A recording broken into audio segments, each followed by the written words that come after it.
I came out on the streets were hot, man. Oh, man. Fucking Brits were watching. They were waiting. I'm not gonna be a Tonka Saw type motherfucker. And if I get beat, I get beat. You know, I'm not going to. But we'll see if it happens. They're waiting for me to drop. And I did. Drop like a bitch. I'm about as confident in the ring as a pin. Whip is always clapping his wings. I think I'll pay a visit to the gym. Keen said I ain't made for this, but I ain't lifting a weight till pay pigs. Pay for it. Spend a paycheck on makers and painkillers for my fakes. Every time I get a plane bake, jealous. Dude, what kind of world is it where two little girls can lay out the underage date rapist? You think you'll get away with it? And I will swear, spit and pray, you get AIDS from it. Yeah, keep an eye out. These Portuguese racists make my eyes looking at two different places. Damn, my face is clearly aware what a 5-star base is. Don't ask what my weight is, cause you would think by the way that my face hit the pavement. I was weightless when a rage pick comes back like a sadist. Knock the fuck out and repeat and replay it. Shots to the face, pop in my anus. Drop harder than the latest. Gun playlist. Shout out to my ladies, my unwanted babies with AIDS. Let's take it back to the 80s. These bitches who hate me, you may remember to take the shot for the rabies, okay? Next time that a motherfucker steps to me to give a rage pick a hysterectomy for getting topped on the curb like a re-release. I won't cry for no police. The next time that a motherfucker screams and I'm quivering like a bitch on my goddamn knees. Somebody please. The next time believe I won't cry for no police. Yeah, I was assaulted by Grip Bong from the witness of consensual Burger King fuck for being a public figure. That's why I picked on either that or for my microscope picked on. But the clips is out there and the top pick's done. Ain't got no competition, no contest, son. This bitch is gonna have me paying child support for the rest of my life. All of 6 months, so TikTok doesn't sound like the clock. TikTok, how much time do you figure we got before we get a video released on TikTok? With my tongue wrapped around the vicious Vickers cock. Jarbo's probably gonna put out a hit song about how I took a shit in my fucking pink thong. Second, I saw a Kong with his friend King Kong. Diabetic socks were perfect to bring along. Now he's playing basketball with my skull. Yo, I look so masterful as I fall. Damn it, Masterson dog, answer the call. You broke now, bitch. Your hands or your balls. Plus the whole fucking farm's up in arms. Did he suck Fuentes balls sack or not? You see, just a relentless force that cannot stop riding the damn horse with no car. Next time that a motherfucker steps to me to give a rage pick a hysterectomy for getting topped on the curb like a re-release. I won't cry for no police. The next time that a motherfucker screams and I'm quivering like a bitch on my goddamn knees. Somebody please. But the next time believe I won't cry for no police. Bitch. Come here, little gun shit, you don't scare. Oh yeah, you're prepared cause you're gonna get bare. Solid punches to the face from Dan, he's here. 5-star days, bit soon, we in the streets. We're going on a gun hunt, everyone aware. As you're there to go live and you know that we're there. It's gonna play fair, maybe laugh and stare at your man person diabetic socks that you wear. You got thin skin and 4-inch lifts. You do look 5'1" to me, bitch. Watch as you bleed as you scream for police. Watch you spit at Dan as you ask for the beats. Bitch, I keep it 100. How you gonna keep it when Dan uppercuts your teeth through the ceiling? Thumbed your face like you thumbed Faith, cause Ralph ain't gonna pay for the kids that he's made. The next time that a motherfucker steps to me to give a rage pick a hysterectomy for getting topped on the curb like a re-release. I won't cry for no police. The next time that a motherfucker screams and I'm quivering like a bitch on my goddamn knees. Somebody please. But the next time believe I won't cry for no police. I'm not gonna be a Tonka Saw type motherfucker. I'll show up. It's much more cowardly to not show up. Jesus Christ, like, that's just pathetic. I would never do that, ever.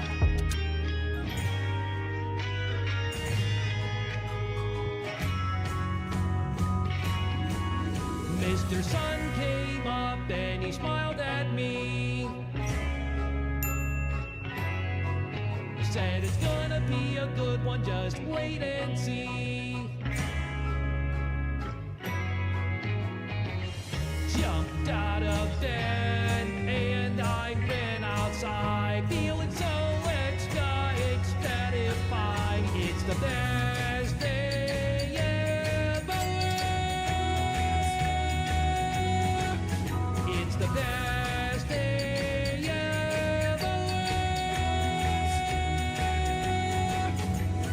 I'm so busy, got nothing to do. Spent the last 2 hours just tying my shoe. Every understand is reaching out to shake my hand. It's the best day ever.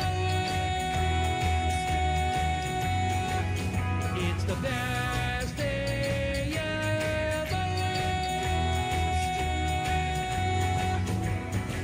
Sometimes the little things start closing in on me. When I'm feeling down, I wanna lose that frown. I stick my head out the window and I'm talking about those clouds don't scare me, they can't disguise. It's magic that's happening right before my eyes. Soon Mr. Moon will be shining bright. So the best day ever can last all night. Yeah, the best day ever's gonna last all night now. It's the best day ever. It's the best day ever. It's the best day ever. It's the best day ever.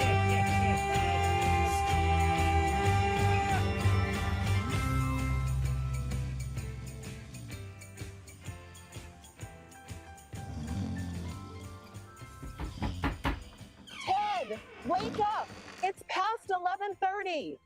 Uh-oh. Guess what day it is? Guess what day it is? Huh? Anybody? Julie, hey, guess what day it is?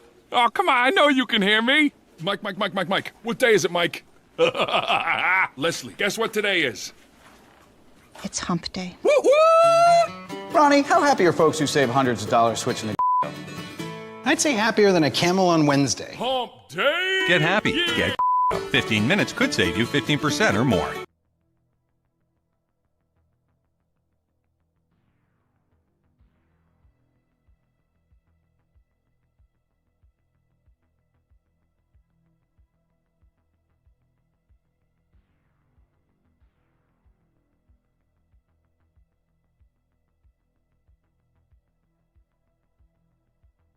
Oh my gosh.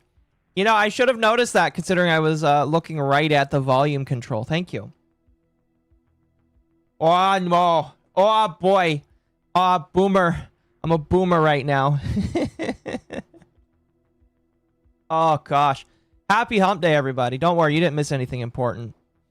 Best mime impression. Well, that's good. Here, we're going to remix the music now. There we go. There we go. All right. Now, I was thinking about starting earlier, but then I was like, I've already done a Hump Day this week. And, you know, you can only, like, grab news so much every single day, which is why I try not to do so many streams throughout the week. Because unless you're, like, grabbing every minute thing... Excuse me. Oh my god, she's got milkers! Oh, excuse me. Muted? Did I accidentally tune into a late Mizu stream? Close enough. But, thank you, by the way. But no, literally, unless I am grabbing everything that Anissa and iDub say every single day, or I'm paying attention to Hassan every single minute of the day, contrary to the last week's streams I haven't been. But, you know, unless I do that, I definitely don't, like, have a lot of content to cover every single day. I do have something I was going to look through today. I'm not sure if it will last the entire time or not. I was just going to go through and read it. I was thinking about reading a Google Doc. We'll see. I wanted to, like, wait. So I probably won't cover the thing today. We're waiting. Because I want to read through it before we go through it. And I want to see if Mizu wants to join me for it. And Mizu's still at work right now. So we'll wait. But there is a Google Doc that was released And I've been paying attention to its kind of like evolution behind the scenes. It's been really interesting. Excuse me. But as of right now, I am like, just, I have it in the background. Mizu tomorrow? Yes. Yes, pretty much. Pretty much. Pretty much. But yeah, so there's a little Google Doc from a individual from the VTuber group VCryptids. And I'll be looking at it a little bit more later. Apparently, as I've been reading, there's been like people... I shouldn't laugh. It's actually pretty insane. So there are accusations of like loss of opportunity because of some stalker, which is kind of insane, you know? So I'll take a look into that. Another VTuber Google Doc. Yes, technically, you know, I'm pretty sure there's a Google Doc at least once a day. It's just, I don't, like I used to think, oh, I'd cover every Google Doc that a VTuber puts out. That's not feasible, and it's not interesting anymore, because a lot of them are exactly the same. Like, literally, all of them just end up being exactly the same. This one, probably not going to be exactly the same. With the skimming I did, it sounds a little bit different. But yeah, it's... a lot of VTuber docs end up being exactly the same, and it falls along the lines of, oh, I hate this individual. They harmed me, or they made me feel bad, basically. You know? So. Did I see that person's new model? Oh, we'll talk about that here briefly. There's not really much to talk about. That's like a 5-minute thing. You know, that's like an opening topic. As funny as it is, you know? So I'll talk about that for a moment. Copy pasta? Kind of. But yeah, so we have that. Did I see that Leon got thrown into the sea? I did not see that, no. I hope he's okay. Hopefully. But yeah, so Sunday, next week's stream, or next Sunday stream, excuse me, will definitely start at 4:30, and it will definitely have way more in it, because I won't be doing a Wednesday stream. At least I won't be doing the Wednesday stream in the middle of the day. I'll still probably do gaming stuff on the nighttime. I just won't be doing a normal Hump Day stream at 4:30 because of work. Work now overtakes Wednesdays for the next month. I don't get it. My boss likes to shift around the schedule, so, you know, it's whatever. It is whatever. Anyway, 1,000 more pages. Oh gosh, please no. Please no. I'm begging. I'm absolutely begging. Okay, that can't be real. That is not real. Okay, thank God. Thank God that is not real. I will pull it up anyway, because it is funny, but it is not real. Community Notes claims that what I am about to show you is fake. Wait, these aren't whites. They're Italian. Oh, thank you for being a member. I know you've been a member for a hot minute. 20 months. It's almost 2 years. Very much appreciated, Nerdy Texan account. Ask for a set schedule. I did that day one, and he said nobody in the company has a set schedule. Everybody has to do on a rotating schedule. Which, all right, fine enough, I guess. You know, whatever. Whatever. Anyway, thank you for being an Italian. An Italian or a Yippie. Everybody's a Yippie, but thank you for being an Italian for 20 months, Nerdy Texan account. I appreciate that. Anyway, this is really funny. Here, chat. Again, this is not real. Pretty sure this is not real. Actually, Community Notes said not a real screenshot. Like, literally not a real screenshot. Yeah, it's a gag. It's not actually a real thing. But it is funny. This is a funny... this is funny. As of March 20th, 66,000 holes filled in Mayor Mamdani's pothole blitz. Now, chat. Oh, I'm sure that this is a good. Oh my god. Yeah, this is definitely a joke.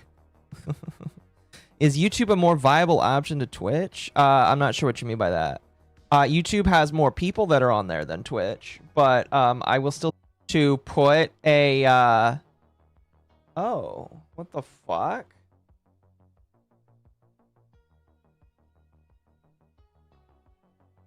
Huh. Interesting. I think we're back now. That's interesting. Hold on a moment. Hold on a moment. Don't go anywhere. I am looking here. What is going on? Let me pull up my network manager. See, the cool thing is I can actually pull up my my router and take a look at it. Why did I disconnect there for a moment? I had like a disconnection there. I had a 10% packet loss. That's interesting. Streaming from Cuba. If I was streaming from Cuba, there'd be a lot more issues. It's okay now. We have a 7-second delay. That's okay. That's okay. I think we can deal with a 7-second delay, you know. I think we'll deal. I think we'll deal, chat. Kick died. Oh no. Is Kick actually like just gone now? No, it says it's back now. That's good. Anyway, if that continues to happen, chat, I will probably just raid into Temp when we go live. And now Temp is like going to psyop my internet and shut off my router so that it continues to happen. And so the next time it happens, you know who you can blame. So that Temp knows who he can hit so that he can get all the viewers. Anyway, the Mom Donnie joke is funny, but it's obviously not real. Funny, but it is not real. Oh well. Must be interference. I have no idea. Sometimes there are blips like that. Absolutely, there are just like blips like that. It might be time to restart the modem again. But it is not the time of night to do that, basically. Microwave? Yes. Pretty much. Pretty much. It might also just be time to switch out the router. I don't know. Oh, fun fact. You should switch out your router every like 6 months or so. Because it'll speed up your internet to switch it out. I did that a lot when we were kids. How many people do you think fell for it? Well, it got 2 million views. And I'm sure some people fell for it. The thing I really wanted to say though, like, you know, before I moved on is like, this is a joke, but Democrats, and I'm sure Republicans as well, have actually done shit like this before. And it actually like be a thing. So like I wouldn't be surprised if like something like this existed, because people have accidentally done this as a joke before, well, as a real thing before, you know.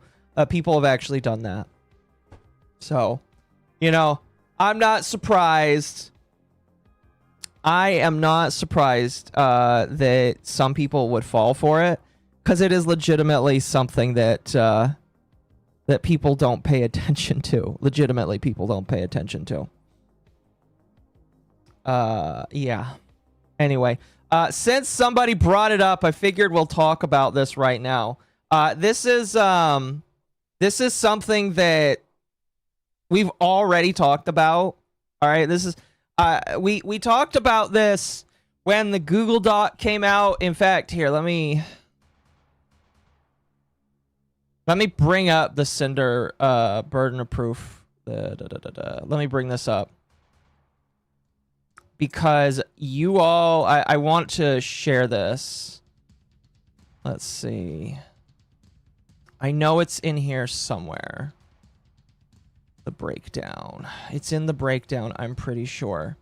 But this is something that was literally like, it was supposed to come. And I know a lot of these people kept quiet about it, but this this is like, chat, I want you to tell me. I want you to tell me, okay?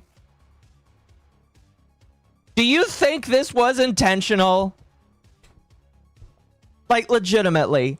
Do you think this was intentional? I think it's intentional. I legitimately look at this model here, all right? Now, obviously, it's got different colored eyes. Oh, it's obviously different. It's got different colored eyes. But I'm looking at this model and I'm like, bro, I can't believe you actually went through with this. Don't much about Shy Lily, but people say she's pulling a Temu Cinder. Again, look. It's actually insane, man. This is like kind of crazy, not gonna lie. You know? I mean, like, Cinder, people call Cinder crazy or insane. I don't know, man. This is kind of crazy. Crunchyroll got hacked again. I saw that. This is wild to me, is all I'm going to say. All right. You know, some people are whining about this. You know, Nano made this. I'm sure that all of the usual suspects are upset. All right. I'm sure. Oh my god, she's got milkers. Either this is intentional, or by the god Emperor Nanoless is getting lazy. Or both. Both is good. I think both. I think both is definitely good. Fits here. All right. I legitimately believe that it could be both. Okay. Now, of course, they're just gonna say that you are insane, that you're hallucinating, that obviously, you know, Nanoless is allowed to do whatever she wants. And I agree.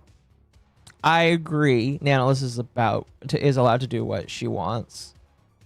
I just find this kind of interesting, is all I'm gonna say. This is just interesting. I'm gonna call it Discount Cinder as well, because it literally just looks like a Discount Cinder. All right, literally. No decency to change up the horns. Well, technically she did. Technically, here, can I open this in a new page here?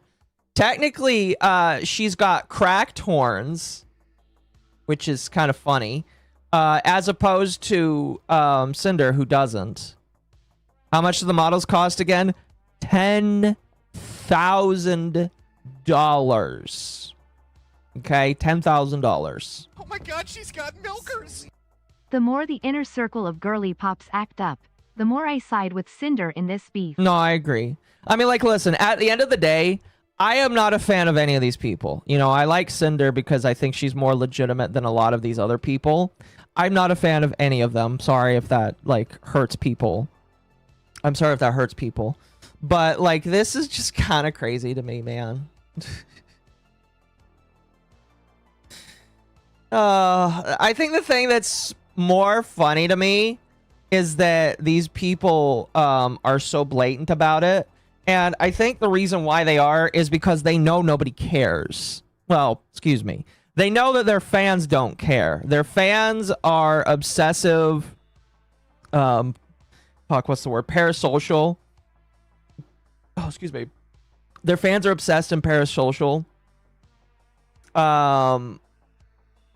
And it's obviously, it's just one of those things where, you know, they never have to acknowledge it because they've got parasocial fans that will allow them to be like this, you know. And it is just kind of funny. You know, there really is nothing else to say about it. I saw some people saying, no, don't comment on it. Don't comment on it. And I'm just like, why? Why? All right. I am allowed to say that I find this stinky. All right. Obviously, you know, we will say, do not hunt after these people or do not go after these people, but you're allowed to comment on this. All right. You are allowed to tell people what you think. And if people say don't comment on it, just like, why? Why not? So, and I just think that, like, the unfortunate thing is... Oh, my 3D print is done. I think the unfortunate thing is... I think that Cinder choosing to be nice about it is kind of hurting her, because these people are just choosing to just do and say whatever they want, you know? Now, obviously, I'm one of those kinds of people where I will hold up a sword, but if people don't want it, I'm just going to move on, you know? But, like, I definitely see what's going on right now. They're obviously still... now, by they, I should really just say Lily, because Bao, it seems, has moved on and is, like, intermittently streaming or whatever, you know? All these other people moved on, but Lily is deciding to rebroadcast and re-bring up every single time. She feels like she has to get her story out there. And it's really interesting. It's really interesting. It's funny to listen to a woman constantly complain just after she has lied to the internet and helped to perpetuate this lie. It's just funny to watch these people continuously mauled, you know. I don't know. Sorry that people don't believe you anymore, woman. Why is it whore-tubers? It's a very mean thing to say. I'm just repeating what you're saying right now. I don't actually think that, but that's very mean of you to say. You know? It has made me wonder, like, if the golden age of, like, non-drama in VTuber culture is, like, over, because there was a period where I was one of the most dramatic people in the room. And not because I created the drama, but because I talked about it, basically. And so I do wonder if, for some of these content creators, it's just the age of not making drama or not talking about drama. I am just wondering if it's over. And some people are just like... Because I do think for some people, they incorrectly believe that drama is the only way to push themselves forward. And I am starting to wonder. That's a lie. No, I legitimately think that a lot of content creators today look at drama and say, maybe I can cook something up. I don't know. It just feels like it's getting worse. Maybe it's not the case for some industry VTubers, but I do feel like a lot of VTubers will, like... I think that intentionally they will try and cause problems just to get themselves ahead. You know, that's my personal opinion. It's always had drama. No, you're right. It has always had drama, but we've approached an age where I feel like a lot of these content creators are just intentionally pushing drama out into the public for clicks and views or whatever. Make Babanikus great again. Dude, there are very few Babanikus that I will actually put my name to and say I support. A lot of them just sound gay to me. And not for any other reason than just they sound and act gay, you know? But there's a few of them I like. Oh, fuck. I'm trying to think of their names right now. See, I feel very bad because, like, I had one in my brain. Cordia is one of them. Cordia is a good Babaniku. You should go follow Cordia. Discordia. She's cool. Or I guess he. I don't know how he likes to do it, but go follow Discordia. Discordia is cool. I like them. Rev. I don't know what Rev considers himself, so I can't really say that he is or is not one, you know. I support Temp. The Temp is a good one. I would agree with that. Lily and her ilk were the unpopular girls in school. I don't know. That's a very broad generalization of them. I don't know.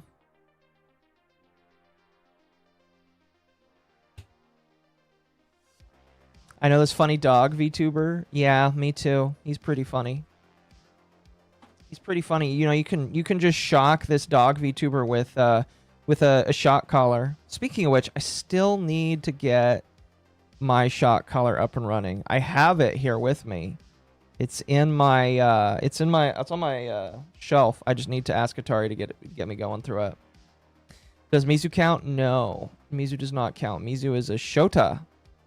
So Mizu can't count because by definition his model is still technically a dude. Still technically a dude. All right, this is interesting. This just came up on my feed right now. So excuse me. There is a new 7 Deadly Sins game coming out, I believe. I think I heard something about that, and people are comparing the 7 Deadly Sins game to Genshin Impact. And I'm just like looking at it on the side of my screen here, and oh boy, this is starting to feel like a Temu Genshin Impact, which is funny because Genshin Impact was done by a Chinese company. I'm gonna mute the music because I don't really care about it. Okay, statue. Is it already? Wait, is it already? Whoa, is it already out? Oh, okay.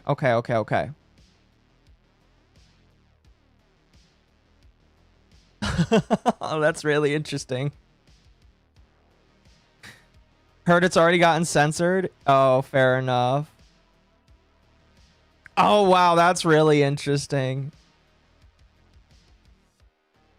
The time skip right there. Thank you for the $1. Appreciate. Can we pet the dog? You may. So yeah, what do you think, chat? Do you think that this is like do you think that play the game? No. I don't want to play Genshin, and I've never watched 7 Deadly Sins. That's pretty egregious. Now, here's what I'll say. I'm pretty sure 7 Deadly Sins is like, that is the setting for the anime. So, I can't really say that it's a direct copy, because if it is fantasy, it's just fantasy, you know? But what I will say is, I feel like there are some elements that just feel a little too close to me. And I don't know how to feel about that. Thank you for the cheeseburger. I appreciate that, Sly. I don't know. Some people are saying that the town is just laid out like that. If that's the case, if that's the case, maybe Genshin copied the 7 Deadly Sins. Who knows? That'd be funny. I'm going to be honest with you. I would not be surprised if that's the case. Oh, excuse me. I don't know. I found this. I thought that this was kind of crazy to look at, and you know, I like this. The original will always be The Legend of Zelda.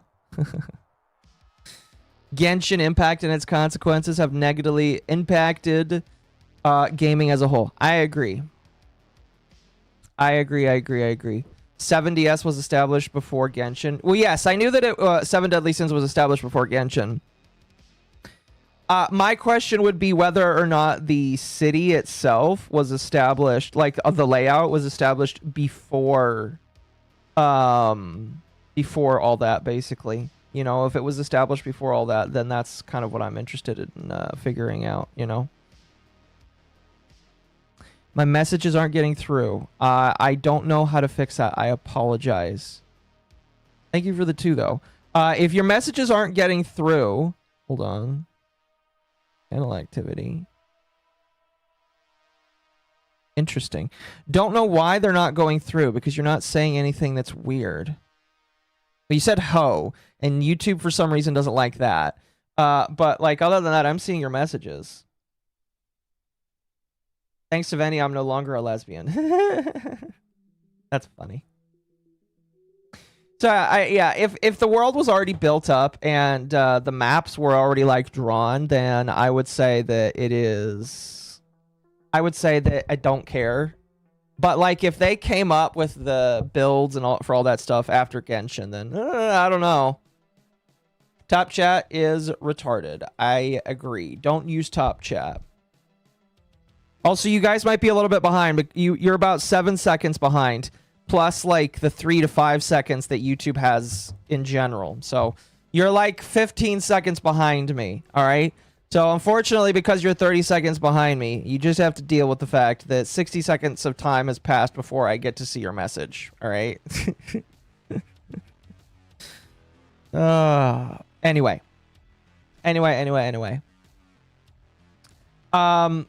Is anybody a fan of Beyblade? I know a couple of my fans are. I know some of my fans are fans of Beyblade. I can't believe we're 90 seconds behind. I know. Just the fact that you're 5 minutes behind is absolutely insane. But yeah, so Fortnite is weird. It's really weird. I consider the adoption that Fortnite has of every single IP to be really weird, you know? In fact, I'm curious. Can I get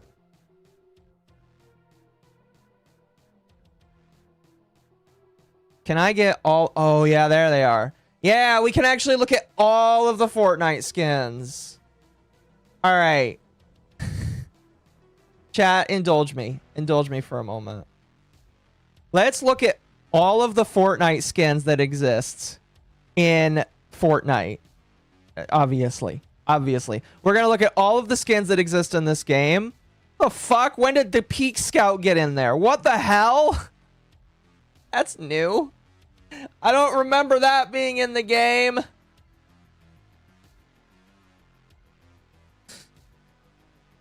That's weird. Save it for Dogwave? Okay. Alright. We'll save this for Dogwave. Here, I'll send this to you, Temp. You're gonna pull this up on Dogwave. We'll pull it up on Dogwave.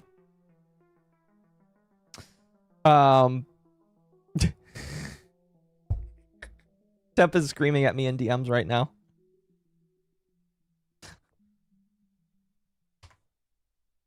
Oh gosh.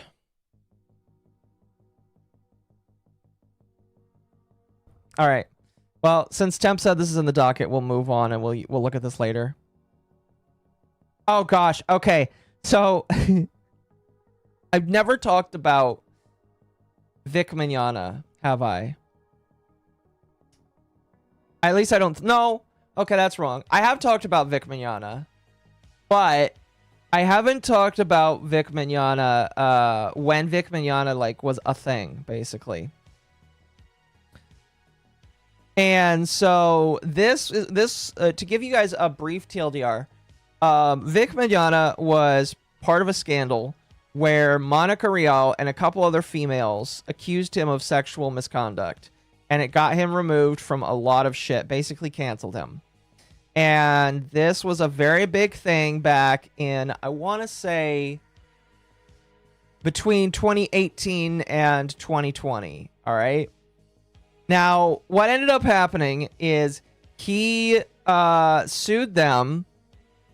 He lost the lawsuit and ended up having to pay their attorney's fees.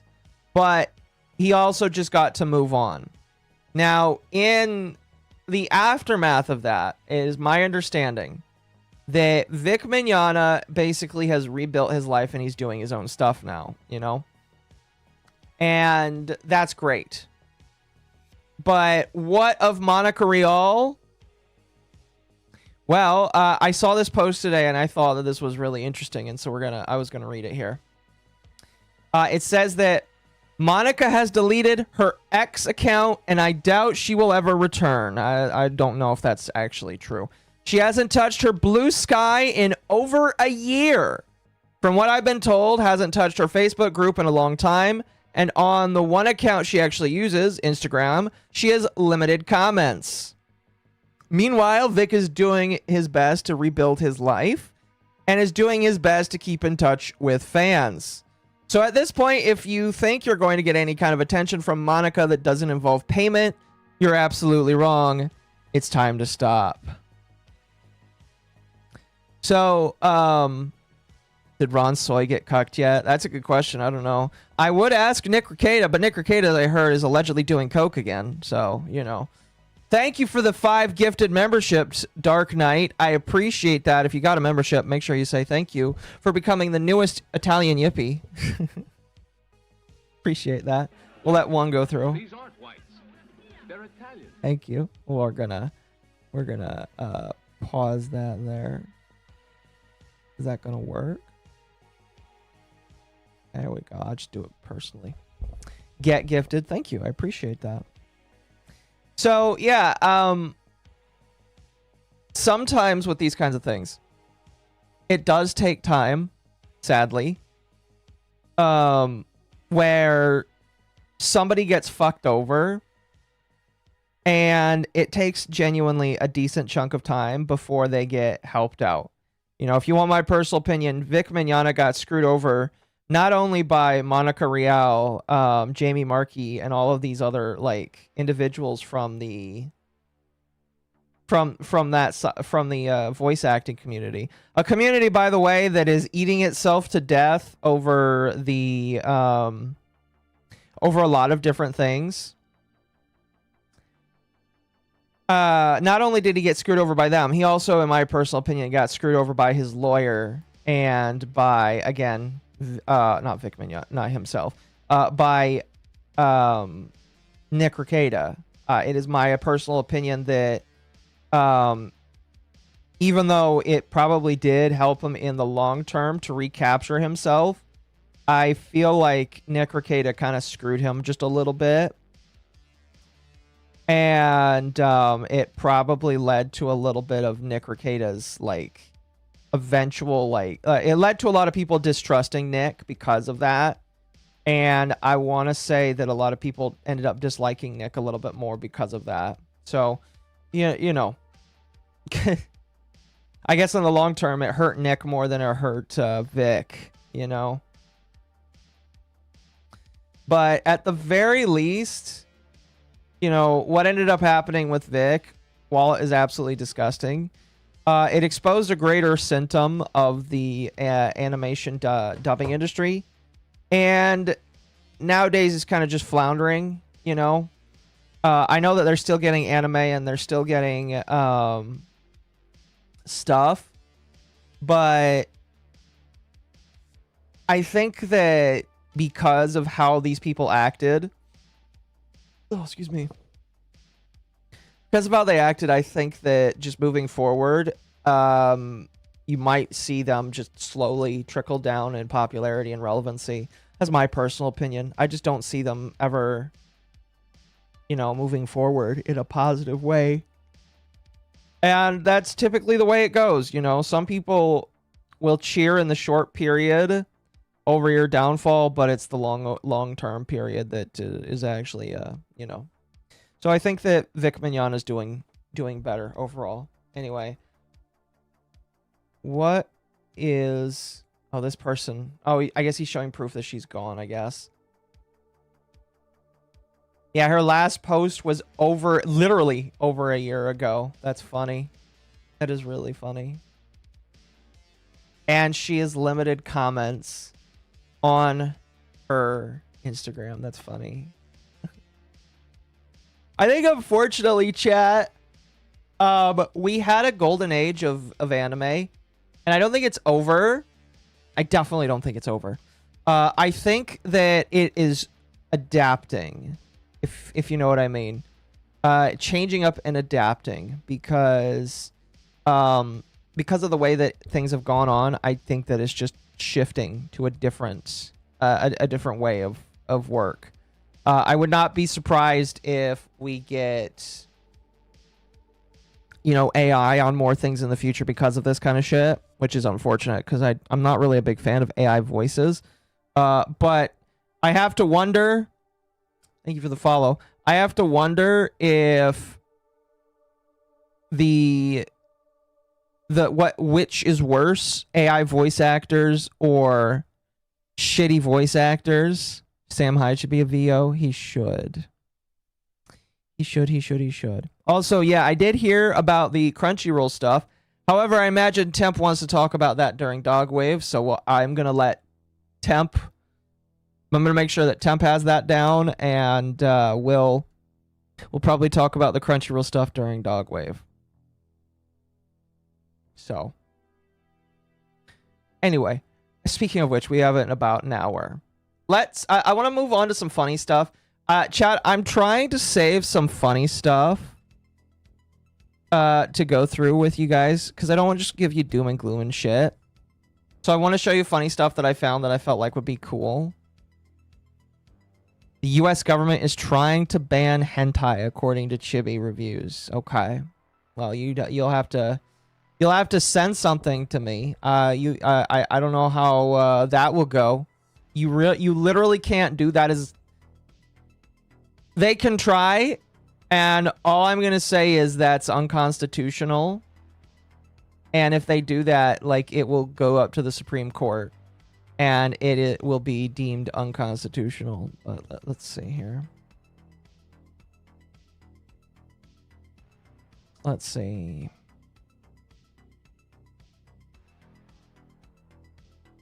All I'm seeing is a bunch of hentai on his page, and I can't retweet, or I can't share my page for that.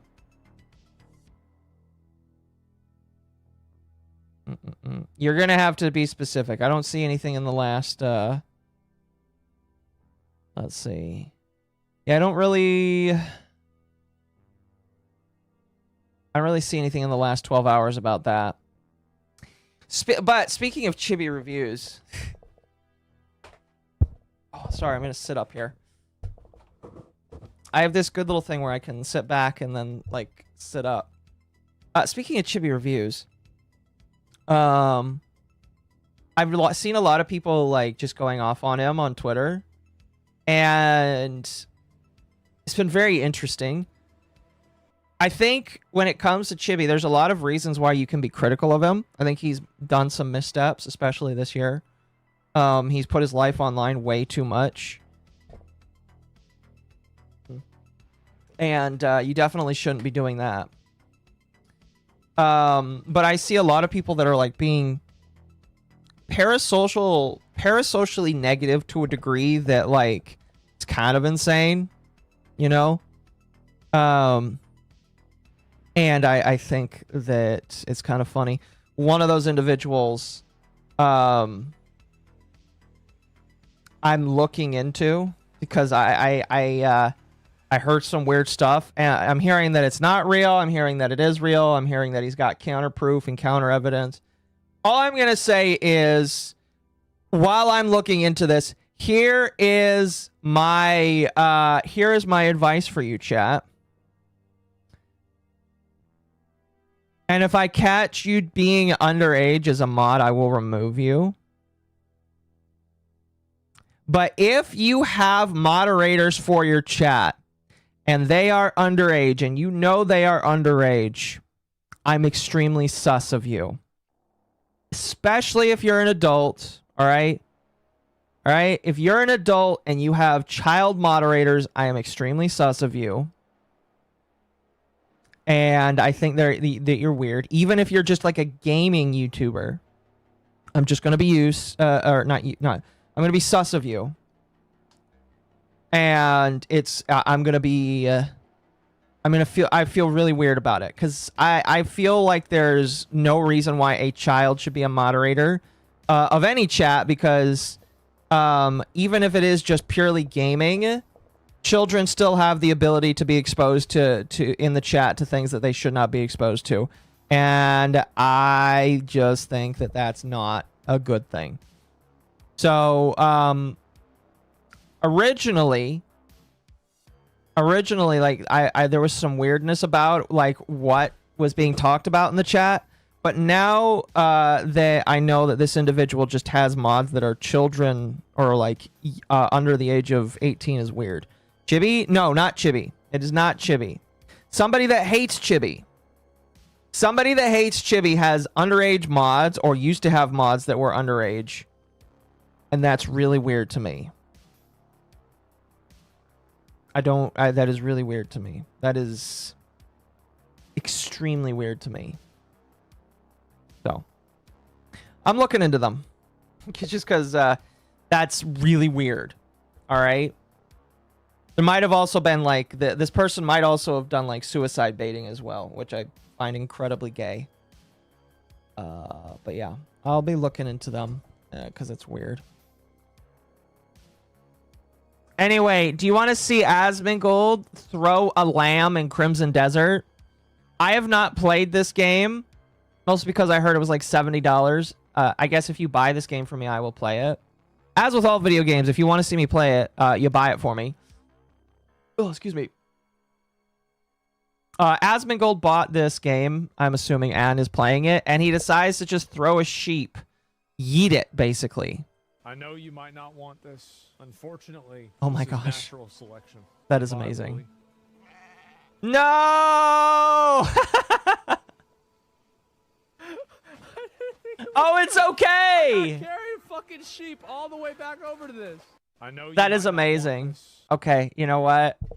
That is awesome. Does it look $70? There's a lot of games that don't look $70, but they are $70. I knew this game was going to be ambitious. Yeah, I assume we're going to be talking about it tonight because there's some drama with this game. But this game, I believe, is made by this. I believe. Don't quote me on this. I believe this game was made by the same people who made Black Desert Online. I believe. And I have also been told that there's like controversy with it, which we will talk about during Dogwave. But him throwing a sheep off of the edge is really hilarious. Now, counter to that, do you want to see DSP like rage quitting Crimson Desert?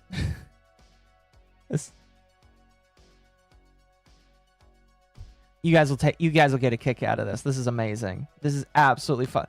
Okay, just oh. Can I direct your attention? Is the video quality high? It is. Can I direct your attention to the face? The face alone.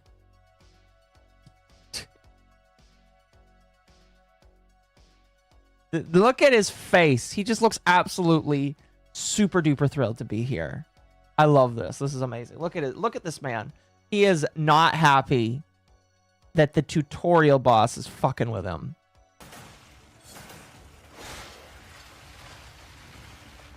What am I playing this for? Bro, is he gonna rage quit right now? What am I playing this for? I don't have to play this. The game is awful. Yes, you do. Yeah, I'm sure. That's why I fucking did it. The game sucks. Is that... Oh my gosh, he actually quit the game. And I was told that's the tutorial mission. Oh man, DSP. DSP. That's amazing. It's not even the worst phase. He's had worse phases. Fair. Rage quit in a boss fight. Yeah, not after the boss fight, in a boss fight. That's amazing. Oh, he got one achievement. He's had one achievement, chat. It's all it takes. Yeah, these days, that's all it takes. DSP has been in like a weird spiral recently because he's making less and less money. And you know how it is with DSP. When he makes less money, he tends to be more irritated, more irritable, way more like upset with people. And he tends to like crash out more because he's not making that much money. The idiot did not think to upgrade his gear. Do you think DSP refunds his games? If he can, he probably will. Oh, excuse me. I'm actually kind of curious here. I want to look at what he currently has installed because he's got a bunch of... It looks like he's got the installed tabs selected here, so we can see what he has installed on his computer. Just like in general. This is really... So we're going to go through here, chat. You're going to tell me what you think about this. He's got American Truck Simulator. That's pretty based. I can't read that one. That looks like... I don't know what that is. He's got Balatro based. He's got Capcom Fighting Collections 1 and 2. Well, he is a fighting guy, so that makes sense. He's got Crimson Desert. There's a game called Curiosity. Oh, he's got Deathlock on there. Excuse me, Deadly. Whatever it's called. Whatever it's called. I can't remember his name off the top of my head, but he's got that one on there, installed on there. Nice. What was that? Dino Blade? Dino Blade, I believe.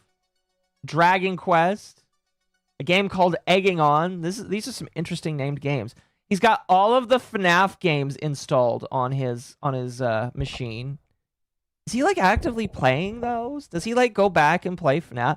FNAF is just one of those games where unless you're actively playing it a lot, I don't know why people would have it just constantly on their system. That's interesting though. He's got Grand Theft Auto 5. That makes sense. Left 4 Dead. Let's see. Mega Man Legacy Collection. Mugenics. Nice. I can't read these two games. Plants vs. Zombies. Poppy's Playtime. Oh my gosh. Poppy's Playtime. Resident Evil Requiem. RimWorld. Slay the Spire. Stardew. Does he actually play Stardew Valley? Do you think, chat?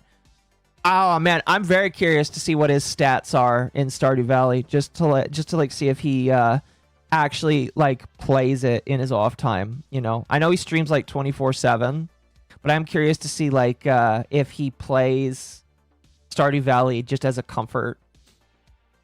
Oh, excuse me. That would be funny. He has Street Fighter 30th anniversary, and then Street Fighter 6. Can't read this one right here. And this one is Super Battle Go. And then there's that's a funny named game. Wow. Okay, let's finish the clip. I was just curious to see what he currently had installed on his PC. First point in the game where you actually have to fight for real, the game is terrible. That is just atrociously bad. There's nothing fun about that game engine at all. When you fight regular enemies, they're all weaklings. You hold a trigger and you murder hundreds of enemies in a row. Yeah, that's how basic bitch mobs go, unless you're playing a Dark Souls game. Then you get to a boss and none of your fucking attacks do anything.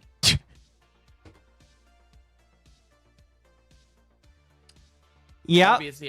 That's how bosses go. Crimson Desert is great. The controls can be awkward. Also, the world is supposed to be the size of like 2 Red Dead Redemption 2s. Oh, that's cool. Again, if somebody buys it for me, I'll play it. But that sounds awesome. It does look pretty, I'll tell you that much. Egging On is rage game, like getting over it. Oh, okay. Oh my gosh, I have to have skill. Yeah, that's why I'm like, why the fuck is he raging out like this? This is how games are these days, broski. Fuck this game. Really? Well, let's do a quick shout out. I am curious. Does it show his like recent donation?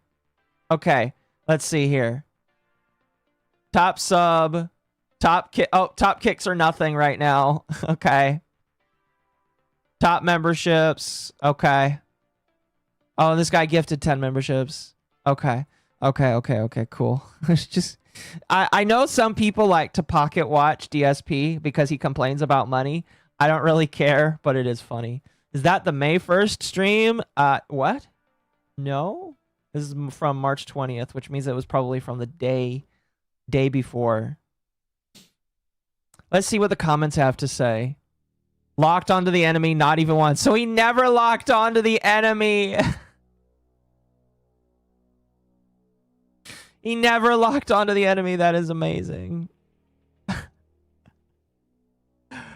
Oh, fuck. That's hilarious, man. Excuse me. I can't believe that, man. Chat, is this the funniest thing ever? Hold on, give me a moment. There we go. May 1st is a meme about the... Oh, right. I forgot that was the day that he did that. I forgot about that.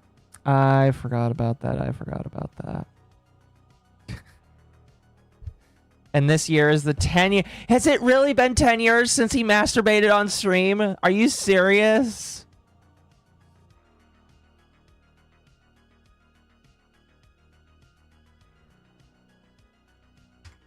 I'm curious.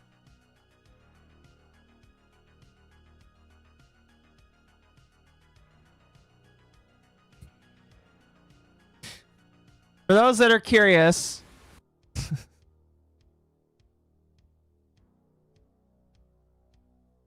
it's on YouTube, so it should be okay. I can't believe that this is like 10 years.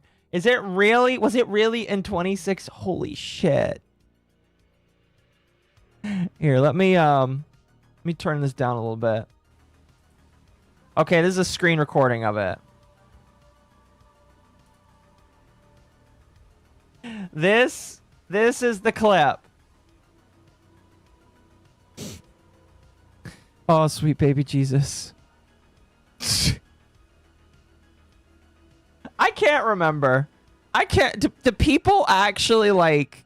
Does he actually tell people that he didn't do this? Does he try and tell people that he didn't actually do this? I'm curious.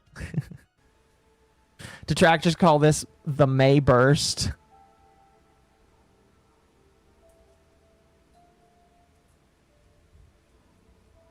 Oh, that's the Sony music as well. No!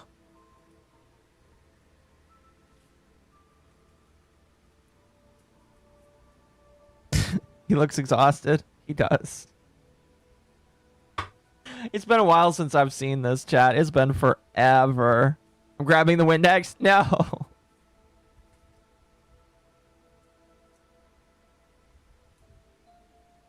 Oh my gosh. I'm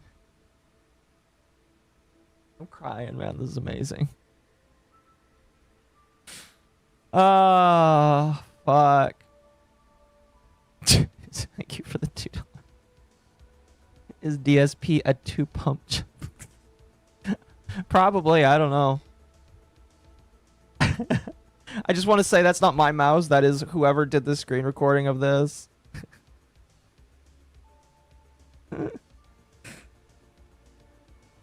Oh, man. What is up, everyone? Hello, hello, and welcome. Oh, the camera's on. The camera's been on the whole time, huh? I don't even know. Oh my gosh. Hello. It's so good.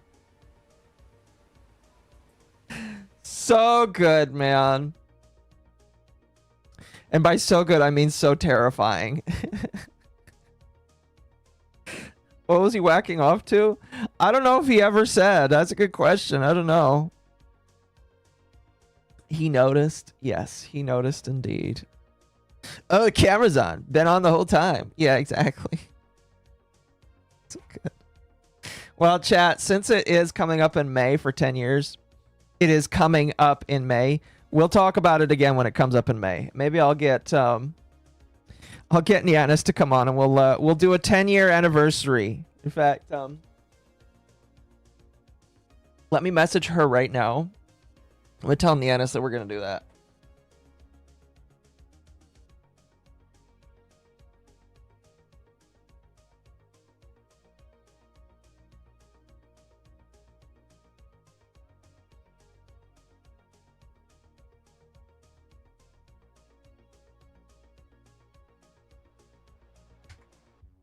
All right, I've asked the Nianis, and I think we'll do a special anniversary stream. We'll do that as an anniversary stream, chat. May the burst be with you. Yes. He did it on purpose. Maybe he did.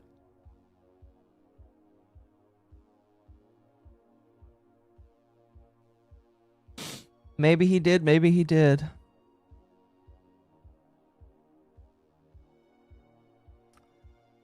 Oh, fuck. Anyway. Here's one little thing. This isn't like a funny thing. This is just kind of like... This is what gets me going here, chat. All right, you want to know what gets the autism in me going? It's videos like this, all right? I'm going to share this very briefly and then we'll move on. But this kind of video right here, this gets me going, all right? This is 360 terabytes. Excuse me. No, it's just 300 terabytes. My apologies.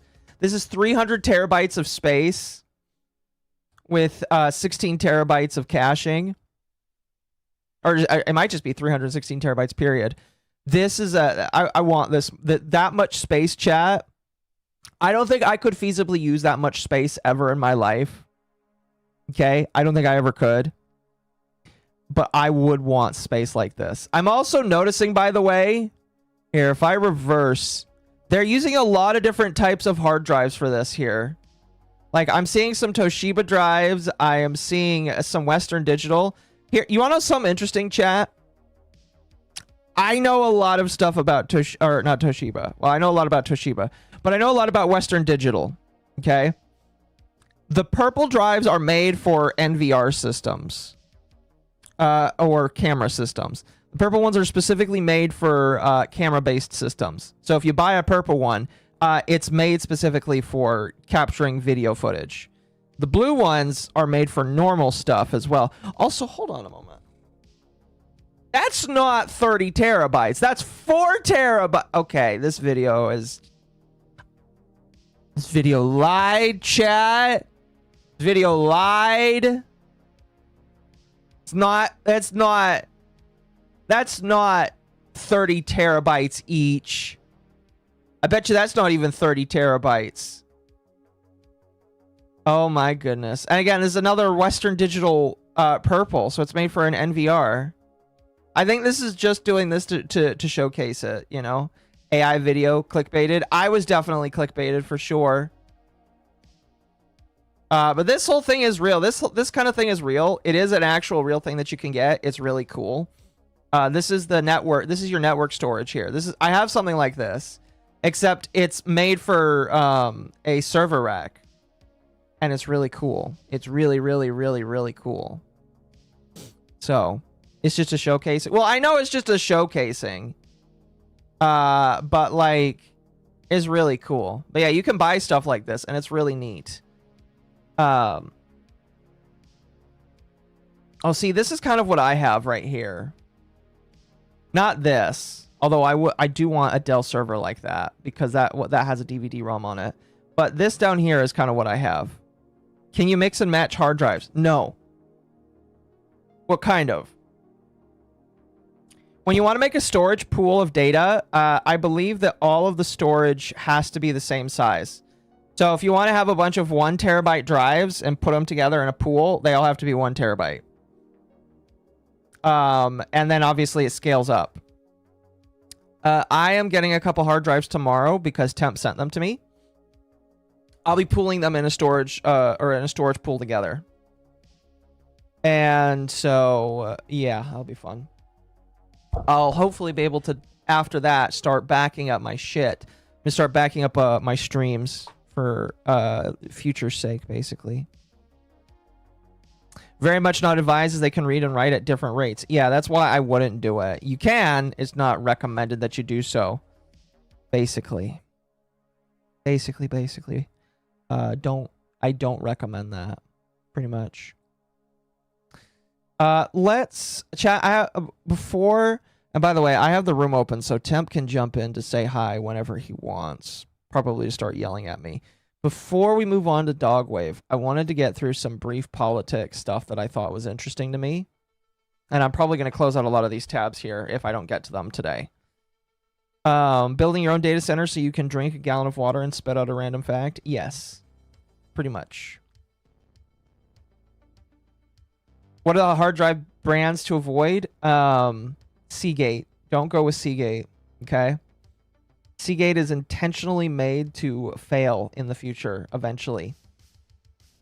Their hard drives are literally manufactured to have sectors of them that just start dying eventually. So, don't go with Seagate. I had a laptop with a Seagate drive, and it was bad. Instead, go with Western Digital is the highest of the high, so it's the most expensive. So obviously, I'm going to suggest Western Digital. But if you don't want to go with Western Digital, because of its price, I would go for Toshiba drives. So that's my recommendation. You either go with Western Digital or Toshiba. Both of them are pretty good, but Western Digital is just slightly better. Anyway, chat, I'm thinking we're gonna hear some malding Germans here soon. Maybe just a few. As according to this post, that Germany has just gone red-pilled. Niara most affected, probably. So, as you guys know, the EU has been like going down and down and down because they've been taking in a bunch of migrants that have not assimilated with the populations, and it has created a lot of issues for the last decade, basically.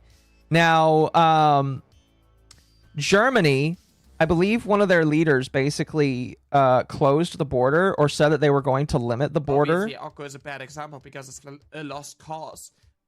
Me. Having ancient Seagate external drives for backups. Oh, now you tell me. I'm sorry. You should listen. There is software you can get that will scan your drives to see if the sectors are bad. I would recommend downloading that software and learning to see what if you have bad sectors in your hard drives, and if they are, you know it's starting to go bad. And I would recommend doing that just to see the health of them. But anyway, so Germany recently has been slowly tipping back to a good place. Hey, thank you for hitting the goal. I don't know if anybody paid attention to the goal, but I had a thing if you met the goal. So there is a way for me to take off my outfit. Last I checked, there was at least one for taking off the jacket. Did I forget to pin it to the thing? Hold on.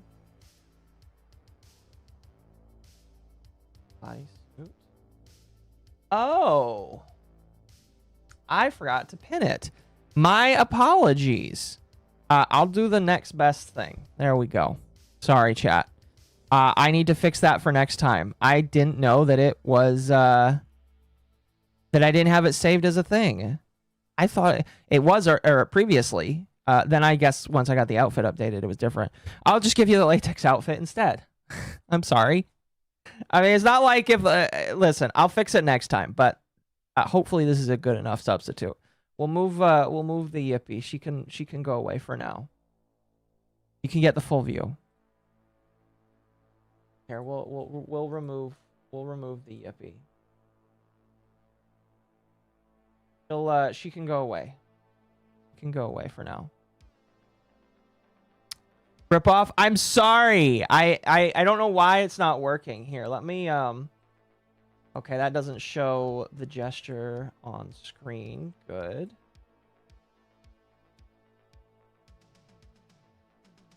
Hold on, let me see if I can add it.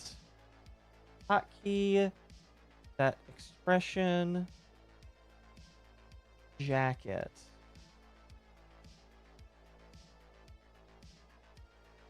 Fuck. Hold on.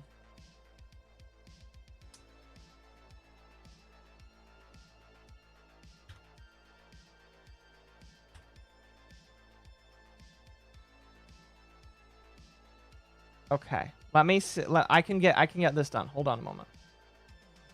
This is a hotkey from the system.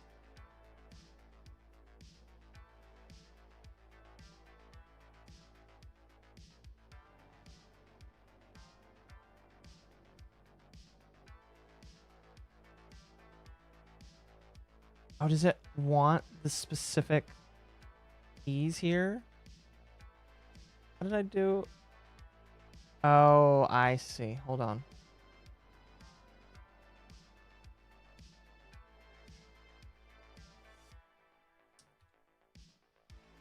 All right, let's try that. So we want to do...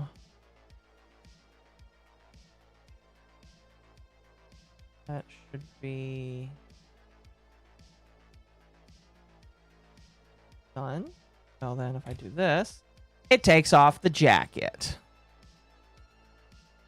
If I do that, it puts the jacket back on.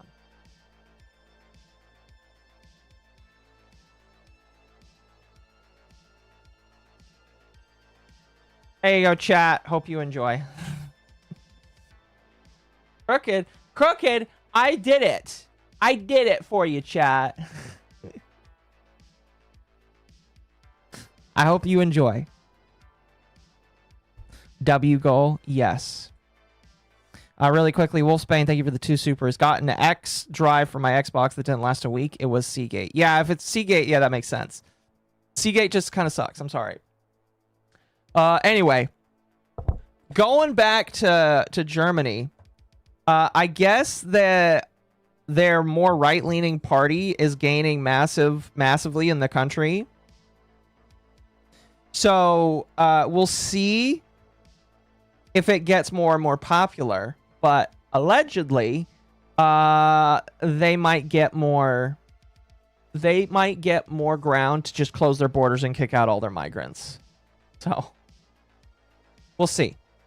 We'll see. I'm saying a prayer for you, Germany. I'm hoping that you can get it fixed and going through. All right, I'm praying for you. Sorry, I'm getting the VTube studio thing set up here because I know Temp is going to come in soon.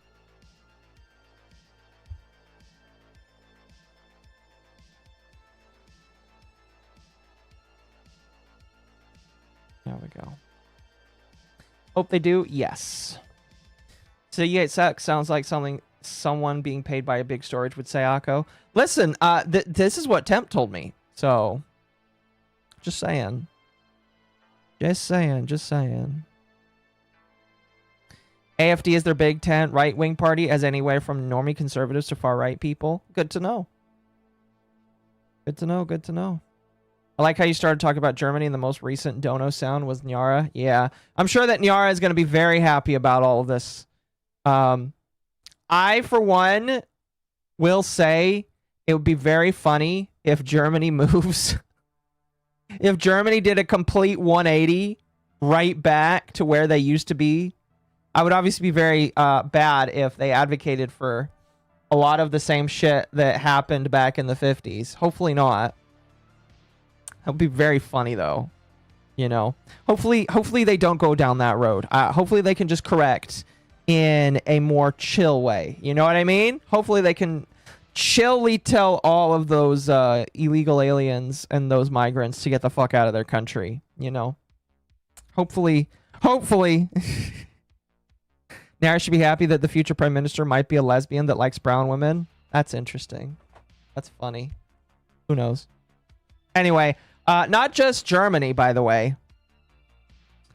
France might be getting base too.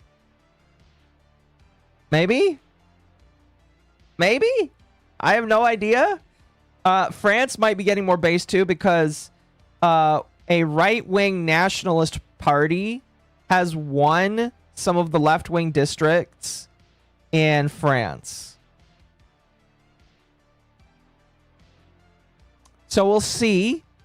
We will see how it goes. The EU might be like turning around, chat. I don't know. It's kind of crazy. But they might be turning around. The French? I know. It's crazy, right? It's the French. Do the Germans have chill? They do have chill. Before I glow, Funny Mustache Man was a socialist with traditional values and in-group bias, not a right-winger. This is true. If they go hyper-conservative, I don't think that they would go Nazi. I think that they would just go hyper-conservative, which is a little different, you know?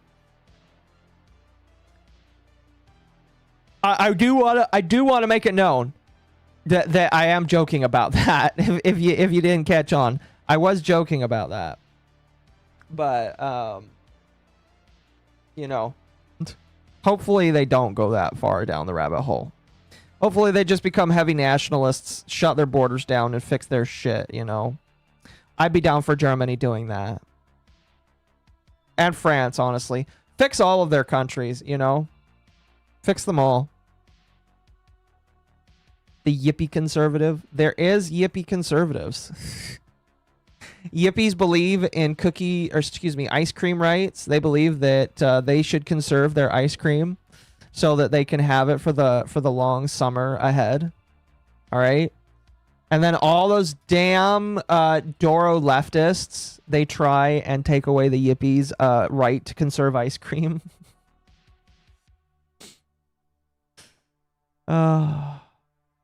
I don't know. A lot of the right-wing governments poster about being anti-immigration, but they never stop it. This is true. It's true. They don't stop it, just slow it down. Well, if they slow it down and kick out all the bad people, then, that's all I think that's what a lot of people care about. Woke yippies? No, it's just Doros, all right? It's the Doros that are evil.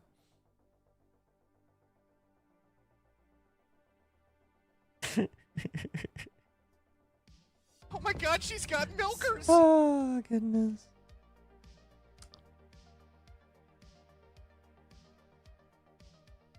Is it not gonna read it? What the fuck? Okay. I'll read it then. Occo with the jacket off. As a certain cute and funny XV shoujo gremlin would say, bounce it, Deo. I regret nothing. Thank you. I appreciate that. Bounce on it, Deo. Yes. Oh, goodness. Scammed? Yeah, I don't know why it didn't read that. That's really dumb. Some of it just doesn't read. That's really weird. Where mocked problems require where mocked solutions. I don't know what you just said there. So I'm going to say that whatever you just made me say was a joke and it's not real. Oh, excuse me. Woke yippies are Doros? Yes. Accurate. Get Nick Shirley on the case? Sure.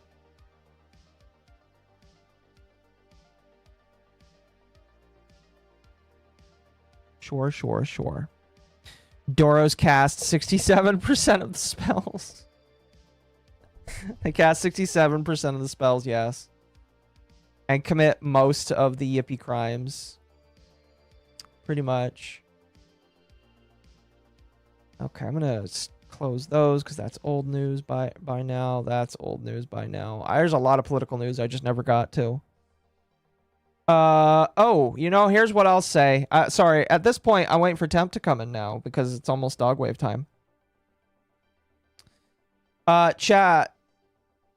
Did you know that TSA is not funded right now? Which, I'm going to be real, is pretty shitty of the government to not fund TSA. We are having record callouts for TSA, and because of that, people are waiting 2 to 4 hours to get on flights. It's pretty disgusting, in my personal opinion. I don't blame the TSA agents, even though I hate TSA. I don't blame them. I blame the government for refusing to fund them, which is very sad and disgusting in my personal opinion, because what's going to end up happening is they're going to end up reopening it, and they're going to have to pay back pay to all of these people that are TSA agents. It's just, that's what's going to happen. And it's not going to stop anything. It's just going to ground flights, and it's going to kill airports. Maybe people want that. I have no idea. But instead of TSA, now ICE is taking over the airplanes tomorrow. So now, instead of having TSA, you're going to have ICE in there. And I guess we'll find out if that's better or worse. Maybe it's better. I have no idea. Dems are to blame? No, yeah, it is basically the Dems are to blame. Basically, yes, Democrats are doing this. I don't know why they're doing it, because, like, TSA is... like, all this does is fuck over people that don't even fit into their agenda, basically. It's kind of stupid. As if traveling wasn't already a hassle. Yeah, I'm kind of, like, upset about this. I was planning on going on a trip near the end of March. I ain't doing it now. But I guess I'm glad I didn't. Which makes it sad, because, like, you know, the person I wanted to visit definitely would have been happy for it. But I don't want to wait 3 to 4 hours in a airport because the Democrats don't want to open up DHS and get all that shit going. I think a huge left-wing talking point a while back is that most illegals come from people who overstay visas. So really, this is a net good, according to their logic. Okay. Okay, whatever. Whatever. I still think it's dumb. I think it's dumb. I think it really sucks that all of these... you know what's funny is I almost went for TSA. You know, I almost went for TSA because they're hiring. I almost went for ICE because ICE is hiring, and I didn't go for ICE because I wanted to have a life, and I wouldn't be able to stream if I went for ICE. They also probably wouldn't hire me. I'm gonna be real with you if I went for ICE because of my heart. But you know, I thought about it. I thought about it for sure. Remember to glow? Yes. Remember to glow. Remember to glow for sure. Good evening. Good evening, Alpha Chad. Alpha Chad, you're like famous right now. Did you know that you're famous? You might not like being famous. I have no idea. I saw this. I forgot to bring it up. Chat. Alpha Chad is famous because he made a tweet about Hassan Piker, and Hassan actually retweeted it. Let me find this because I saw that he retweeted it. Yeah, there it is. There it is. There it is. There it is. There it is. Okay, hold on. Hold on. Okay, here, let me share this. All right, this man is famous now. So, oh, excuse me. Did I get the right one? Am I it's the same profile. Yeah, it's the same profile picture. Yeah, it's the same person. For some reason, you have a different name on Twitter, but like, I knew it was your picture. How many views? You got 2 million views on this. Congratulations, man. That's awesome. So Alpha Chad decided to say that Hassan broke the US law because Hassan talked about staying in a 5-star hotel. And I believe the logic is because he stayed in a hotel that is on the US's do not go to list, he broke the law.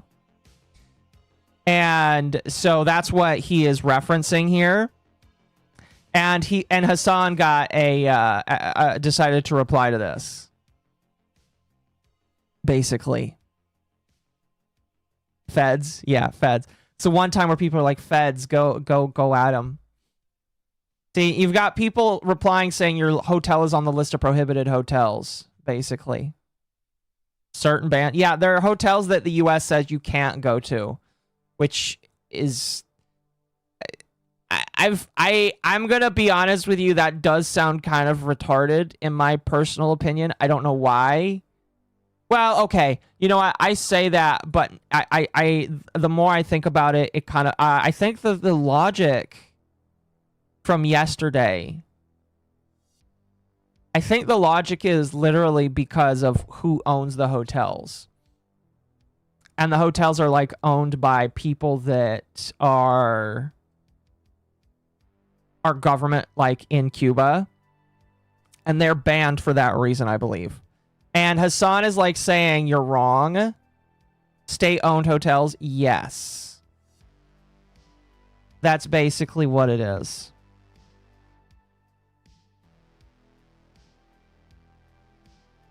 So because of that, allegedly Hassan broke the law. Allegedly. And I have to say allegedly because technically until he's convicted, I don't know if you can say that. I do like that, like, he's there's a community note on this tweet right here, all right? Alpha Chat is not community noted, all right? Because you would think that if that were the case, he would get community noted, and I would see because I'm a community notes contributor. So Alpha Chad, not community noted, because as his name implies, he is an Alpha Chad. And then Hassan's tweet where he says that he didn't break the law, he gets another community note, and then everybody's saying that, yes, he broke the law. Now, will he get prosecuted for this? I have no fucking idea. I have no idea. It'd be very funny if that were... Like, if Hassan literally got convicted and sent to a pee-pee-poo-poo rape dungeon because of him staying in a hotel owned by a government official in Cuba, that would literally be the funniest thing I have ever seen. Like literally. The terrorism doesn't get him arrested. The death threats towards government officials doesn't get him arrested. The anti-Semitism doesn't get him arrested, which, funny enough, gets more people arrested than not, I guess. But him staying in a hotel that is on a U.S. prohibited list, if it gets him arrested, I'm not crossing my fingers, chat. I'm not going to cross my fingers. But if that gets him arrested, I'm going to go buy a scratcher. You know, I don't gamble. I don't buy scratchers or anything. But if that gets him arrested, I will go buy a scratcher. It would be the most hilarious thing ever, you know? You know, my personal opinion. So if it happens, it happens. Yeah, for sure. People can cross their fingers if they want. I just don't. Nothing ever happens with Hassan Piker, and I'm not really convinced, you know? Noir for 2, thank you. Almost got to be pawed by Occo. I don't know what you mean by that, but thank you. Alpha triggered Hassan. He did. He did. He got, like... This is amazing. Oh, gosh, damn, that's amazing. I do just love that he's gotten so much attention off of this. Congratulations, Alpha Chad. Enjoy it. This is great.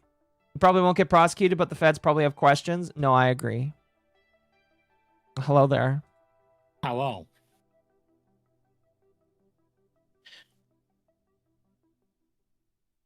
Chat, the dog has arrived. I've already taken my coat off. Is it saying I have the wrong password on your end? I sent you the password. Yeah, I know. I entered the password. Does it say that I have the wrong password? I have not got anything to say that. Might have to restart VTube Studio. Oh, I hate VTube Studio so much. Give me one moment, chat. Okay. I watched Mari yesterday and you rated her after stream. I watched your VOD. Hey, nice. Dog Day? No, it's Dogwave. Close. Close. Hump, I don't know if you were listening, but do you know that in a couple of months, it'll be a decade since DSP stroked it on stream? Really? Yes, it'll be an entire decade. Damn.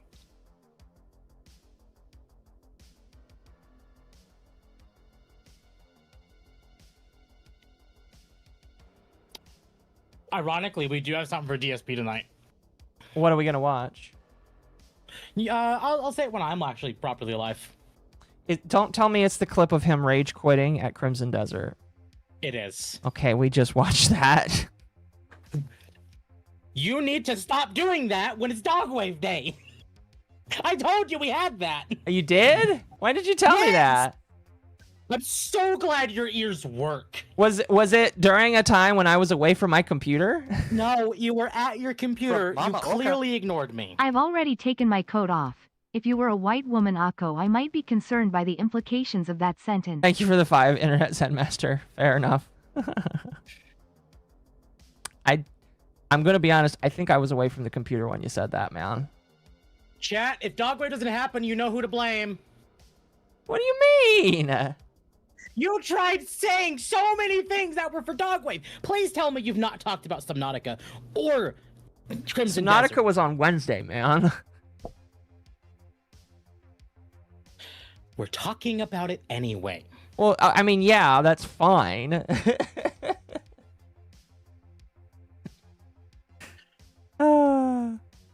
Temp's model I'm has blaming stockings. Occo for everything.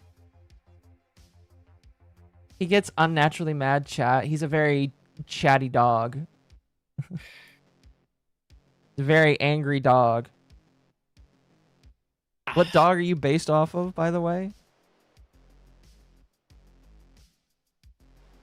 I don't think I have one. Oh, fair. Just say you're a Chihuahua. No. Little demons. Yeah.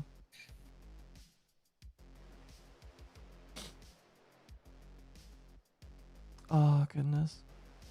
Obviously, Occo is a bad example because it's a lost Thank you. cause. 100%. Chat, shock Occo. Oh, you can't shock me yet, chat. But thank you, I appreciate that. Rage quitting this stream? No! Oh, goodness. But if you do want to watch Temp's side here, give me a moment. I will have the actual news. That's not... I didn't say that.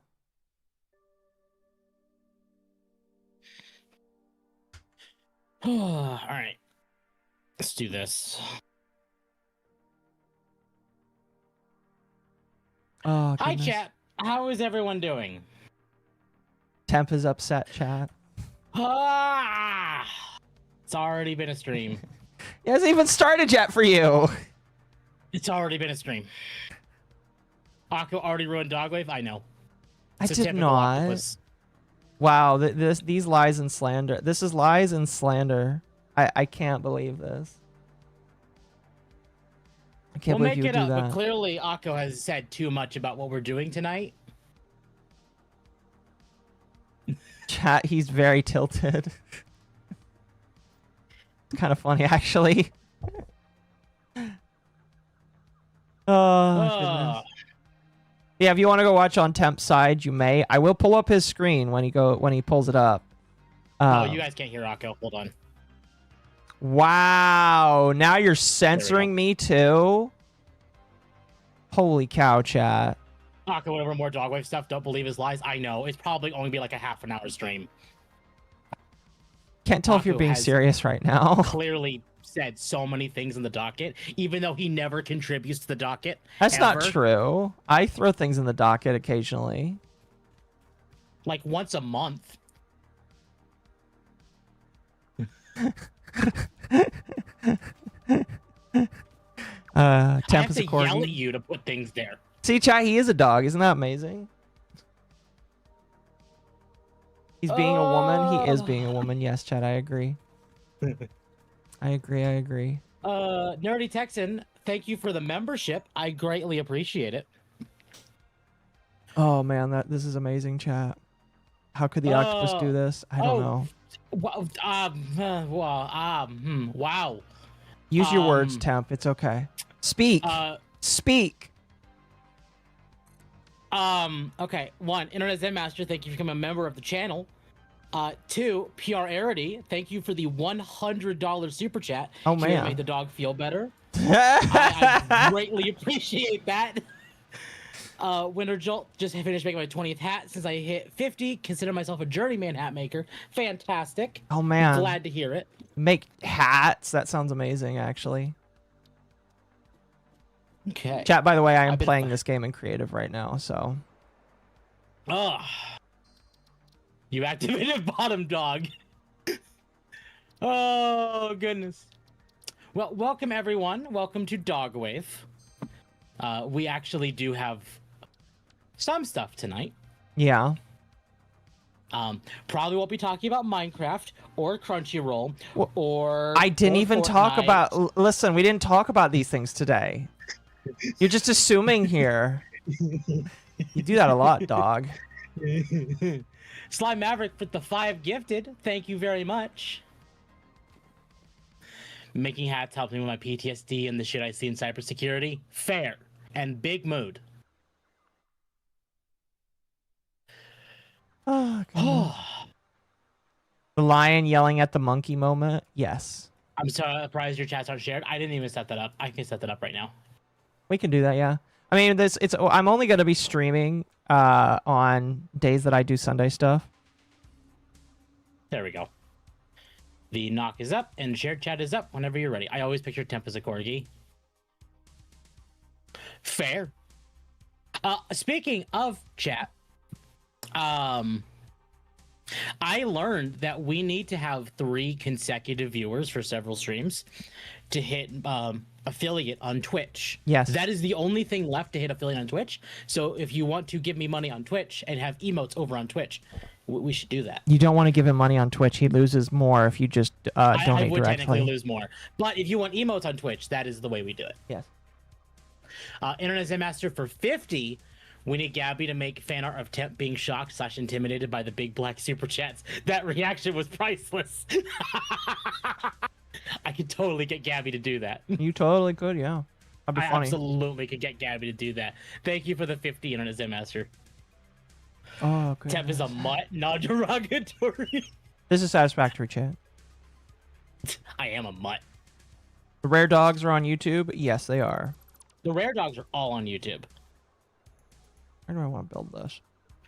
Huh. So, what were you doing this week? Working, unfortunately. That's pretty much the majority of what I did this week. It's just working. Fair. Sorry, chat. You might hear me eating. I finished making dinner like 10 minutes before stream, and then I had to come into my office and prep stream. I can't believe... I say this as I'm eating myself. I can't believe that you would eat on stream. That's very disrespectful of you. Oh, you got to deal with it. It's only 3. Did they lower it? Could have sworn it was 8 to 10 CCV for several streams for affiliate. Yeah, it's only 3. It's only but it needs 3. to be 3. It needs to be 3 consecutive. Like, because like right now I looked and it's like I'm at like 2.8. Twitch is big game, but until I get Kick working, we're gonna be on Kick or Twitch primarily. To be fair, I may not like Twitch as a platform, but I probably wouldn't want to remove Twitch from like my regular streaming, like selection, because by doing that, it does lower the scope of the people that do want to watch me that may only use Twitch. So, do I not have? Oh, that's why. But as far as me,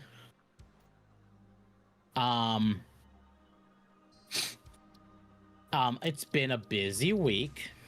Yeah. I was going to talk about Monster Hunter Stories 3 last week. Ironically, my plan last week, at least ideally, was going to be I've started Stories 3 the day it came out and then be done with it by Dogwave. Yeah. That didn't happen at all. I don't think I've even hit the halfway point of the story. And it's been a week. There we go.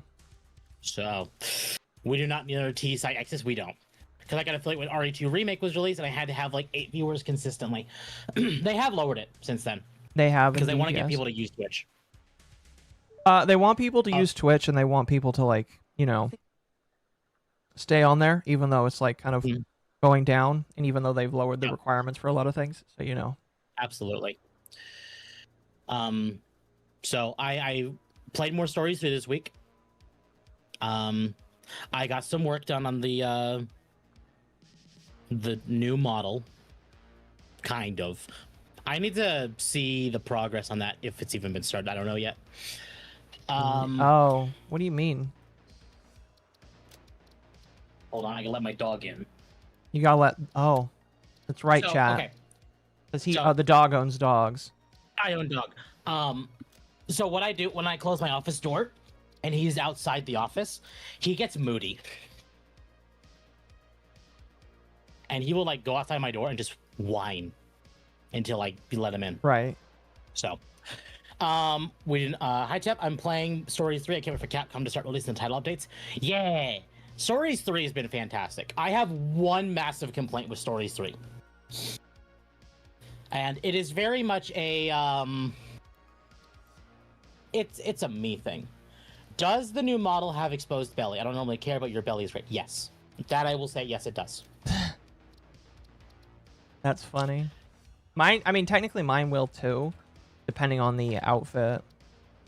Yeah. I can't wait for y'all to see it. I do need to see if Ari is willing to maybe bump up the time frame for when that's done, because I would like to have it like ready by probably at most October. Who's gonna rig it for you? I have not found a rigger yet. Fair enough. I kind of want to be closer to having the model done, so I can kind of give the rigger an idea of what they'll be working with.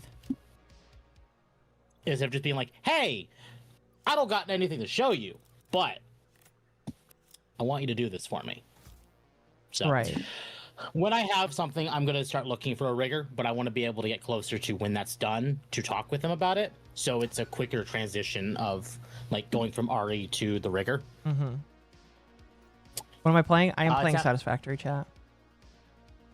Temp is doing dog face and he doesn't want his dog to see. Exposed tummy for dogs to sleep on. Temp Odegaron. Temp, what is your favorite monster in Stories 3?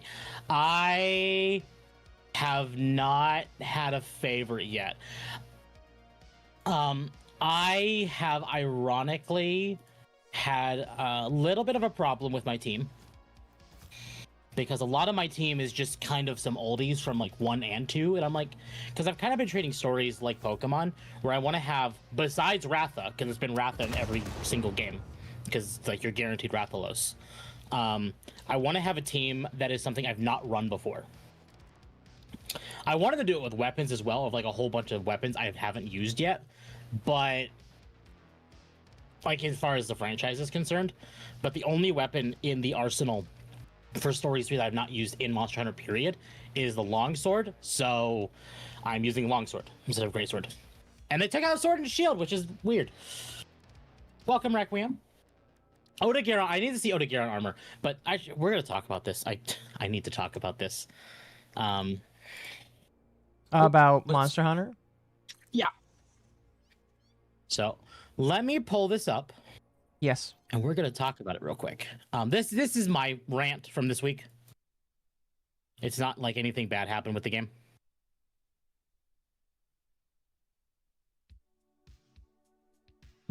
Come on. There we go. And boop. And where be? Nope, that's audio. There we go. Boop. And I'm going to stream this to you. Please do. Okay. So at the time of writing this, also Victus, I did. Oh, I this did is see your you sent the rant. hat. I do appreciate. I do appreciate the hat. Though to be fair, I don't know if I'd wear it because I have to add it to VTube Studio and What get all the hat? stuff working. And oh, Victor sent me another like the 4 to 5 star hat that you're wearing or whatever. Honestly, I've never watched Medicare outside of like listening to Akko.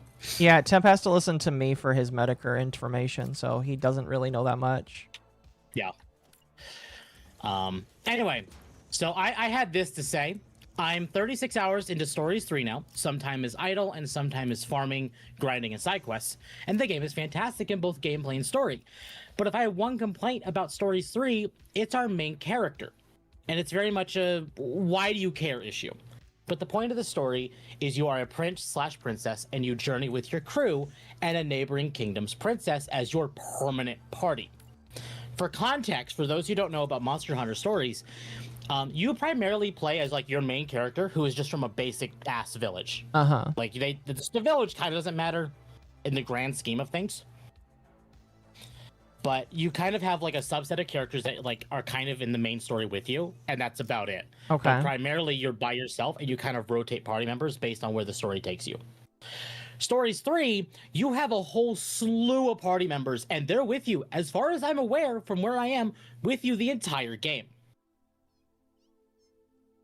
Which I'm okay with. That's fine. I like that. It's an RPG. It makes sense. Anyway, unlike Stories 1 and 2, where you rotated party members or didn't have them at all, you have a full roster of party members from the go, or from get-go.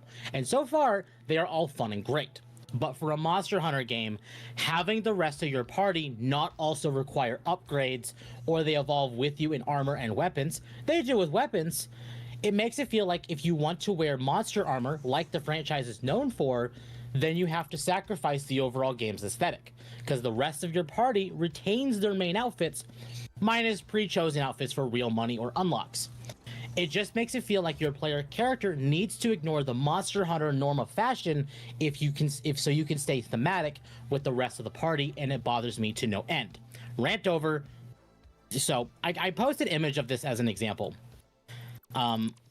So you can kind of see here my character alongside like some of the other main characters. And you can kind of see that it's a very diverse looking cast right there.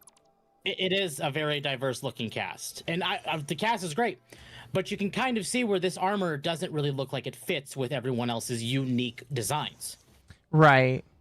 Whereas with the royal attire, that looks like it fits way more with everyone else. Because your party is also part of essentially what is the royal guard. Okay. And you're the leader, basically. Exactly. So it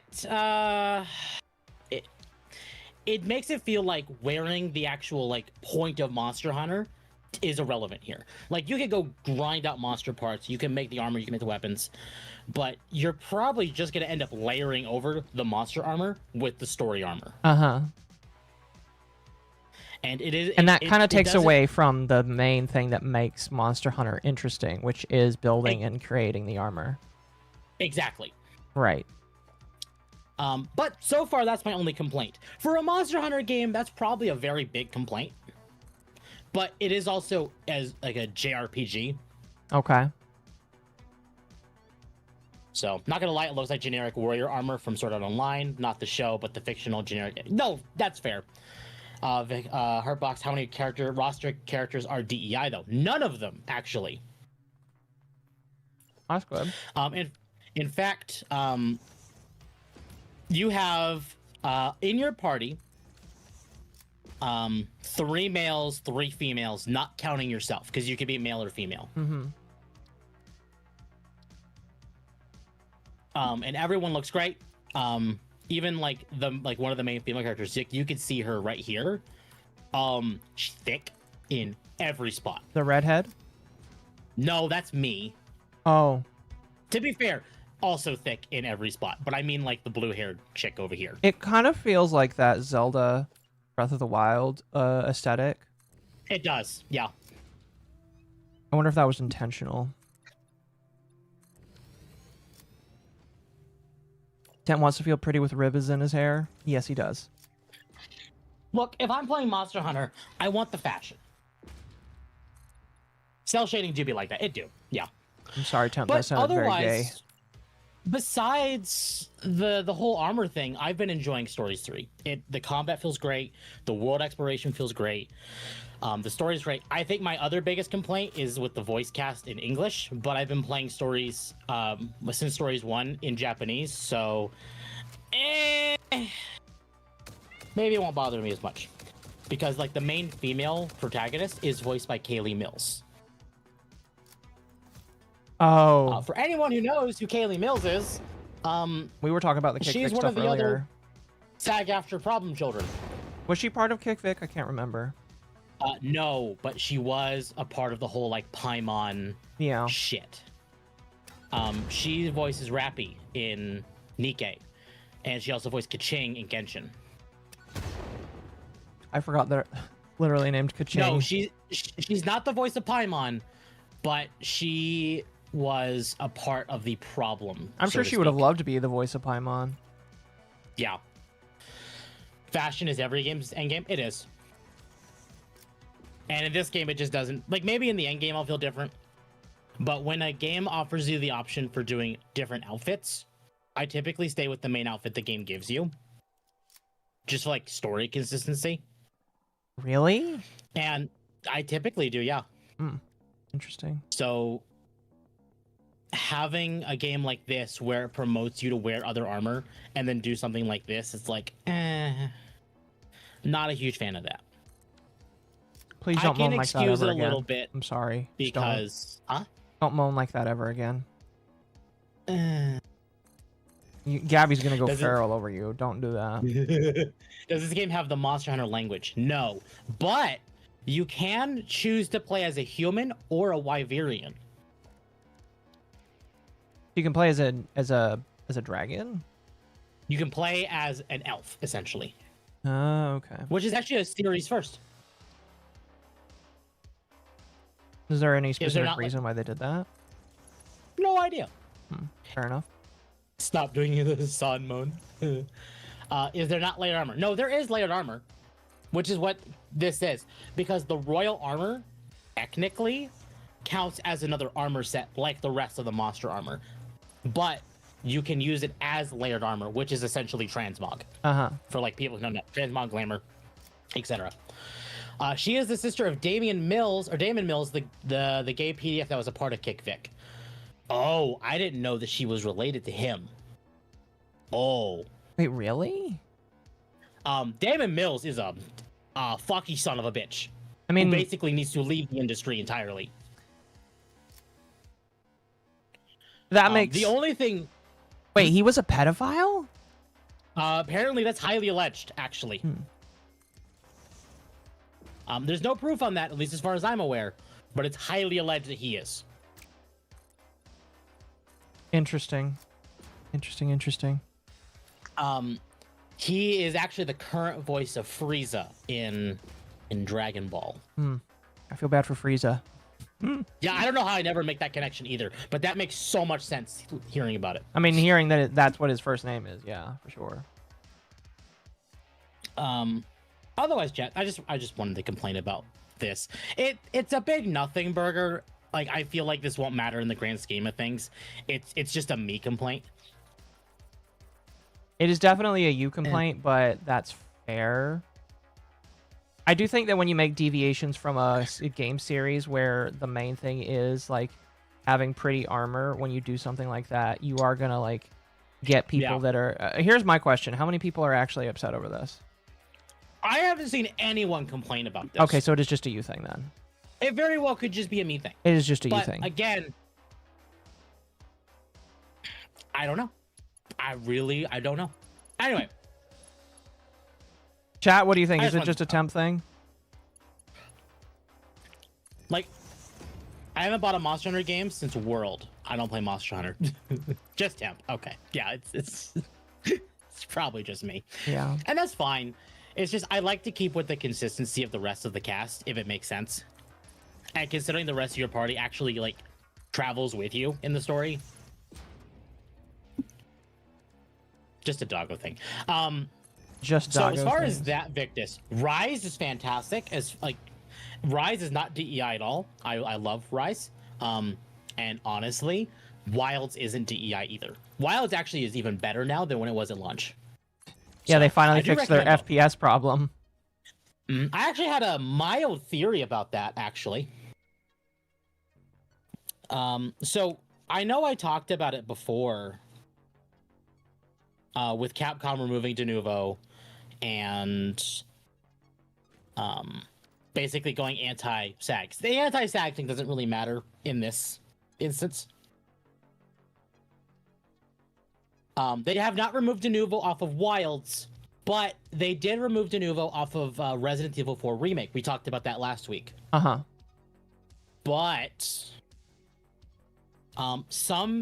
my tinfoil hat theory is that they removed Denuvo off of RE4 Remake because it was already losing its contract, and they maybe wanted to test the water and to see how Denuvo does. Because I'm wondering if they figured out that maybe some of the performance issues in Wilds are tied to Denuvo, but they can't remove Denuvo because of the contract. Right. So maybe they're starting to kind of maybe test the waters to see like community response to it and to how it does performance-wise.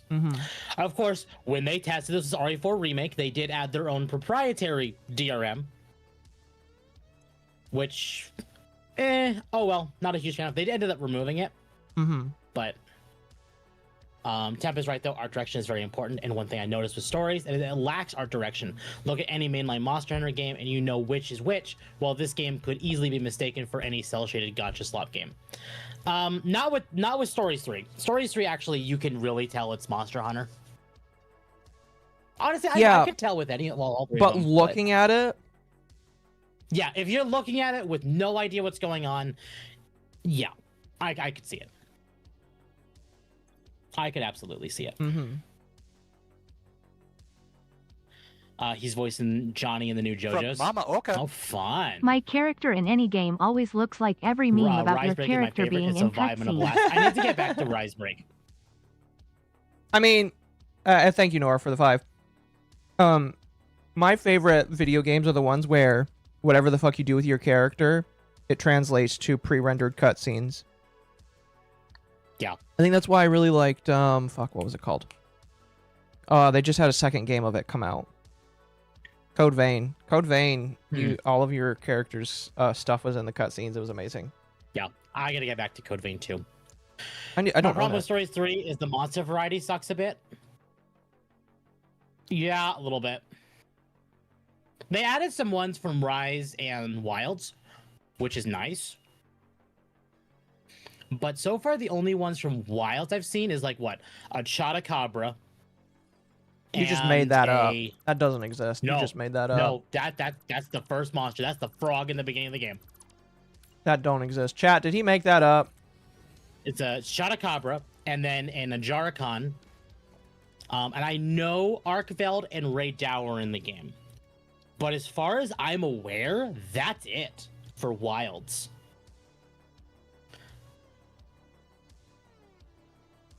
They have a few from Wilds, but they're later. Yeah. Rise and Wilds are fun, and Wilds has a big expansion coming with... Yeah, I'm very excited for the Master Rake expansion for Wilds. That'll be a day one for me. You need a haircut. Oh, Warframe does that too to your Warframe? Yes, and that's why I like Warframe.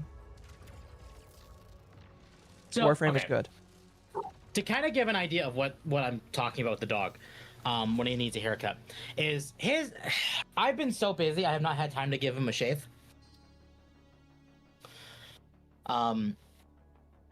And sometimes his claws get stuck in his fur when he's like scratching. Uh-huh. And then he whines. But because he can't get his nails out of his fur, I have to go pull his foot out of his, fur. You should give him a haircut then. I need to give him a haircut. It's bad. But he gets love. I just noticed something. Garrett Grant for the 1 membership. Thank you so much. I greatly appreciate it. Poor old man. Yeah, he's getting a shave soon, whether he likes it or not. It has to be done. He needs it.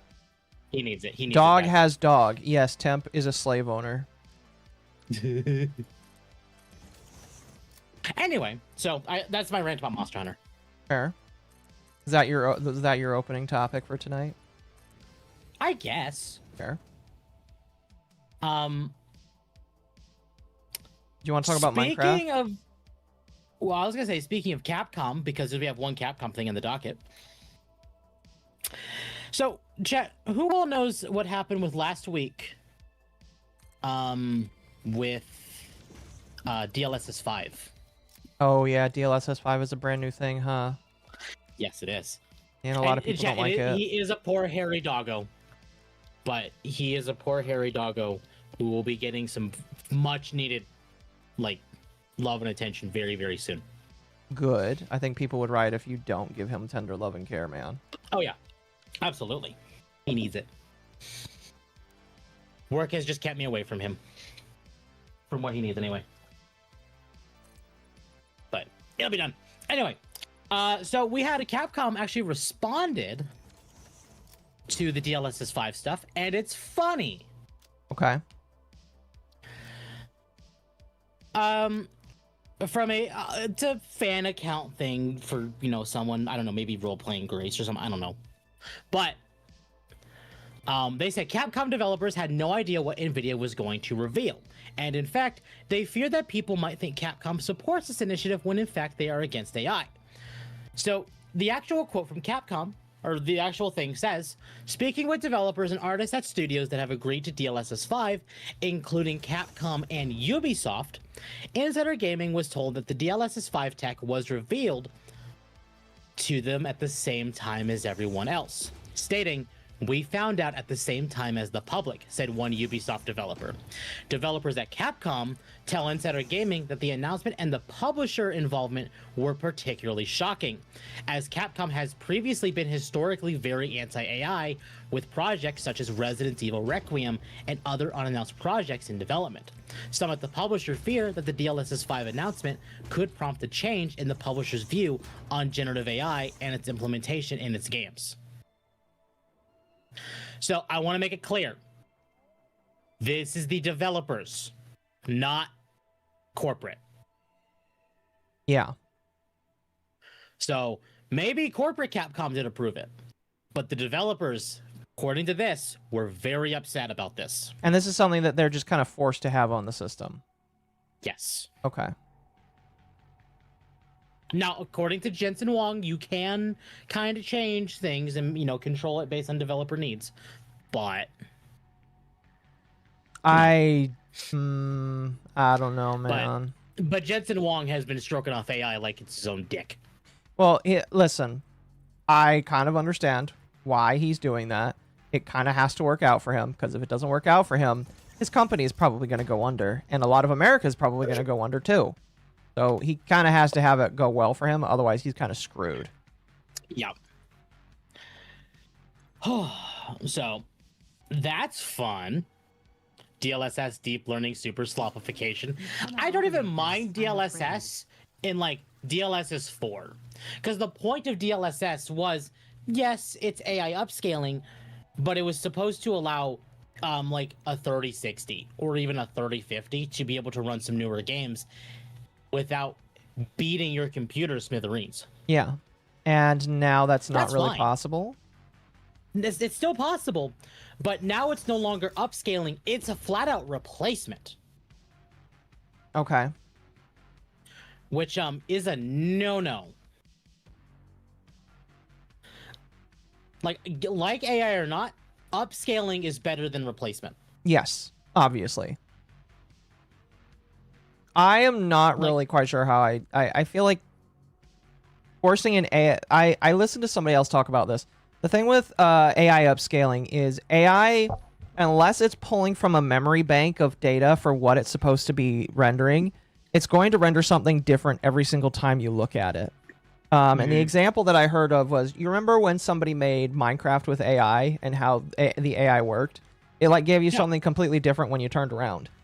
And so, like, I am not sure how the thing will work, because if they constantly have to give you a new thing every time you use DLSS, a character could look different a bajillion different times, and that's kind of weird to me.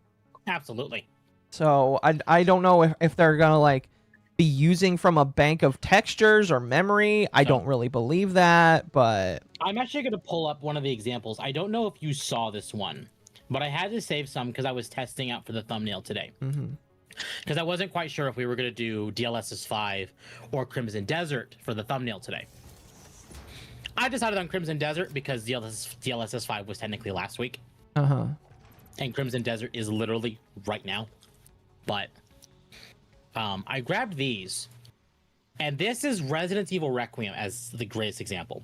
So on the left is Grace Ashcroft, the main female character of the game, with DLSS 5 off. And then on the right is her with DLSS 5 on. Gosh, it just looks so AI. Something else you need to realize with how DLSS 5 is going to go is that every time you turn the game on, it may not even look the same.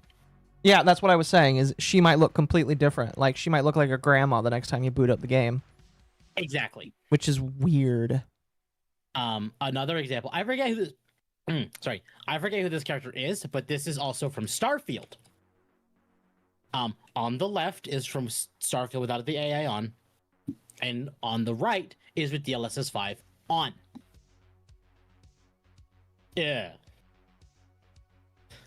Like Starfield or not, I'd much rather have the one on the fucking left. That looks better. The biggest one is obviously this one. I'll put something in Dogwave links. Okay. Don't know if you saw that. Oh. All right, hold on. Breaking news, chat. Samsung is killing off SATA SSDs. Yay. So, that's cool. Pretty awesome. Thanks for the follow. I don't like that. They are killing off SATA SSDs. Well, chat, if you need them, stock up now. I can't afford it right now. I know. I can't either. But if you need And them, Samsung now's the time to get them. is the best company for those SSDs. Not always. Western Digital's pretty good too. They do SATA SSDs as well? Oh, good to know. Akka's TISM most affected. Yeah. I mean, not really, actually. But I mean, gamers are going to be most affected for sure.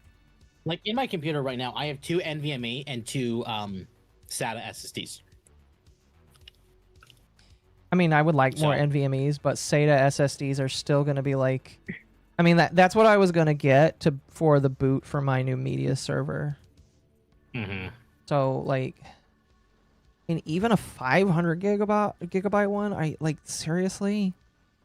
I have a 500 gig Western Digital SSD in my desk. Yeah. Like, not attached to my desk, but like in a drawer in my desk. I mean, Western Digital is fine too. It's just...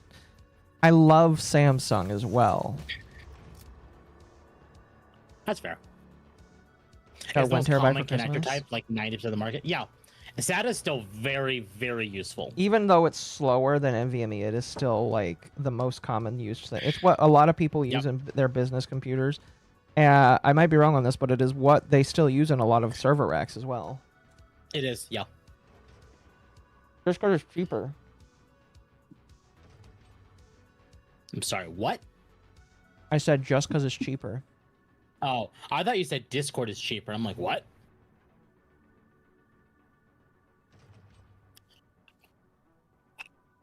Thank you for the 2. They really want to force us into renting. I don't know how you could rent an SSD, but sure. That's not how DLSS works. DLSS takes the frame before and the frame after and interprets the frame from the highest resolution available, inserts them into every other frame while internally running at a lower resolution.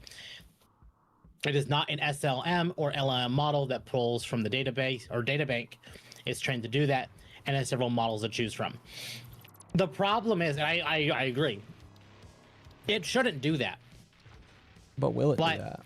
Will it, like, generate an entirely new, like her jawline is completely different here. Would it generate a different jawline or something along those lines? Even the slightest tweak like that. Because you got to remember, with something like Resident Evil Requiem, Capcom uses mocap.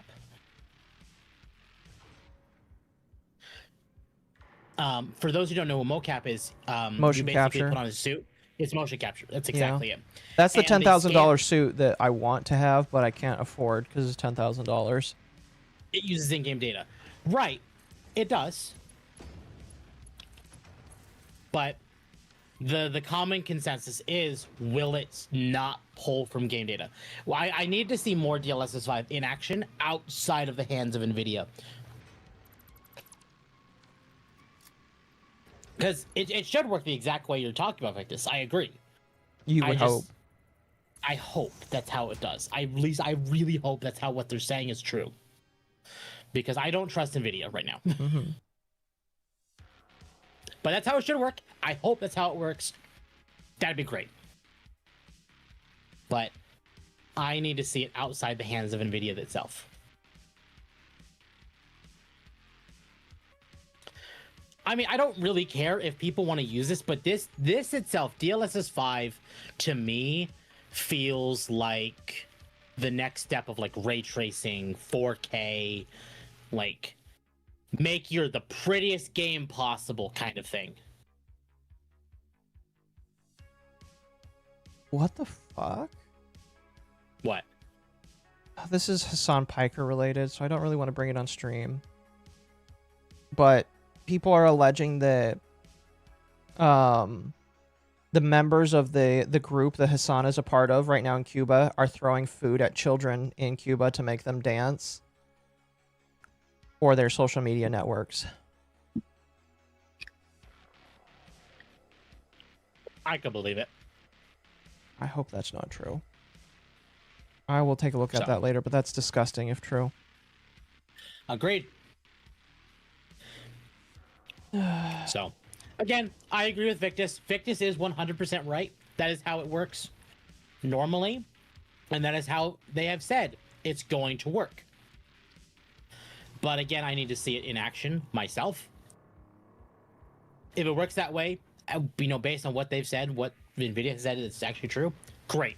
You know what? Fine. Cool. But I think, especially when it comes to something like RE9, especially where they use mocap and they scan the faces of actual actors for this, it maybe feels a little more like a slap in the face. No, I would agree with you on that. Like, because the mocap people, they put that's kind of like a real big deal to a lot of these people. Mm-hmm. So, you know, I can understand some of them being upset where it's just like, so you just took my face and you're using AI to generate it the way that you feel like it should be done. I don't really like that. Exactly. But wanting to see when it actually is in the hands of the public, what's actually going on. Yeah. Avenged, thank you for the raid. Welcome. Welcome, Avenged. But yeah, we can talk about Minecraft now. We can pull up the actual thing and watch it. Cool. Hi. So is this Minecraft? I didn't watch this yesterday. I only watched the trailer for the new cave. Is this like actual Minecraft Live? Yes. How long is it? 5 minutes. And actually, it's from Minecraft Live, but it's about the specific update to Minecraft itself, not Minecraft Dungeons 2, or it's not the entire Minecraft Live. Okay, it was just when did Minecraft Live happen? Like 2 days ago. Okay. So, chat, let me know if you can hear this. I'm Agnes, and I'm the vanilla Minecraft. Okay, I can even confirm through OBS you all can hear it. Cool. All right, let's go. Game director, and it's so nice to see you all again. I know that some of you are already familiar with the new baby mobs, and for us it's been so nice to take some time to improve existing features, just like we did last spring with the Spring to Life game drop. The little chicken is one of my favorites from the new baby mobs. So have you seen this? And I noticed that many of you seem to like it. No. Do you like the little chickens more than the old models? Yeah, I do. Really? But counter argument. They're so tiny you may not even think about it. Yeah, they're so tiny most people will probably accidentally squish them, in my personal opinion. Yeah. I say that with no malice in my heart, but like they are so tiny that I would probably run them over. The little chickens are unnecessary. I kind of agree on that. It just feels like, oh, hey, what can we do other than just adding new features? Let's improve these old features that people really don't seem to care about.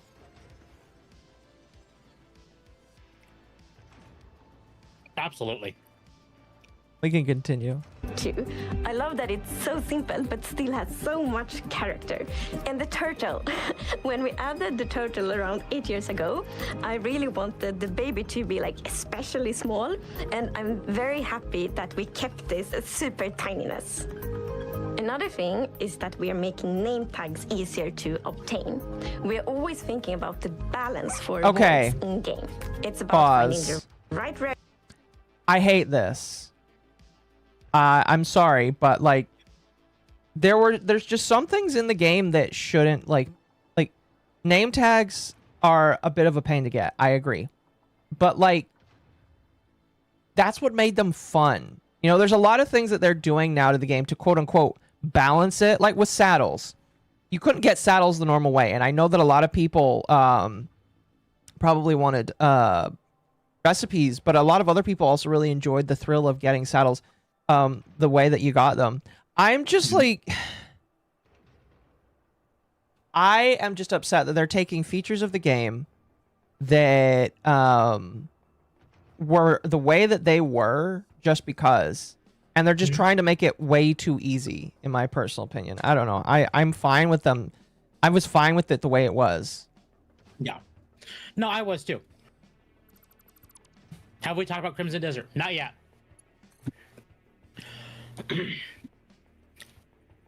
Priority for the right reward. And okay. They're cute.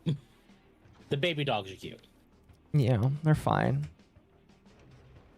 Naming mobs that you care about can help you create like an even stronger connection with them, and it can also be really inspiring from a storytelling and world-building perspective. So therefore, we made name tags more approachable. Oh, we have a release date. Tiny Takeover will be launching on March 24th. Okay. That is 2 days from now, Jack. I don't care. If it's just the mobs, I already have a mod pack set up that has all of the mods I really like on it right now. I am not going to update it to this until the mod pack, I can get all the mods on it. And by then, it probably won't even matter. I don't know. I just don't care. I'm more mad about the censorship of multiplayer. I agree. Censorship has gotten so bad in multiplayer that people can't enjoy the game the way they used to. It's actually kind of depressing. There's a reason games like Hytale have gotten so popular. Yeah. And now it's time for some of our amazing devs to talk more about this drop. Over to Jasper, Sarah, Sandra, and Felix. Dude, sorry. I'm gonna go back for just a moment. I don't want to mock him, but dude, nerd look. Holy shit. Oh, he just looks gay. Also gay. He just looks gay. Wait.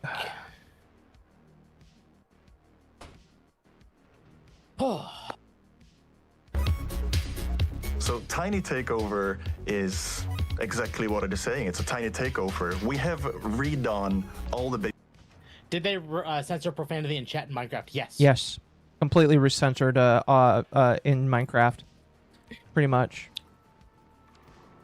It's kind of depressing, honestly. Live action SpongeBob. Oh god. Give them a unique personality in Minecraft. There's a lot of babies. We have kittens, we have pups, we have lambs, we have calves. The baby wolf, we have the baby cow. We have foxes and axolotls and whatever baby armadillos are called. It's Dylan. Baby Dylan. We don't know what to do with all these baby mobs. And your favorite? The villager. Tiny Takeover is one of the biggest cosmetic updates we've done, and we have over 100 new textures for these baby mobs. I'm still waiting on the mod pack. I've been playing to update to the big version, including in version 1.12. I'm not sure. I don't pay attention to Minecraft as far as their updates anymore, because I stopped playing the game. I kind of stopped paying attention because, oh, sorry for interrupting you. No, you're fine. I was just going to say, I stopped paying attention for a while because it just, none of the updates are of good substance. It's like very obvious that the updates for the game are made so that they can try and prove to Microsoft that they still have a worth in the company and that they're still worth keeping around. And that's all the updates feel like to me. No, I agree with that. That's what it feels like to me too. Because like any normal game release, DEI or not, some of these games are actually producing something worth a damn. Yeah. Their content updates. But this is like, who cares? Oh no, you have Babyville or baby mobs. Okay, what does that do for me? Yeah. Oh, Internet Zen Master for 5. That cringy yellow shirt and bow tie. Yay! I know they're probably doing this to justify their existence to Microsoft, but this is ugh. Yeah, no, no. Yeah, I don't know who said that to me yesterday, but yeah, that's basically how I feel about it. It's just like they're just justifying their existence to the Microsoft overlords. No, we're already done watching this. Oh, are we really already done watching it? Well, the rest of it is trying to justify the whole, oh, tiny mobs that do absolutely nothing. I was wondering if they were going to talk about the new, the next drop, because we've already gotten ideas for the next one. Do they even have that on their channel? Because it's on Twitter. Sulfur Cube Showdown. Yeah, the Sulfur Cube. The Sulfur Cube and the new Sulfur Biome is their next update. Yeah. Yeah, we'll look at that. Now it's time to get into something completely Can I add new. something, by the way? Our next game. Of course. I'm kind of sad, but also just like not surprised that I didn't even know that Minecraft Live was happening. Because normally, you know, as the Minecraft guy of the group, you would assume that I would know when that was going down. I had no idea that Minecraft Live was happening. And that's just a symptom of the fact that they're not interesting enough anymore. No, I agree. Minecraft has always been 10 years behind mods. I mean, fair, but like still, it's just depressing to see the way it is now. I agree. Drop is truly embracing the sandboxiness of Minecraft. And to tell you more, we need to venture underground. To where everything else in the game is. There's something about the caves. Not seeing the sun rise and fall makes it easy to lose track of time. I love the new ketchup and mustard blocks. Me too. You dig a little deeper, and suddenly you're somewhere new. Okay. It's quiet, a little, or very unsettling. But it's also full of possibility.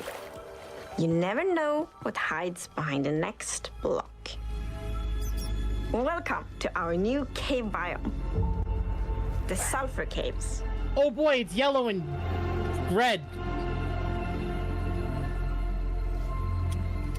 We left yellow and mustard cables behind. We don't need yellow and mustard blocks. Oh, that's literally it. So it's sulfur and cinnabar. Upon entering this biome, you'll notice the warm colors. There's red, yellow. There's nothing quite like it underground in the overworld. So this cave is very different from other caves because its surface is kind of three-dimensional. You have these patches of different blocks that fade into each other. So you have the pools at the center and then sulfur on the edges and then cinnabar. So it's a very unique environment. With the new sulfur caves, we use the cinnabar blocks and the sulfur blocks, and that of course also means that us players can build with all these different blocks. Okay. Both the cinnabar. I'm sorry I'm pessimistic here, but I'm like, and is there anything worthwhile with these? With the blocks? It's a new block set. That's about it.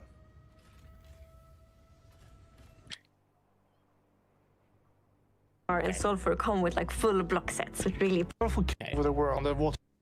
Box of butter and produce. As soon as you walk into it, and the full world. But it's not just the new pools and the new blocks that you find in the sulfur caves. It's the home of our newest mob. The sulfur cave. Yay, another slime. It's smiling, doesn't it?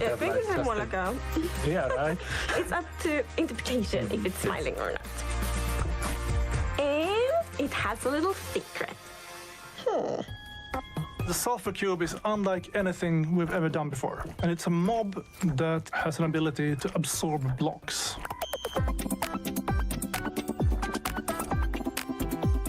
So when you hold the block that the sulfur cube likes, the sulfur cube is gonna move towards you. So like to make it absorb a block, okay, interact with it while you're holding the block.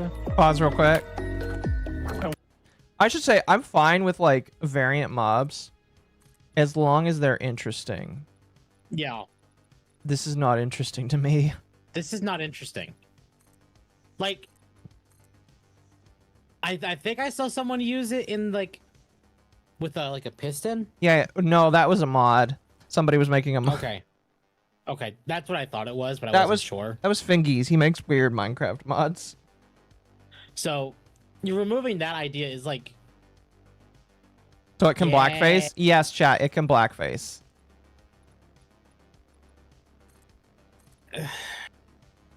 Look, I said it a while ago. Minecraft lost its soul, and that. This is literally. You know what? At least they're doing more than Bungie.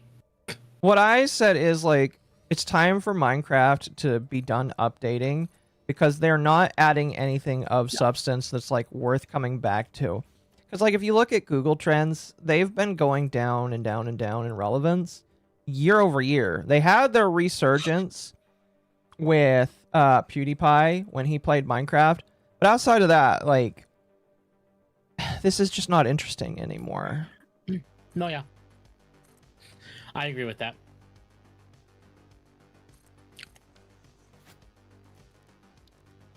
When it does, Minecraft has been slopified by microslop. It really has. Yes.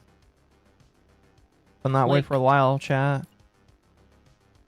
To me, there's no reason to play Minecraft anymore.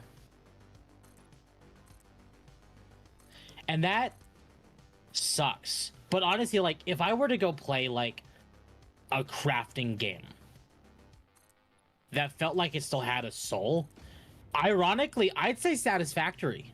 I'd rather go play Satisfactory again than play Minecraft again.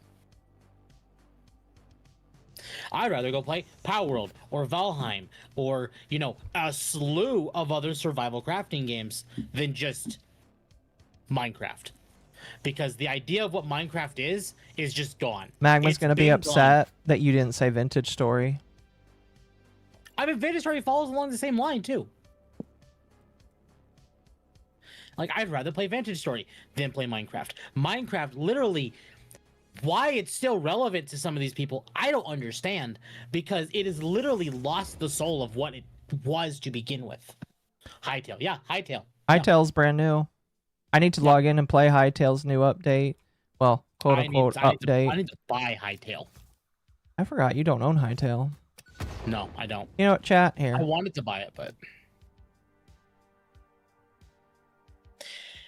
But yeah, oh no, like, you can do different things with the slime. Anyway. It's a slime. That's all it is. Let me open up Oh my Hytale chat. God. Sorry, I'm gonna show this off on stream. We're gonna raise the spirits, chat. Dog cereal. Dog cereal.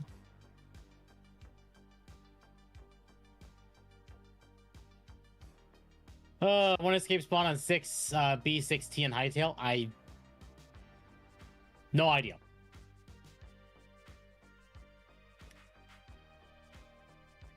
Six B six Okay, T is the Hytale version of 2B2T. What is 2B2T? The oldest anarchy server in Minecraft. Okay, well, I don't know. Yay, Chat, he Tardos. doesn't know. They yearn for dog milk. That's a lot of dog milk. Add the milk. Speaking of chat, He if had you the want to milk. see the coat come off for all your dog milk needs, Well, my coat's already we come should- off. we should hit the super chat. Not super chat. We should hit the goal. Do I have a Hytale server? No, I do not. I'm sorry. Those things cost money, and that is something that I cannot spend on something like a Hytale server right now. I'm sorry. Mm-hmm. Oh, that's cute. So, I don't know if you know, but we got some news about Sonic 4 this week. Okay. On March 19th, this week, they announced the movie will be coming out on March 19th, 2027. Okay. And we got a teaser, kind of. Another teaser. And this was a little surprising to me. So we're gonna go through this. I'm gonna mute it for Good. stream. Thank you. I'm gonna let Occo hear it because. Oh. Can your chat hear it or no? If they can, I'm just gonna do this. But there's dialogue to it. That's why I'm. You know what? Screw it. I'm just. Gonna Why are you muting it for your chat?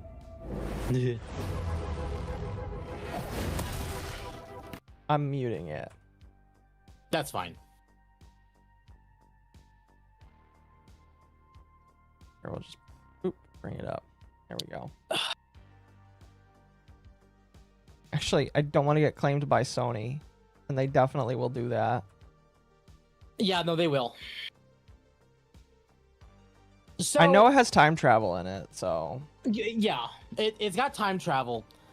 I think, yeah, it's awesome. It looks great. In fact, it's Jim Carrey literally narrating the trailer. Mm-hmm. So Jim Carrey's already confirmed to be returning for the movie, which is good. But I was surprised to learn of a few names coming to this movie. And this is directly from Ben Schwartz, who is the actor who plays Sonic, saying 1 year to go till Sonic 4. Jim is back, and look who else is coming to play.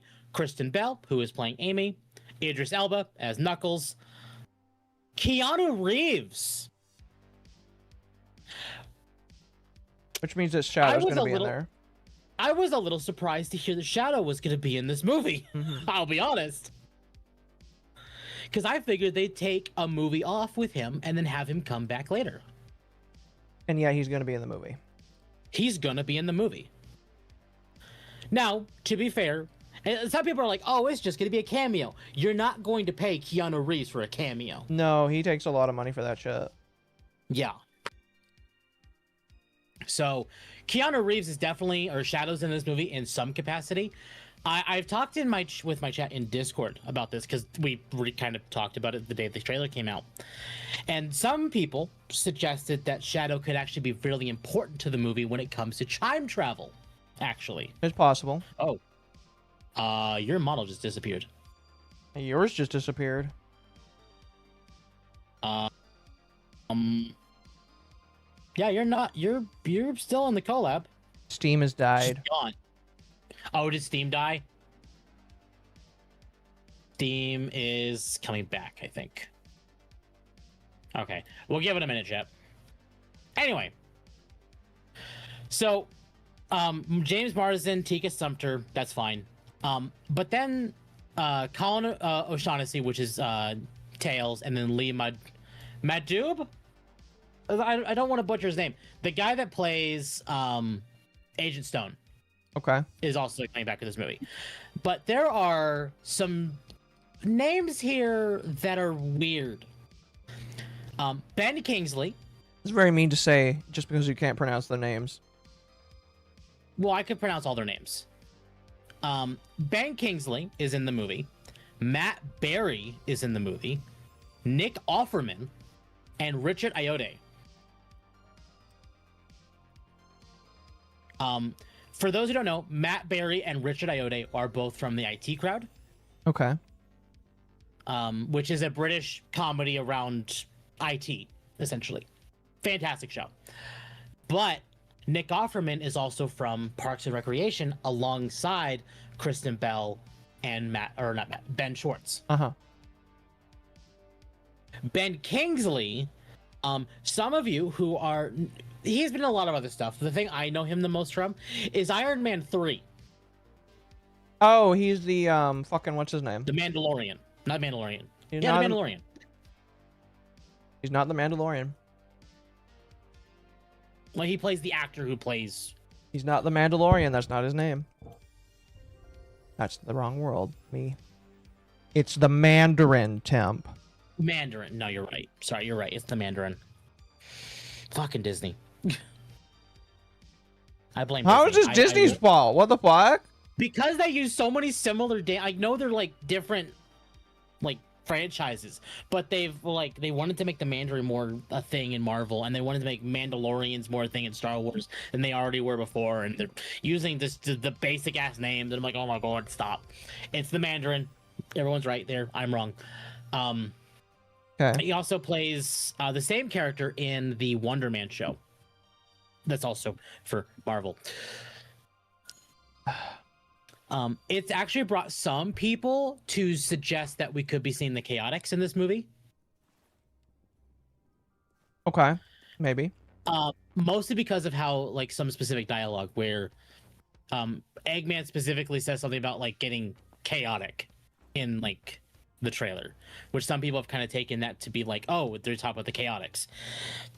I don't think so. Bless you. I think bringing the Chaotix in here is a bad idea.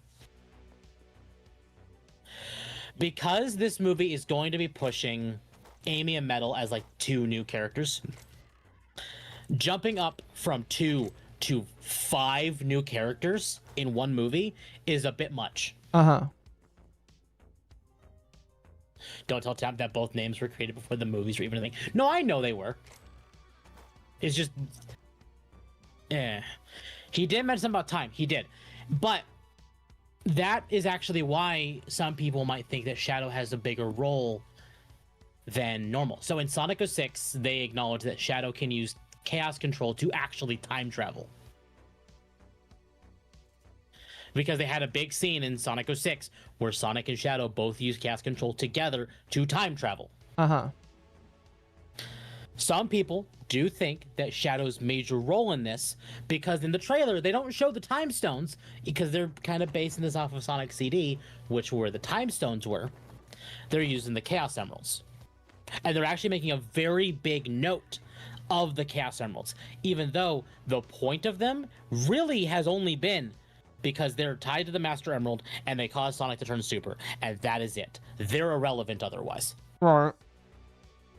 But they're literally in the main trailer here. Like, all 7 of them. That means their role in this movie is probably much bigger than we think.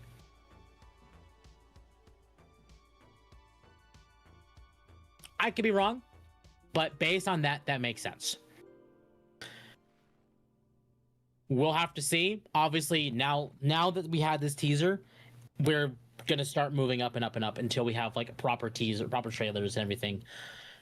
Because we're literally a year away to this movie. Right. So we might have a better idea. We'll see.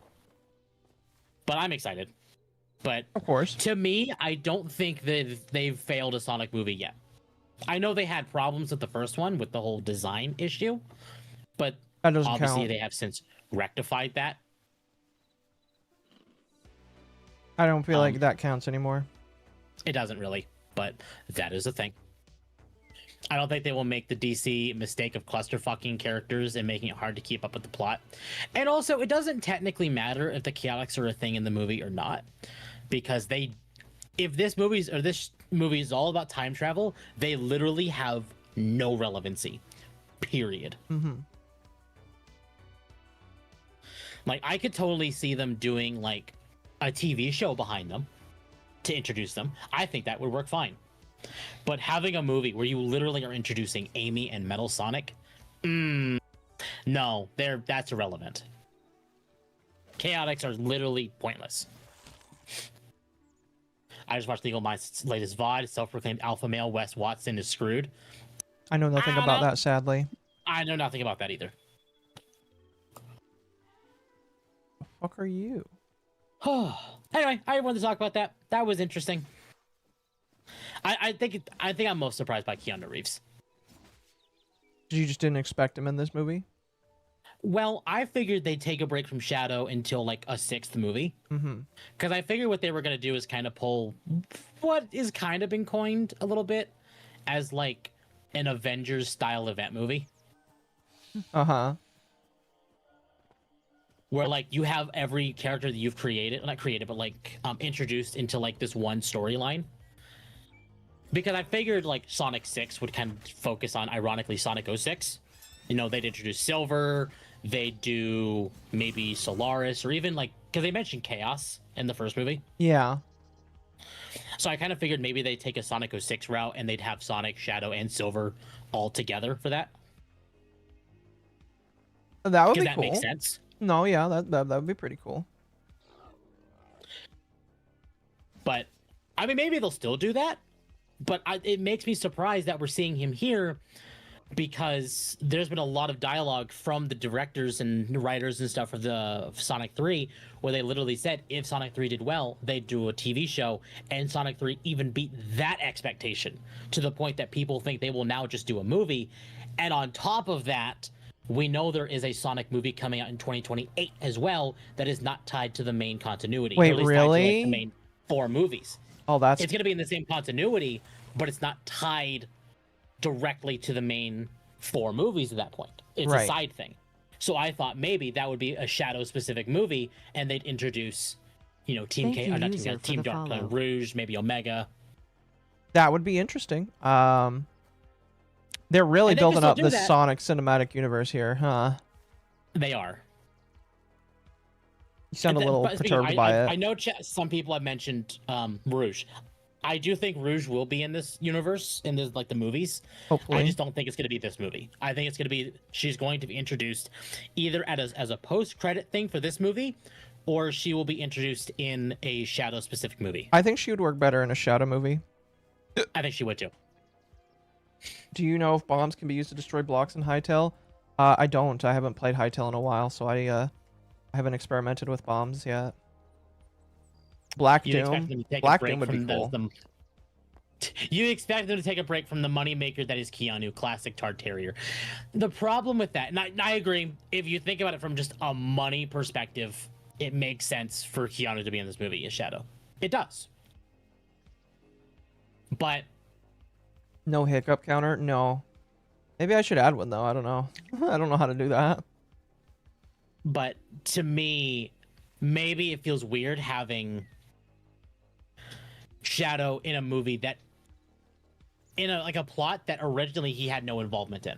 Because Shadow wasn't even made when Sonic CD happened. Again,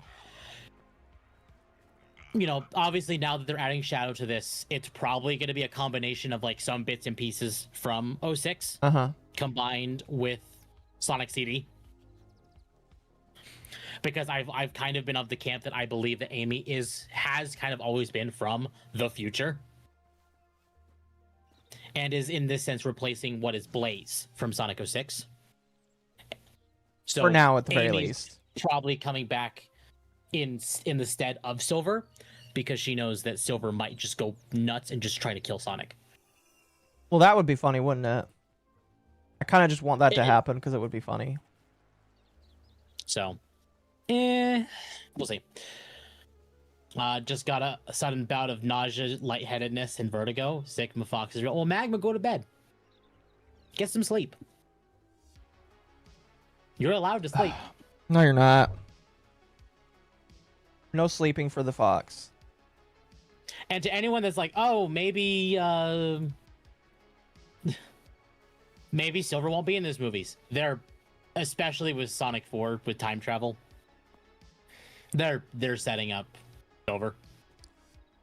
Just a little bit. And also, to be fair, they've already said that they have plans for Silver.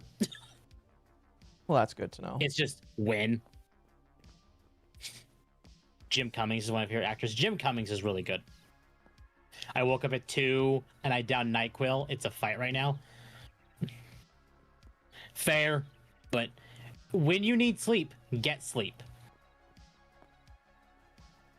No sleep. Period.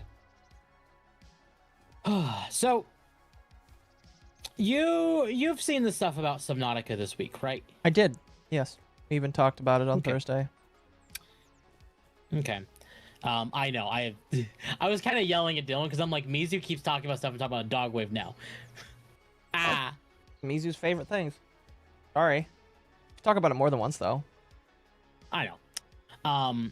So, Judge orders Subnautica 2 studio CEO fired by Krafton to be reinstated and gives him full control over early access Steam launch. The judge found that Krafton broke their agreement when they fired Gill and the co-founders last summer without a good reason. Ted Gill is back as CEO right away with full control of the studio. He has complete say over when and how Subnautica launches in early access on Steam. Krafton cannot block him or interfere with the launch. A big bonus payment up to $250 million linked to the game's release success is active again until September 2026. Though I have heard this can be extended to March 2027. In my personal opinion, good. I'm glad that these people were able to give the middle finger to this company that tried to fuck them over. Because last I checked, this company was, like, fucking them over, and it wasn't, like, very cool at all what was going on. Yeah, exactly. Avenge, thank you for becoming a member. So, this is interesting. I'm glad to see this. It's a mixed bag, because Krafton on one hand is not doing well, but on the other hand, Mizu is correct, and that the original developers of Subnautica 1 don't really know what made Subnautica 1 popular to begin with. Yeah, even though the fans do, they don't. Mm-hmm. Exactly. Now, I have heard that there is a big name horror director involved with Subnautica 2. But it's not horror that made the game good. These people are retarded. That's the thing, is Subnautica 1 was an unintentional horror game. It was not intended to be horror, but it was. Yeah.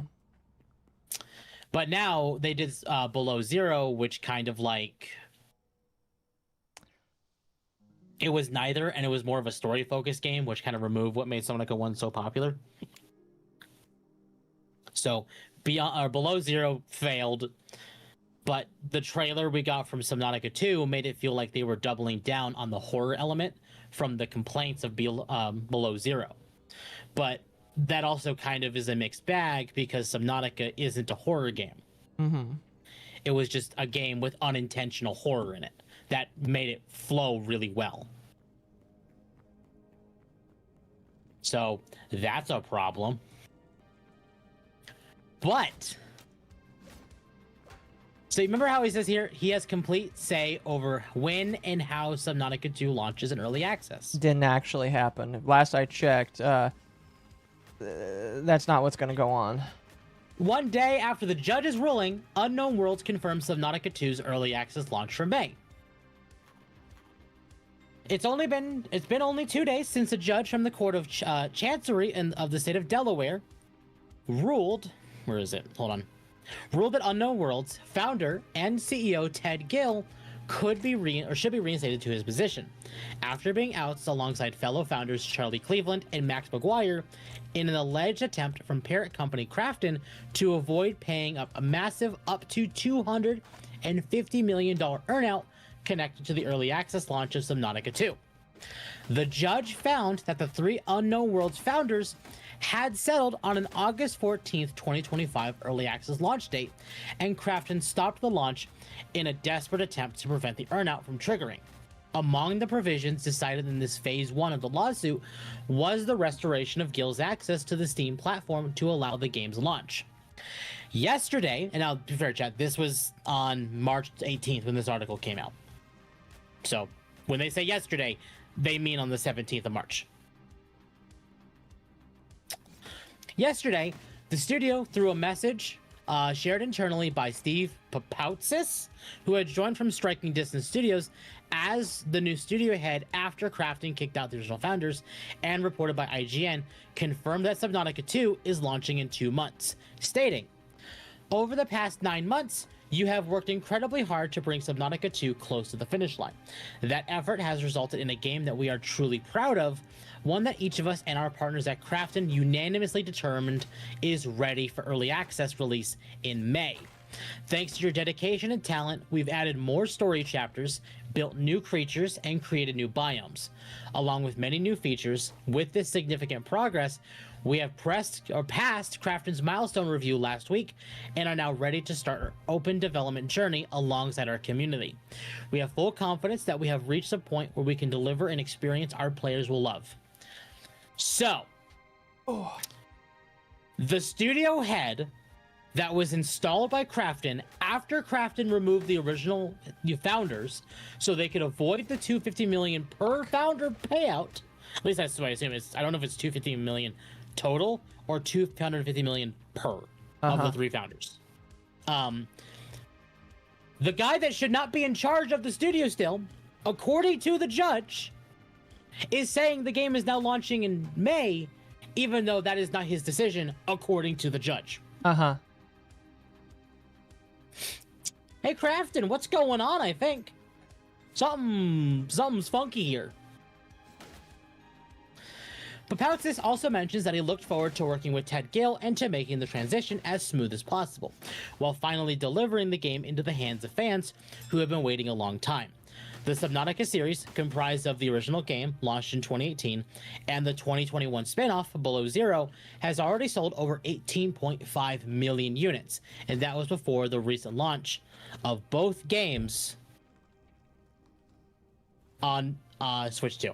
Sorry, I got an email that was in a different language sent to my YouTube Messenger. Here, you keep talking. I'll be right back. Like, that's weird. I need to look at that real quick. Hold on. What is that? That's weird.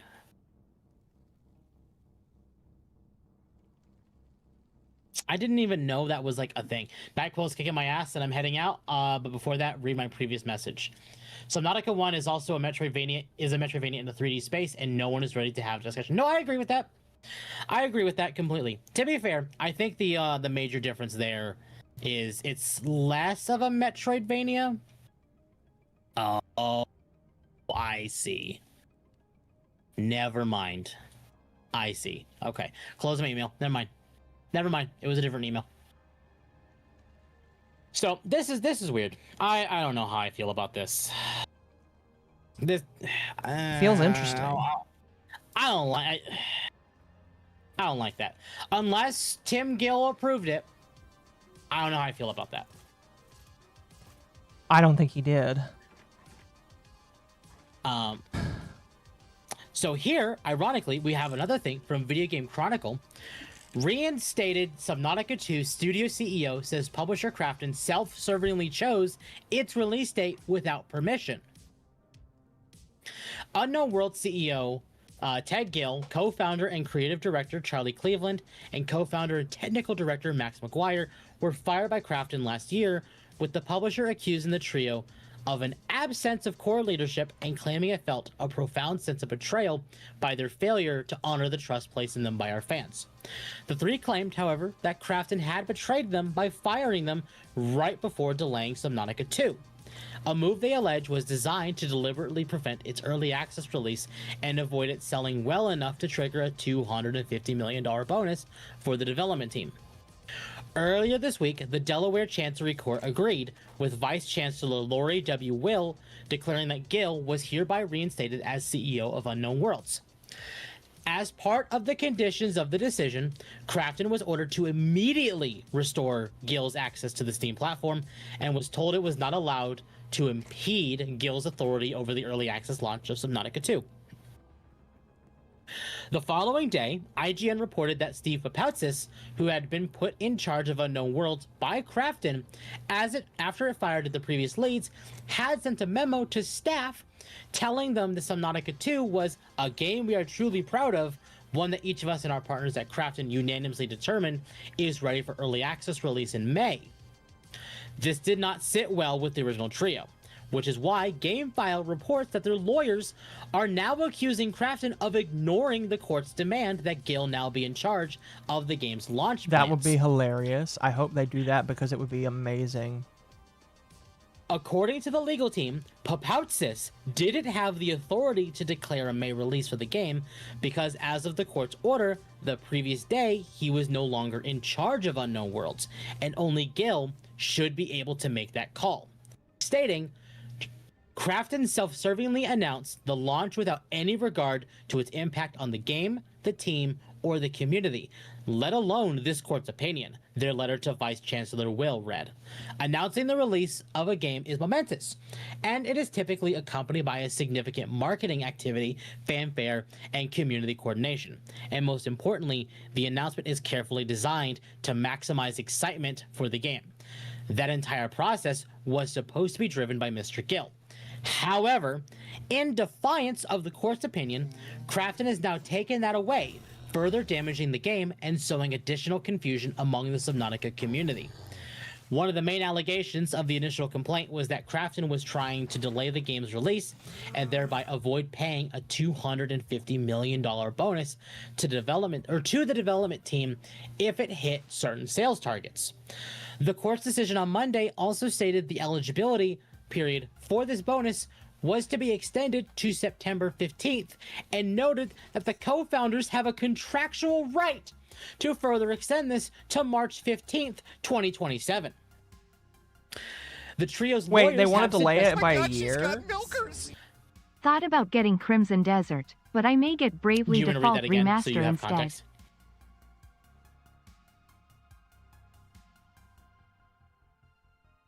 Ah, I see. Never mind.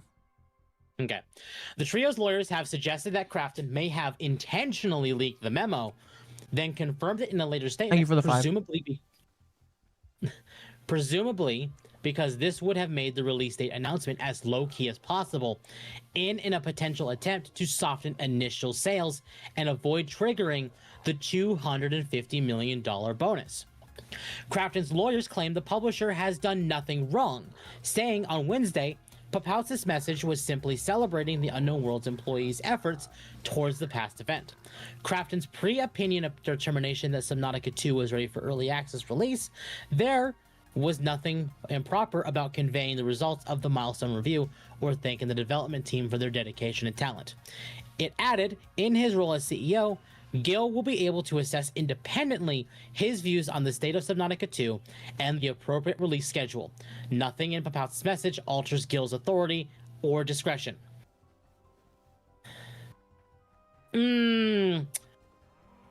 Either way, this is bad for Krafton. No, I would agree. If they decide to go back to court over this, that would be hilarious. Again, I kind of want it to happen. There is actually a chance here that the court literally orders Krafton to let Unknown Publishers go. Wouldn't that be funny? Unknown Worlds to be allowed to exist without Krafton again. Wouldn't that be funny? It would be. Krafton purchased Unknown Worlds a few years back, and they've been pretty much silent since. Yeah. Minus Subnautica 2 announcements, whenever. But because they've done nothing but Subnautica 2 since they were bought, will the court just tell Krafton, look, you bought them and you fucked them. Yes, they did. That would be really interesting. I'm gonna be honest. I kind of want it to happen just because it would be funny. In fact, I could be wrong. I'm not a lawyer. No, you are not. It is possible as well that the court just literally orders, hey, you know that $250 million bonus they were supposed to get if they met sales? Guess what? You fucked out, you fucked around, and now you get to find out. Pay them that immediately. Nah, I don't think they'd do that. I don't think they will either, but that is a possibility. That would be funny. Because the whole point of all of this was to make sure that Unknown Worlds did not get the $250 million bonus. Uh-huh. So the judge could be like, well, it doesn't matter. You're giving them that money now. In fact, they probably have paid close to that in lawyer fees. It's very possible, yes. But since they lost, I would imagine that Krafton has to pay those attorney's fees. Yep, they would. So, hey. I don't know. Again, I'm not a lawyer. They can literally tell the court to pound sand. Yeah. We'll see. So, there is a chance Subnautica 2 does not release this year at all, because they might go back into court if the court deems this a problem. Mm-hmm. That would be funny, though. It would be hilarious. And if they do that, chat, we will be covering it. You can bet that we will definitely cover that. That is great stuff. Oh, man. So we are going to jump into Crimson Desert here very shortly. Okay. But I kind of want to get back into... Oh, actually, sorry. We have one more thing for Subnautica 2. I had to go to Blue Sky today for the Crimson Desert shit. But in my looking for the Jason Schreier post, I found that he retweeted this. Or whatever the fuck he did. Stating, update, at 1:13 a.m. ET this morning, Gil's lawyers submitted a heated motion to the court, saying Krafton must explain why it shouldn't be sanctioned. Peeved at Krafton confirming May to IGN, then PC Gamer and Kotaku, stating, Gil hasn't had a chance to review the state of the game.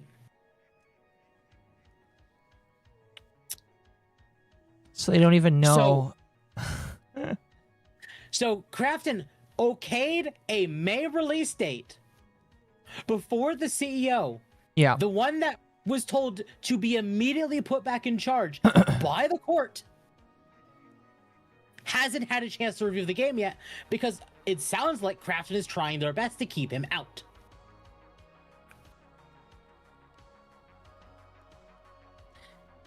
I'm just saying there is a really, really good chance here that they end up going back to court. I don't want court for anybody that doesn't deserve it, but it would just be kind of interesting, you know? It would be. Excuse me. I'm gonna read that super chat real quick so we kind of have like an idea. Thought about getting Crimson Desert, but I may get Bravely Default Remaster instead. Well, why don't we help you make that decision for you? Let's talk about Crimson Desert. Correct me if I'm wrong. Lot... Was it not made by the same people who made Black Desert? It is. Okay. So, for context for people, Crimson Desert was originally supposed to be an MMO, like Black Desert Online. But they ended up transitioning that from being an MMO to a single-player RPG. Why? Apparently it worked out better in development. Which, you know what? Cool. That's awesome. I would say that if it goes single player, that's typically better. You know, have an easier time of making money off of it. Absolutely. To the point, actually, that according to a former Rockstar employee, GTA 6 could lose Game of the Year to Crimson Desert, stating the story would have to be crap or include some kind of woke element for people to hate the game. Oh, that's hilarious. Please don't. They can't be serious. They're that afraid of Crimson Desert? Really? So, for kind of an idea, I'm going to go to SteamDB. Crimson Desert, when I looked earlier, was over 230,000 players this morning. It's at 136 right now, but it is also 8:30 p.m. at night. Listen. I feel like GTA 6 will hit 1 million. Maybe. Oh, well. Maybe. I don't think that player base makes it a Game of the Year, but no, it doesn't. But this is just Steam. It hit an all-time peak 10 hours ago of 248,000 players. Mm-hmm. Almost 249,000 players, really. So to have what may be Rockstar employees kind of scared in their boots for Crimson Desert really says a lot. Plus, you also need to consider this. Crimson Desert will be in more people's hands because it's available on all major platforms. Minus Switch 2. And GTA will only be available on consoles. Mm-hmm. Because Rockstar believes that PC players are cheap. Which they are. Yeah, it's 8:30 on the West Coast. I know. I'm West Coast as well. It's 8:30. But it wasn't all sunshine and rainbows. There's been a lot of drama around Crimson Desert this week. From Tom's Hardware, Intel suggests it was snubbed by Crimson Desert developers after reaching out many times about ARC GPUs. Company says it provided early hardware, drivers, and engineering resources to studio. Intel says it helped test, validate, and optimize support for Intel graphics in Crimson Desert. Crimson Desert, the new game from developer Pearl Abyss of Black Desert Online fame, launched today with a surprising caveat. The game doesn't support Intel ARC graphics cards, one of which ranks among the best GPUs. It doesn't seem like it will anytime soon either, with the game's official FAQ suggesting that Intel ARC users seek out a refund. Intel has fired back, saying that it has reached out to Pearl Abyss many times and even provided the studio with early access to hardware and drivers across multiple Intel products. So you can't play this with the Intel cards, then, is what I'm hearing. No, you can't. Oh. Why would you play games with Intel cards anyway? Are they actually that good? I've never understood Intel cards as actually being worthwhile of doing anything more than like tasks for computers or low-level games. I would say, so you know, like how people looked down on AMD a few years ago and basically like, why would you play any games on AMD? It's a buggy mess. No one should use it. Your go-to is NVIDIA. Uh-huh. That's where Intel is sitting right now. Really? So you think that Intel is just going to get as good as AMD? There is a chance that they do, but that also means that right now Intel GPUs are not the best. They're not horrible, but if your idea is gaming, it's not the best idea to use Intel. I mean, the only reason why I'm going to get an Intel card in the future is so that I have a video encoder GPU. So for my media server, because I need one. Yeah. I'm not going to use my Like, 20 supercard to do that because my 20 supercard is going to be useful for something else. Also, it can't fit. But, yeah. you know. Ooh, this is pretty. For price to power ratio, it is that good. No, yeah, for price to power ratio, it is that good. Yes. But, like, let me see if I can find it. I did not add it to the docket because we talked about it on Dogwave a while ago. Search. Acquired specs. Do we have... Oh, yeah, here we go. It's literally right here.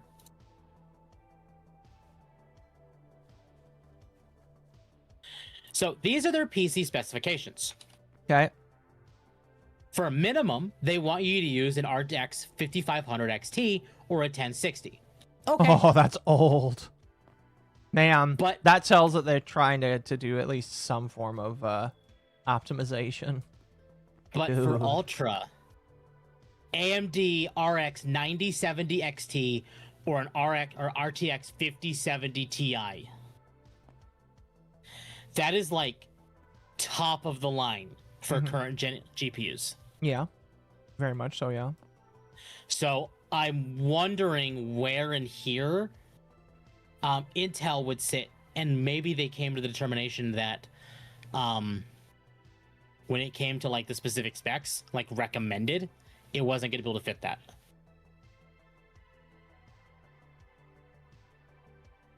Because like here's the thing, they are working with Intel, it's just on the CPU side. Right. Not GPUs. So, I don't know. Maybe. There's a price point with comparable power output on gens. Okay, interesting. AMD is Linux friendly. AMD is Linux friendly. Anyway. That's good. So they were stating, we're aware that Crimson Desert currently doesn't launch on systems with Intel GPUs. Sorry, my bad.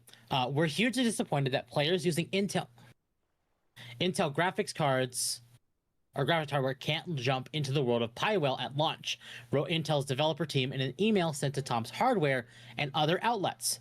Over the past several years, we've reached out to Pearl Abyss many times to help test, validate, and optimize support for Intel graphics cards, providing early hardware drivers and engineering resources across multiple generations, including Alchemist, Battle Mage, Meteor Lake, and Lunar Lake.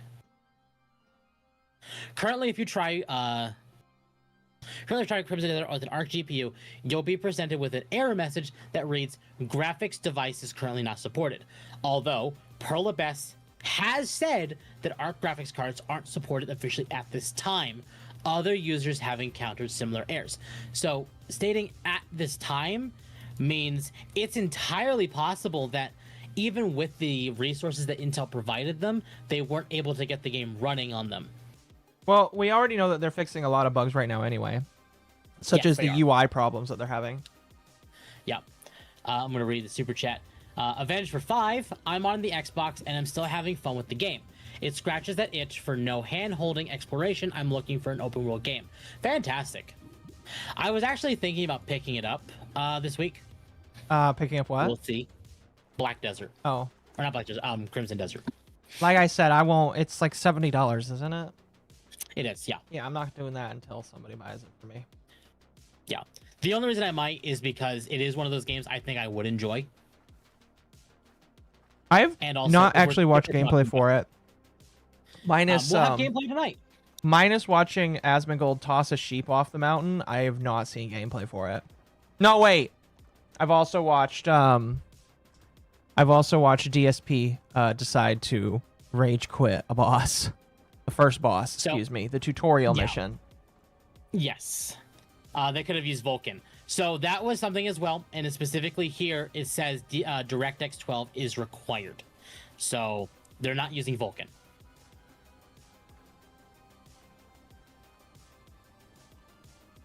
But on the Steam discussion boards, there are over 100 posts that reference this specific error. Many of them seeing the error on AMD or NVIDIA GPUs. It's unclear if Pearl Abyss will add ARC support in the future, but the company's guidance for ARC users to consult the return policy of the platform they purchased the game on suggests support isn't coming soon. Intel, for its part, has put the blame back on the developer, stating, for details on the choice not to enable Intel support at launch, please reach out directly to Pearl Abyss.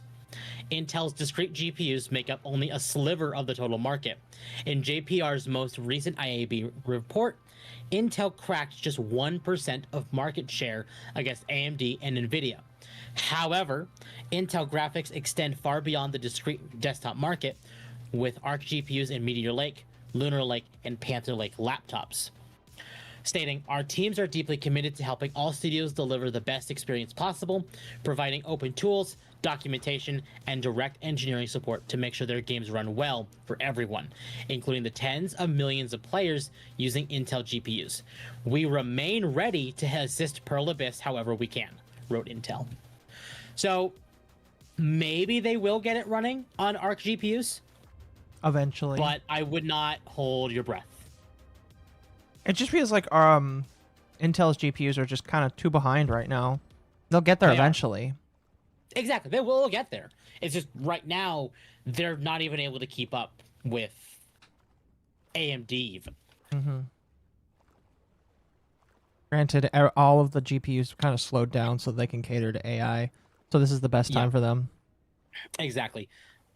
Something to kind of keep in mind, when the top of the line Intel GPU came out at the time, they were testing it. A lot of like these tech YouTubers were testing it with the 9800X3D. And with the 9800X3D, the GPU did fantastic.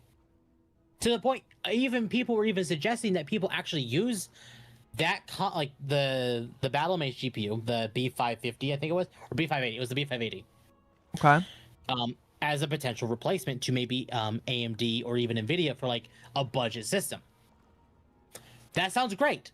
The problem is that it was a 9800X3D, and these tech YouTubers did end up finding out later that performance boost they saw that made the B580 look appealing was because they were running a 9800X3D CPU.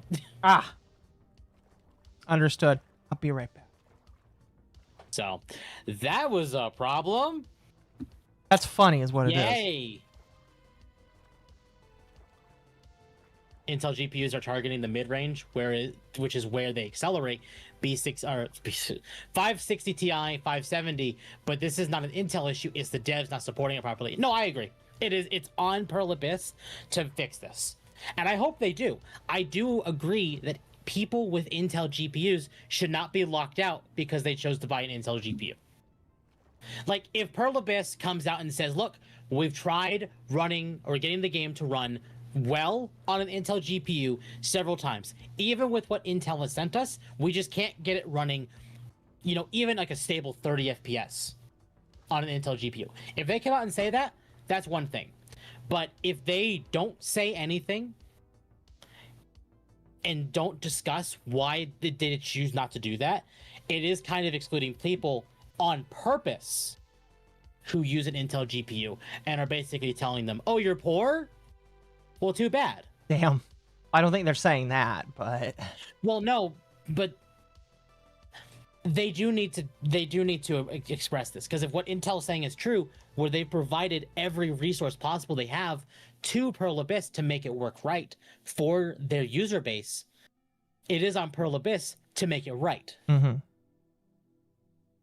If they come out and basically say, look, we could not make it work. With all the resources Intel sent us, with all the hardware they sent us, we still can't get it to run appropriately. We can't get it to run at a stable 30 FPS at 1080p.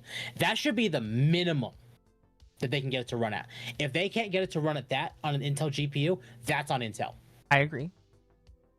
But that's the thing. Pearl Abyss needs to open their mouths and explain that. If that is an issue, I would like to know that. If that's not the issue, it's on Pearl Abyss. My question would be, how long has it been? Because maybe they're formulating... Listen, it is Sunday. Like, they literally could come out and give an answer, like, tomorrow. This was published 2 days ago. Okay. The day the game launched. by the way. Okay. So, no, Pearl Abyss has not made a response yet. Understood. And in fact, according to Pirate Nation, which again, take with a grain of salt, Crimson Desert launched without support for Intel Arc GPUs, stating the game won't boot on any Arc card. Pearl Abyss says they are not planning to support it and to told people to ask for refunds. And this is the actual pop-up in the game. Does Crimson Desert support Arc Intel? No. Crimson Desert currently does not support Intel Arc graphics cards. If you purchase the game expecting Intel Arc support, please refer to the refund policy of the platform where the game was purchased for available options. We apologize for any inconvenience caused. Mm-hmm. Also, yes, chat, I am playing Black Mesa. So, and yeah, that's from their website. It's not in the game. This is from their website. So, technically, Pearl Abyss has just decided, fuck Intel. So, I don't know what's going on there. I would like clarification from Pearl Abyss, admittedly. Look, I'm not saying the big corporate, money hog that is Intel is deserved a proper answer. But if what Intel is saying, where they've provided every necessary tool they have at their disposal to Pearl Abyss to make this right, I want to hear more from Pearl Abyss on this one. Yeah. So that's fun. On other news of fun things, the other thing that got Pearl Abyss into some heated, hot topic water is Crimson Desert players think they found AI-generated art in-game. Was it proven that it was AI art, or is it just Yes. speculation? Okay, it is. Okay. So, in the article, Crimson Desert just launched yesterday to a bit of a chaotic and mixed reception from critics. That hasn't hampered its sales, but those 2 million players are starting to stumble into some concerning issues in their first day in Pywell, including the presence of what some are saying may be AI-generated art assets. Remember what happened a few months ago with Sandfall and the AI assets that were in the game? I believe so, yeah. Okay, same issue here. Okay. A number of threads have popped up around social media of players questioning the human authenticity of certain art assets, specifically signs and paintings around the game. There's this painting of 2 swordsmen with a lot of odd angles. There are these odd-looking gentlemen with funky fingers. That was deleted. Funny. And while all the above, I could see there being an argument for some just funky proportions. The piece that really seems like solid evidence of AI or generative AI in this painting of various men and horses, just start looking at the horse's legs and keep going. Oh. Oh. Oh. Indeed. Oh, indeed. Oh. Oh. I can see that. Doesn't both Sony and Microsoft use AMD chips? Yes. Nintendo's using NVIDIA for their GPU, but both Sony and Microsoft use AMD, yes. Our own writer, Brendan Graber, stepped in and found us some more examples that are just off in ways that really doesn't make sense for a human to have done. Here's the image in question. Yeah, that, Yeah, I can see it. Yeah, I can see it too. I can see it. What is happening in this picture? What is happening in this picture?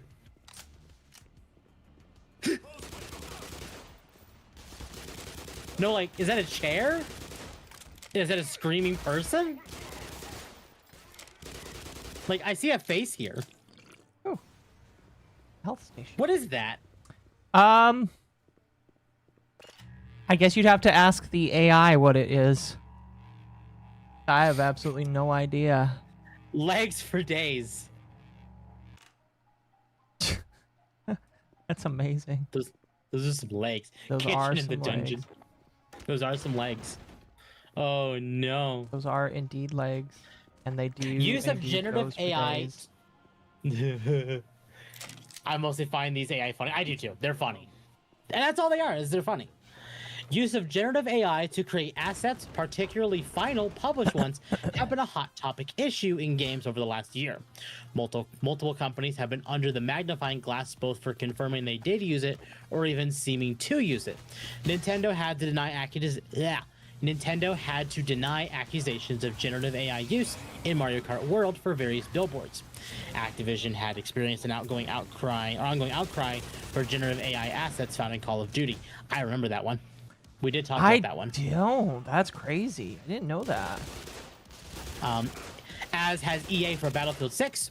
Larian Studios just went through a whole round of public backlash late last year when it was revealed in an interview that its upcoming game Divinity was using generative AI behind the scenes for things like concept art and placeholder text. Expedition 33 was stripped of an Indie Game of the Year award last year when it was revealed that a generative AI asset inadvertently made it into the final release build of the game. None of these controversies appear to have impacted the sale of these games, but they certainly turned segments of the public's perception of them. If this is generative AI, however, this would put Pearl Abyss in violation of Steam's AI content policy, which requires generative AI use to be disclosed on this game's store page. Yes. Crimson Desert's page has no such disclosure at the time this piece was written. Yeah, that would get them. What is Steam's policy? If they don't disclose it, it could get taken out. It could. We'll get into that. We've reached out to developer Pearl Abyss and have asked them to confirm or deny whether generative AI was used on finished assets in Crimson Desert. The studio already garnered positive press just last month when marketing director Will Powers confirmed that all the game's main and quest NPCs were voiced by human actors, not generative AI, including in multiple languages. That is fake news. Developers are not required to disclose AI in their games. IGN Common just you're right. Oh, really? It's not required. Oh, yeah, it's not actually required. I feel like I was lied to there. But they did make a response. Actually, no, we'll get into that. We'll get into that one in just a moment. Okay. But where is it? Here it is. Cool.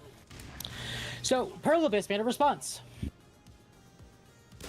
We'd like to address questions regarding the use of AI in Crimson Desert. During development, some 2D visual props were created as part of early stage iteration using experimental AI generative tools. These assets helped us rapidly explore tone and atmosphere in the earlier phases of production. However, our intention has always been for any such assets to be replaced following final work and review by our art and development teams, with work that aligned with our quality standards and creative direction. Following reports from our community, we have identified that some of these assets were unintentionally included in the final release. This is not in line with our internal standards, and we take full responsibility for it. We also acknowledge that we should have clearly disclosed our use of AI. While these tools were primarily used during early production, with the expectation that these assets would be replaced prior to release, we recognize that this does not excuse the lack of transparency. We sincerely apologize for these oversights. We are currently conducting a comprehensive audit of all in-game assets and are taking steps to replace any affected content. Updated assets will be rolled out in upcoming patches. In parallel, we are reviewing and strengthening our internal processes to ensure greater transparency and consistency in how we communicate with players moving forward. Okay, so IGN was just wrong, basically. Yes. Now, admittedly, Pearl Abyss does admit that it's the exact same thing that happened with E33, where it's something slipped past their review of the game to make sure all the stuff was gone, and it was not all gone. That happens. It does happen, no. In short, we are sorry, we got caught, let us remove it now. I mean, yes, but also, I don't know. Because they've been very upfront this entire time. Honestly, for how big the game actually is, it's surprising they didn't find more fuck-ups. Shit happens, look at any large open-world game. Exactly. No, absolutely. But in reality, who cares? And to give people an idea of how big the game is, I'm gonna pull up something really, really funny. Where is it? I put it in the docket, right? Well, hopefully you did.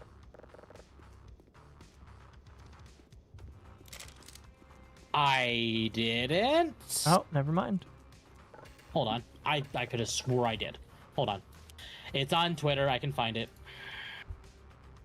How big the game? Yeah, no, you read that already. Never mind.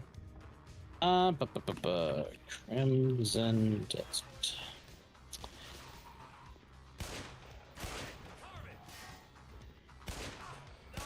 There we go. It was like one of the top options. Crimson Desert has a staggering amount of content for 100%.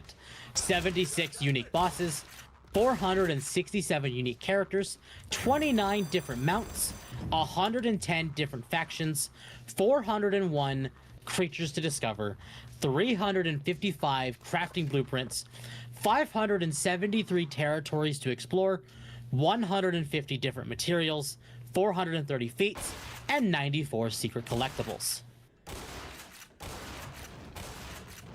So the game is a little big. Yeah, I was told it was basically the equivalent of 2 Red Deads. It is a massive, massive game. So, yeah. And it's even bigger than when you think about it, because it also does kind of pull the Tears of the Kingdom stuff. Uh-huh. Where you have a sky world as well as, like, the mainland. So, the game is even bigger than some people may have considered. And yeah, that's not counting potential DLC. Right. The skybox is floating stuff, so it's massive. Yeah, it does. It's one of those games, like, I really want to play it just because this could be one of those really fun open world games to play. But then again, you're not going to buy it.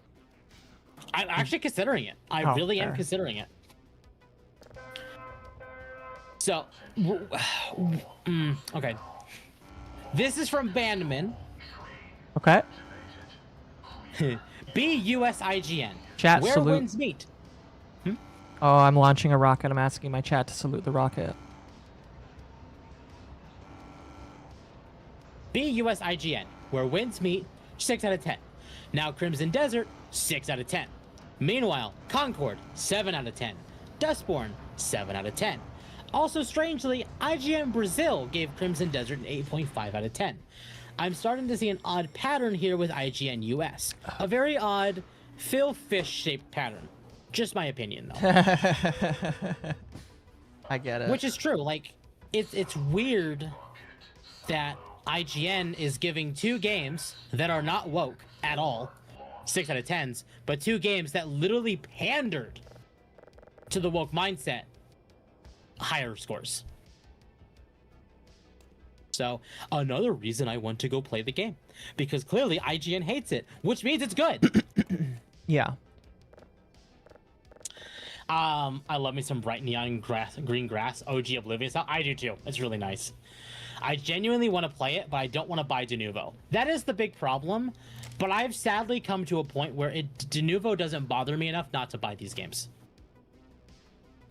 Mostly because if I didn't allow myself to just play games without Denuvo, I wouldn't be playing a whole lot of games these days. Because all of them have Denuvo. Exactly. And you know what? Props to anyone not wanting to play games with Denuvo and sticking to that. Massive props. But the second Denuvo got on my computer, I just accepted my fate.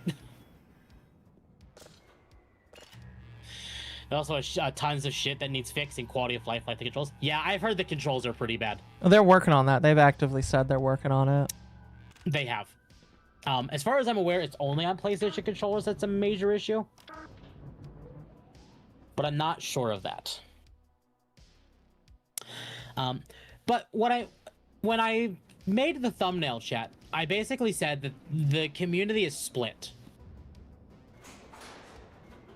So we're gonna kind of. I need your expectation is too high, Temp. I need you to bring it down. For what? What expectations are too high? I'm confused. Anyway, so I have two specific examples that are kind of on equal levels of like big. Bucky, the community manager for Pocket Pair or Power World, said, I played 26 hours of Crimson Desert this weekend. The TLDR is that I adore this game. It ticks all the boxes for me, and I've enjoyed every minute. Not going to get sucked into the discourse. I like the game, and I find it fun. More below, but ignore if you aren't interested. The controls are definitely pretty jank, but I'm personally used to it since I played a fair amount of Asian MMOs. I also play on mouse and keyboard, which, in my opinion at least, is clearly the way to play. I tried for a little on controller, and it just felt inferior. Combat is stellar.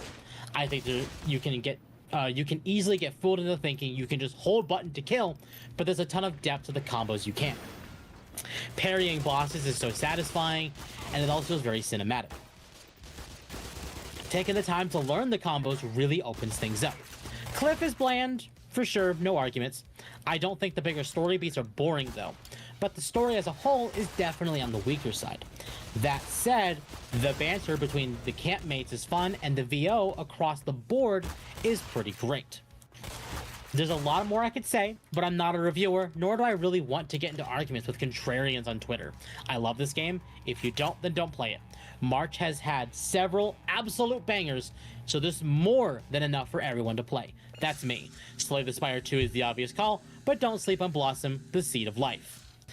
Really, okay, he kind of goes on to say other games that, you know, if this isn't your cup of tea, here's some other games. Yeah. Cool. The opposite side of that spectrum is our favorite journalist, Jason Schreier. Yeah, he gave this game a very low score, did he not? He did. I thought I put... Hold on. Did I not put that in the docket? I think I grabbed it, intending to put it in the docket, and I forgot to put it in the docket. Oh It's my fine. gosh. And you say I don't put things in the docket. I got it. It was still on my computer. I just didn't publish it to the docket. Jason Schreier, I've only played a few hours of the much-hyped Crimson Desert, so weigh my opinion accordingly. But those few hours were so boring and soulless that I absolutely did not want to play anymore. Feels like a game designed for people who just want to consume content.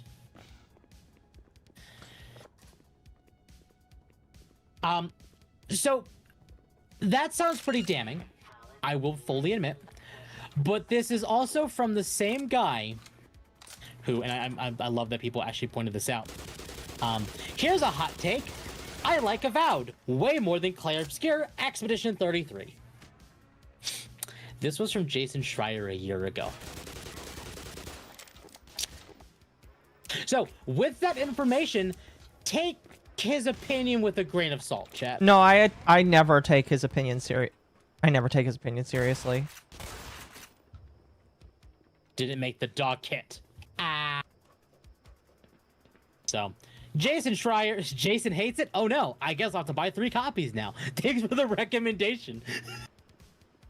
Yeah, and that's kind of why I want to buy it. Not specifically to spite people like Jason Schreier, but if people like companies like IGN and people like Jason Schreier both hate the game, there's clearly a reason to like it. Yeah, exactly. There's clearly a reason to like this. So I'm excited to play it myself. We'll see. Avowed is so generic that it's literally less of a game than Skyrim, which barely meets the requirements of a game. I enjoyed Skyrim, but I'm also very biased because it was my first Elder Scrolls game, and when I played Skyrim, it was a very interesting time in my life. So, Skyrim, I like Skyrim. I'm nostalgic towards it. Yeah.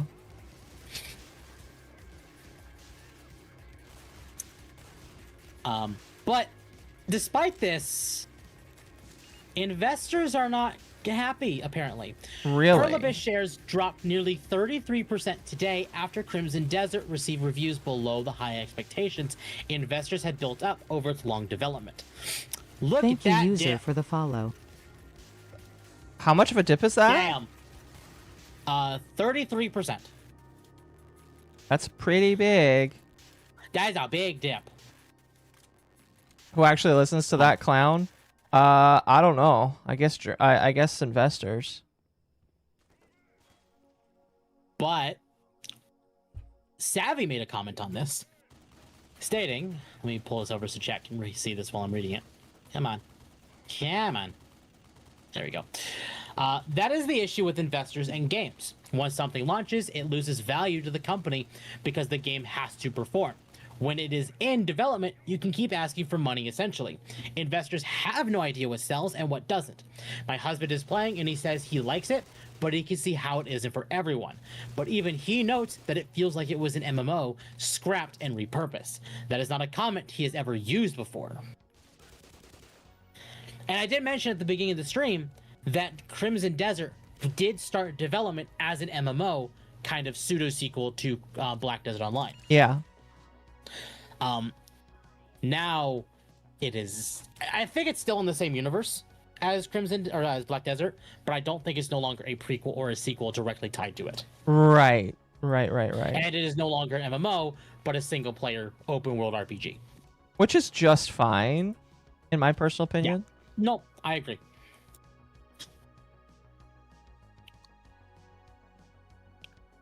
Sorry. I'm catching up on some water. Hydrate. Ugh. Bless you. Sadly, because of Sony's boneheadedness, the PlayStation version won't get the upcoming creation content. At least the Switch version will. Oh, you mean for Skyrim? Yeah. Well, to those that invest, by now, since when is the first week numbers come out, it's going to jump up. Yeah. How much you willing to bet someone is shorting their shares to pull some shenanigans? Admittedly, I do wonder if there is something here where it's like, oh, there is no woke anything. But why? I mean, that's something investors want because they believe that woke content sells. So if the game has no woke content and the game is not meeting their expectations, time to dip out. Crimson Desert was supposed to be a sequel to Black Desert, but they repurposed it into a single-player game after the budget got super cut and the early versions didn't pan out. Yeah, that's about what I thought, but I was not 100% sure on that one.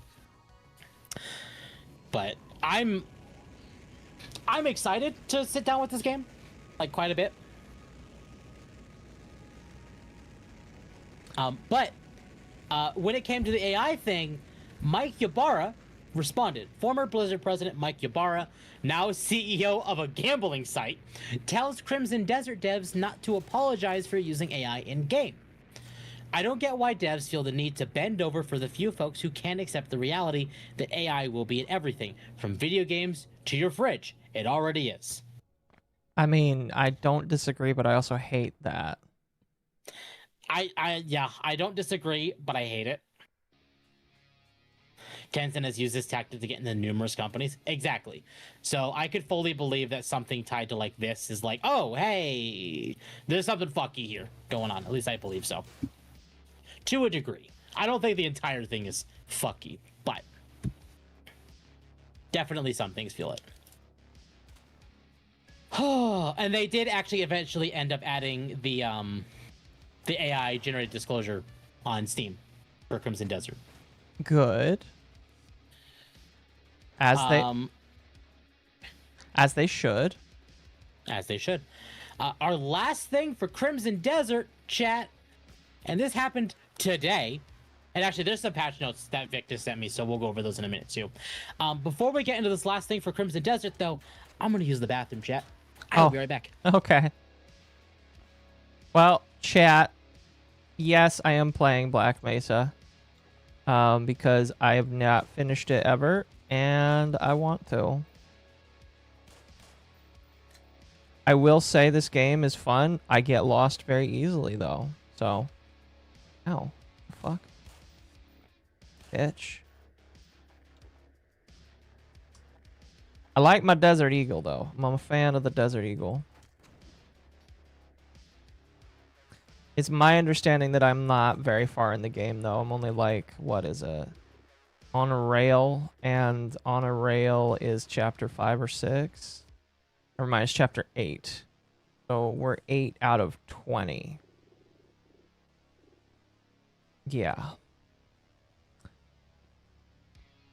Looks like a custom quest separate from Half-Life 1 Remake. No, this is still Black Desert. Or excuse me, Black Mesa. Too many blacks right now. Not that there's anything wrong with that. Oh, come here.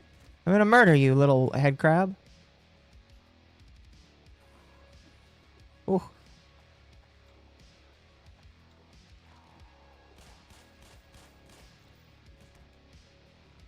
Bitch. My apologies, chat. I'm back. So yeah, our final thing regarding Crimson Desert tonight is really funny. Oh, what did Occo have to say? What is Avenge saying wow Occo for? Because I said there's too many blacks tonight. Because you're talking about Black Desert. I'm playing Black Mesa. I'm in the level apprehension now. Yay. So, our final thing. Someone gave Crimson Desert a 0 out of 10 on Metacritic because it has no LGBTQ plus representation. Oh no. Stating, it's disappointing in 2026. This isn't about politics. It's about feeling invited to play and included in the world the game is trying to build. For a modern large-scale RPG like this, that absence feels outdated. I don't care. I don't care at all. Eat a bag of bricks. Or a bag of dicks. I don't care. Whatever you're into. If they're LGBTQ, maybe they're into it. Who knows? Maybe they're into it, exactly. Where am I going? So. Maybe this way. So yeah. If this was enough of a selling point for you to buy Crimson Desert or to not, cool. Victus did send me one last thing that I do want to look at. Stating Crimson Desert patch version 1.00.03 is rolling out. This patch includes some of the improvements and fixes we were able to prepare first, including changes based on your feedback, like the addition of a storage at Howling Hill and the beginning of improvements to keyboard and mouse controls. This patch will be available on Steam, PlayStation, Xbox, EGS, and Mac. Will be available for download on Steam, PlayStation, and Xbox. EGS and Mac will follow at a later date. And we'll provide an update in the meantime. But yeah, that's the thing. So Crimson Desert got a patch. Cool. So yay, I appreciate. Nice. We appreciate that. The troll review. It could be.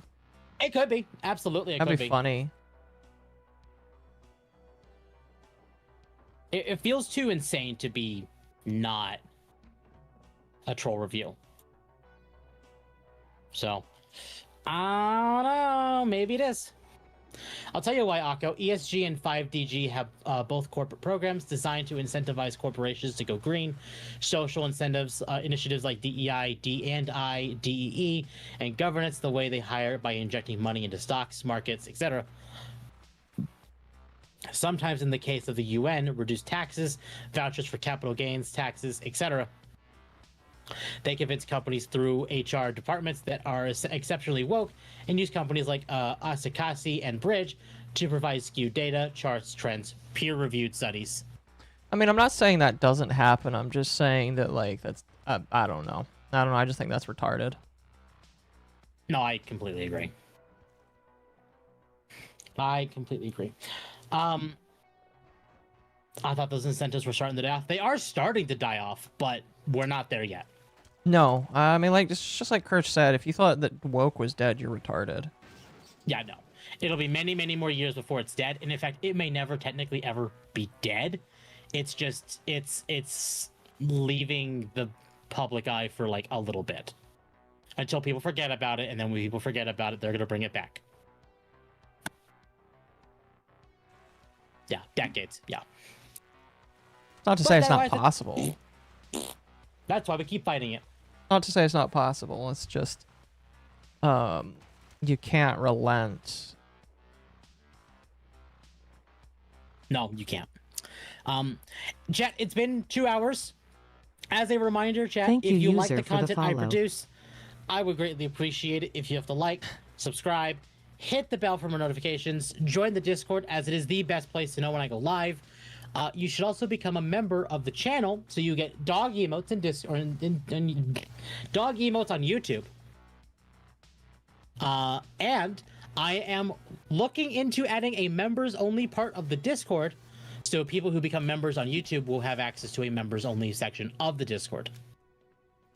So that I'm looking into that. That one's not set in stone, but it is being looked into.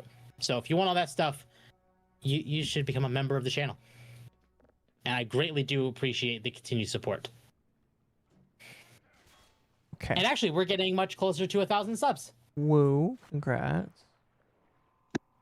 You gotta As wear a the reminder, shock Jet, collar as a special reward for them.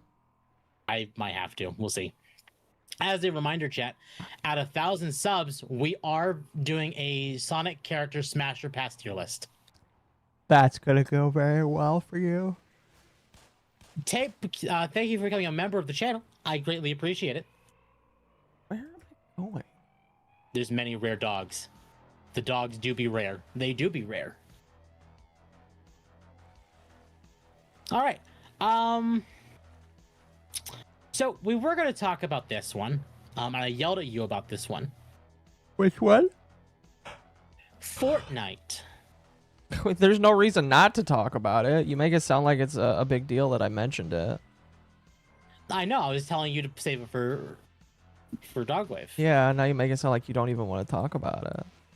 Well, we are talking about it, though. I wanted to talk about it.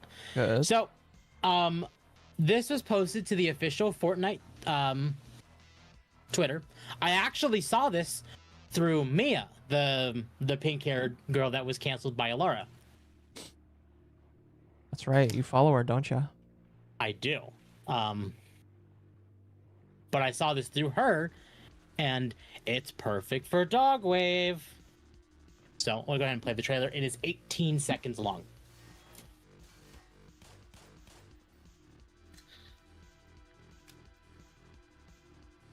The proportions of the body look absolutely awful. They do.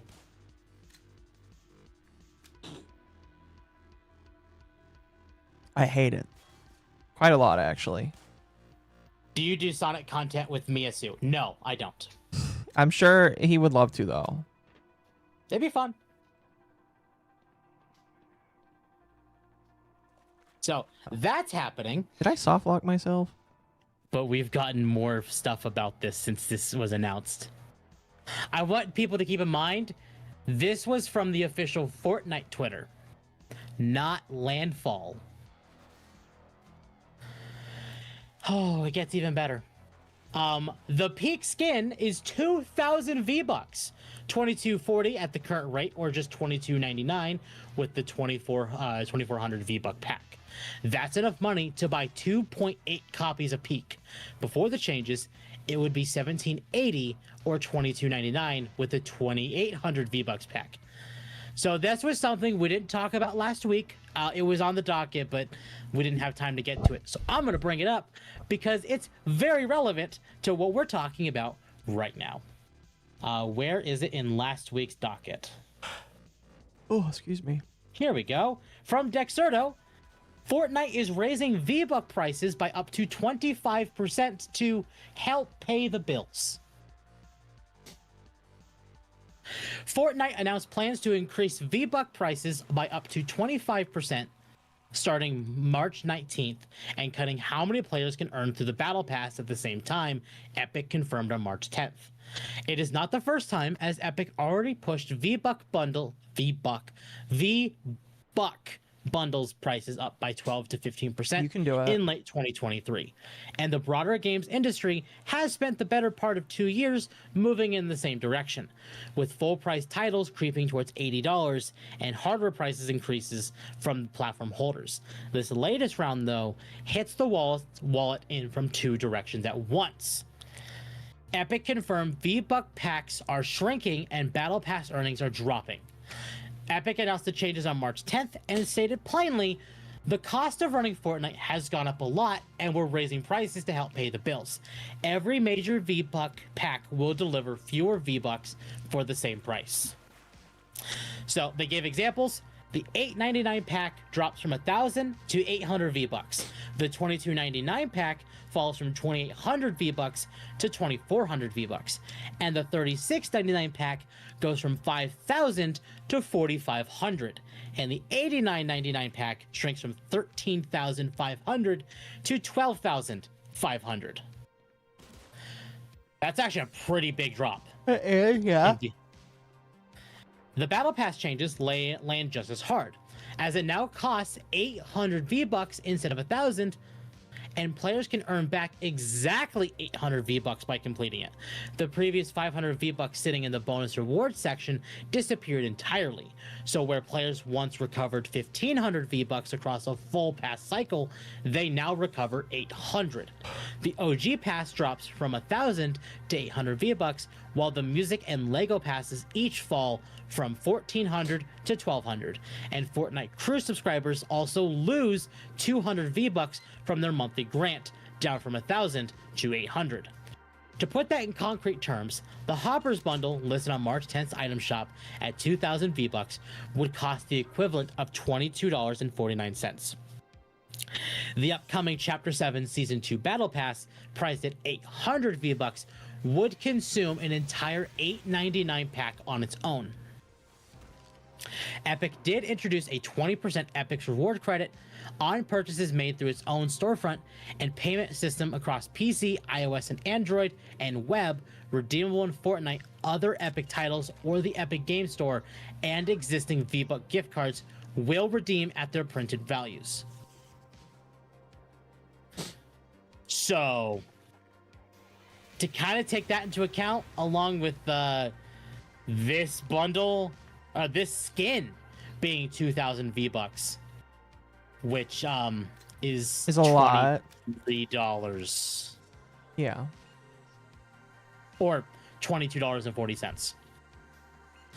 So that sucks. But Aggro Crab and Landfall Games made a comment on this. Oh boy.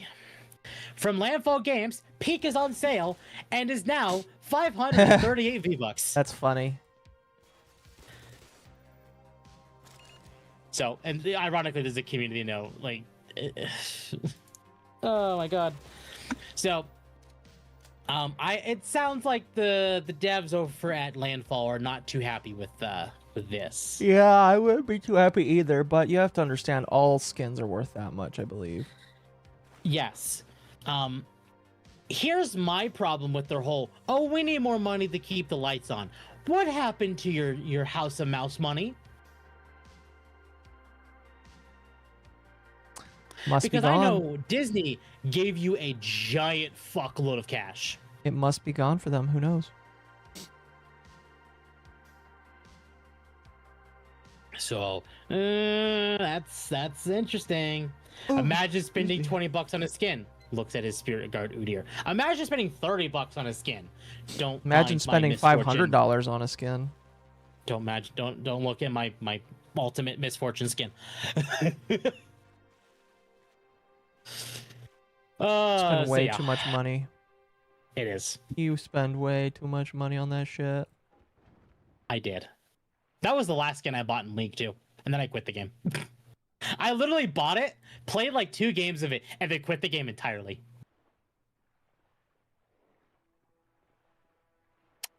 Not a good look, but oh well. It went to overpriced boats. Imagine Tim Sweeney buying boats to compete with Gabe Newell. Why would he buy boats, though? Because Epic has a hate boner for Steam. Okay. I could totally see him doing that, just buying boats, just like to try and compete with Gabe Newell for like the whole yacht business. That'd be funny. Maybe. Even spending more than $5 pushes it. That's fair. Like, how much is Peak actually? Like in the actual price conversion? Because as a reminder, chat, the Steam Spring Sale is on right now. Peak is right now on Steam $4.95. We should plan another Peak collab. Apparently, you told me you hated it. I played it exactly once, and they have since added new content. maybe the game is, you know, different from what I remember it being now because new stuff has been added. All right, fair enough. I just remember you saying that you absolutely hated it.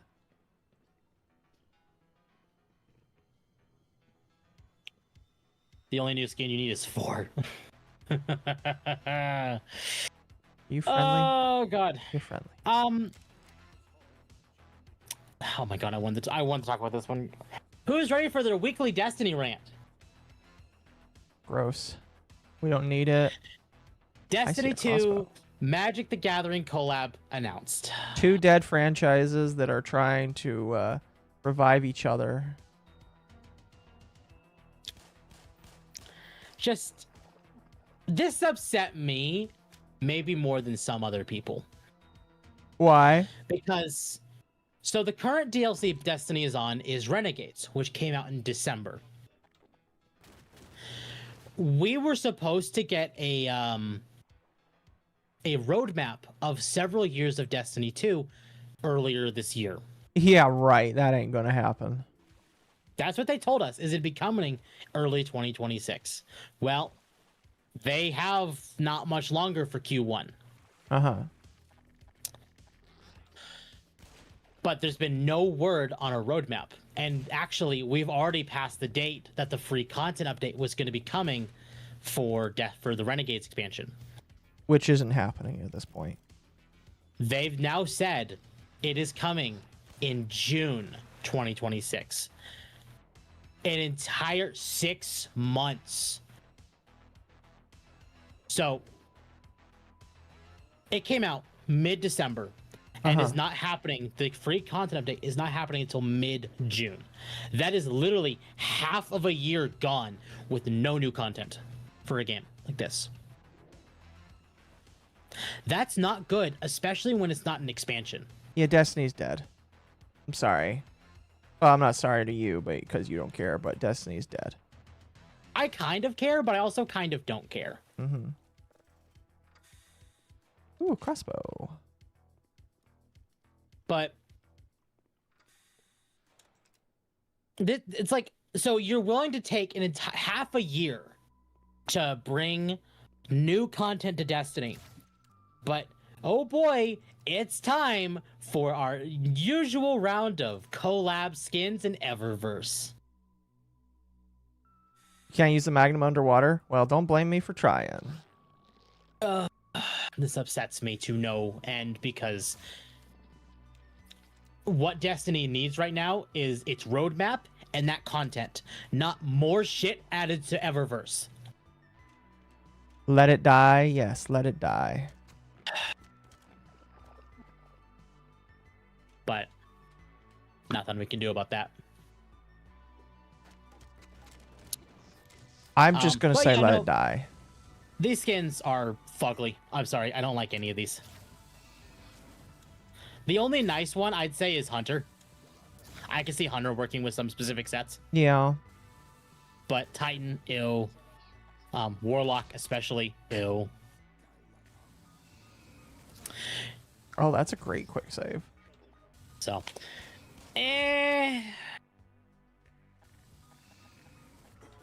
not too happy with this. Okay.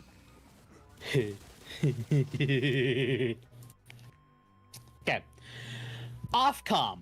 We've fined 4chan 450,000 euros for not having age checks in place to prevent children seeing porn on its site.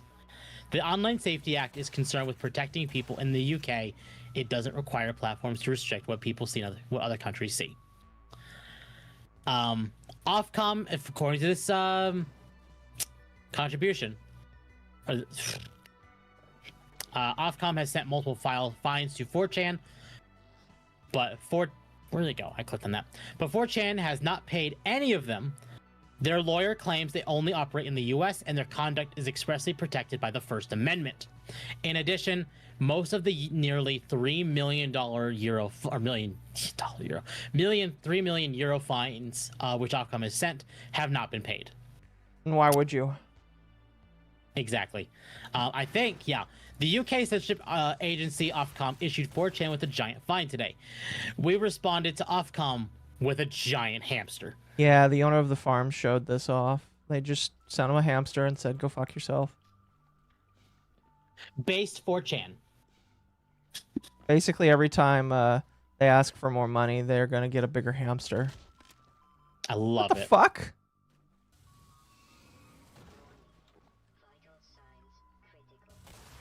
Show me the giant hamster picture that 4chan's lawyer showed. Technically, the lawyers are the farms.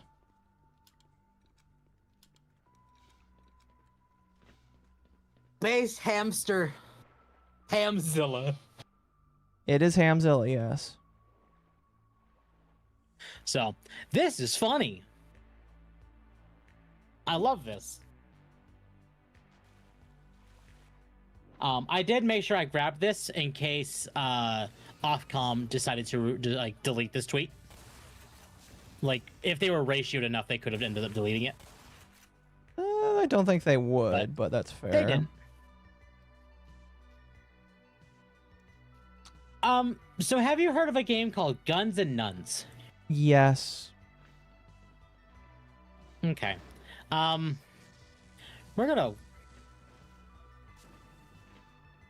gonna kind of watch this trailer, chat.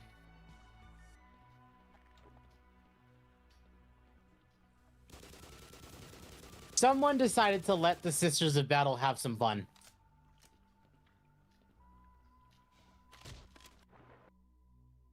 Okay, can't go that way. I was really kind of tempted to send this game to Celestium.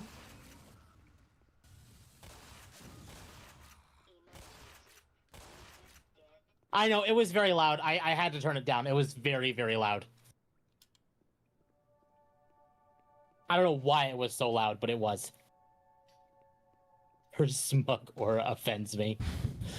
Golden Deagles is a choice. Anime and guns? Exactly. So, I don't know. It looks interesting. It is definitely a boomer shooter. Not like Doom or Wolfenstein or like 40k bolt gun. Stuff like that. So, could be good. But I don't know. Why does the game give me Mizu vibes? Because Mizu will probably play it. Yeah, he probably will. What the fuck killed me? Oh, where is that? Chaos Smash for 2. Temp starts the vid. Burn. I'm sorry, chat. Oh, I know it was loud. I'm sorry. But thank you for the 2. I have no idea where to go. Again. Let's see. This is something I wanted to talk about, and I kind of wanted to get chat's opinion on this one. Why did they go to that one? Oh, never mind. We're in the right spot. From Geeks and Gamers.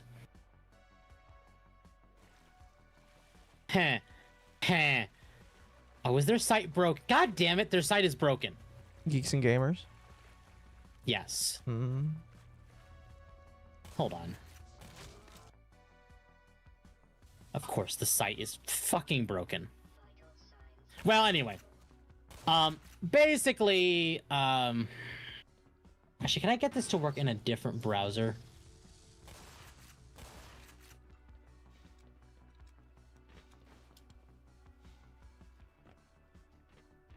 Or is the site just straight up broken?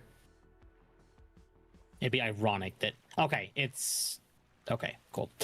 Alright, we're gonna read it on here, chat. Nope. No. Can I have some health, please? Here we go. Alright, I got it working. On Firefox this time because it needed to work somewhere. Transformers replaces Optimus Prime with female Autobot as Elita 1 becomes Elita Prime. The Transformers franchise has just taken one of its most shocking turns in recent memory by replacing Optimus Prime with Elita 1 as the leader of the Autobots, and fans are already divided. In Transformers issue 30, Skybound makes a bold and controversial move. Optimus Prime is no longer the leader of the Autobots. Instead, the Matrix of Leadership chooses Elita 1, who officially becomes Elita Prime. For longtime fans, this is a fundamental shift in what Transformers has always been. The moment itself is as dramatic as it is unexpected. Elita 1 returns to Earth at a time when Optimus Prime is gaining the upper hand against the Decepticons. Rather than joining forces, she challenges his leadership, claiming he is no longer fit to lead. What follows isn't a traditional battle.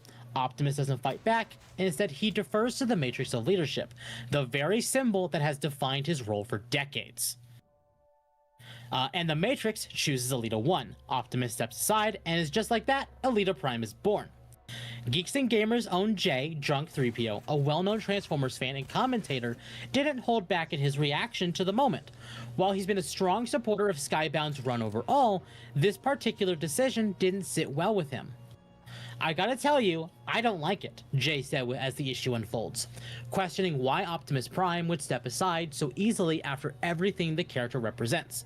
Sometimes they do things to kind of shock the system to get people talking about it, to let them know that there's something bigger about to happen in this story.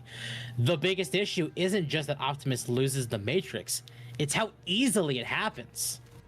Optimus Prime isn't defeated, he isn't outmatched, he simply gives it up. For a character who has always represented strength, leadership, and sacrifice, the moment feels less like a passing of the torch and more like a step backwards. Still, Jay stops short of completely writing it off. He makes it clear he's hoping there's a bigger payoff coming. As it stands, this is the first time the series has made him seriously question its direction. If they keep going down this road where Elita 1's just going to run the Autobots for some time, yeah, I gotta say, man, I'm probably out, Jay admitted. But because the writing was so good at the beginning, I'm going to trust the process. I'm going to have some optimism here. I'm going to stick with it and see where this goes. This isn't the first time Robert Kirkman has made a move like this in one of his current projects. In Invincible, fans have already pointed out that Tech Jacket was gender swapped, changing the character from male to female. That decision sparked debate on its own, with some questioning why an established character needed that kind of change. Now, with Transformers, a similar conversation is happening again. Optimus Prime stepping aside and Elita 1 becoming Elita Prime isn't being framed as a temporary twist. It's a full shift in leadership that immediately changes the direction of the story, splitting the Autobots in two. And for fans, that raises a bigger concern about direction. Is this part of a long-term plan that will pay off later, or another example of modern storytelling prioritizing change over what made these characters work in the first place? That's where the divide is forming, because up to this point, Skybound's Transformers run had built real goodwill. The writing was strong, the characters felt authentic, and it respected the core of what made Generation 1 Transformers resonate. Now, with a move like this, that trust is being tested. What makes the situation more frustrating for fans like Jay is the timing. At this point in the story, the Autobots are finally gaining ground, the Decepticons are on the defensive, and major threats like Megatron are still looming large. Instead of uniting to finish the fight, the Autobots fracture from within. Elita 1's decision to challenge Optimus in that moment feels, to many, like a forced conflict, rather than a natural progression of the story. It creates drama, but at the cost of logic. With Elita Prime now leading, the Autobots are no longer a unified force. Some follow her back to Cybertron, while others remain with Optimus on Earth. The result is a fractured faction at a time when unity is more important than ever. This split could open the door for deeper storytelling. It creates two fronts in the war, and potentially sets up a long-term arc where Optimus has to rebuild from the ground up. But it also risks alienating fans who see Optimus Prime as irreplaceable. To be fair, Jay isn't completely writing this off. He's been vocal about how strong Skybound's Transformers run has been up to this point, praising its storytelling, its portrayal of Megatron, and its willingness to take risks. That's why, despite his frustration, he's still willing to give the story a chance. There's a possibility this is all part of a bigger plan. Stripping Optimus of the Matrix could be setting up a major comeback arc. It could be a way to redefine leadership, challenge the Autobots' identity, and ultimately make Optimus's return even more impactful. But that payoff has to be earned. Replacing Optimus Prime with Elita 1 is one of the most controversial decisions the Transformers franchise has made in years. For some, it's a bold evolution of the story. For others, it's a step too far away from what makes Transformers work. Jay falls somewhere in the middle. He doesn't like the decision, he questions how it was handled, but he's not ready to walk away yet. The real test will be what happens next, because if this story doesn't deliver a payoff worthy of Optimus Prime, fans may not stick around to see it. This is a big what the fuck. And in fact, some people are kind of debating if something is going to happen in the story that will cause Alita's Autobots and the Decepticons to kind of join forces for some reason. And that's going, because the Matrix is sentient. It's always been sentient. It's always kind of picked, like, who is the leader, like, who wields the Matrix of leadership. Right. So for it to choose, I think I kind of might know where they're going to take it if they choose like they said, the Matrix specifically chose Alita over Optimus, and that is back a few issues ago. And I have not been reading like 100% keeping up with the Skybound Transformers run, but I do know there was a time when Optimus technically did kill Megatron, but in that fight, Megatron destroyed one of Optimus's arms. In that time, Optimus took Megatron's cannon arm and attached it to himself, which was slowly corrupting him, turning him into a Decepticon himself. How does that... Okay. It's basically Megatron kind of leeching off the arm and turning Optimus into Megatron. I see.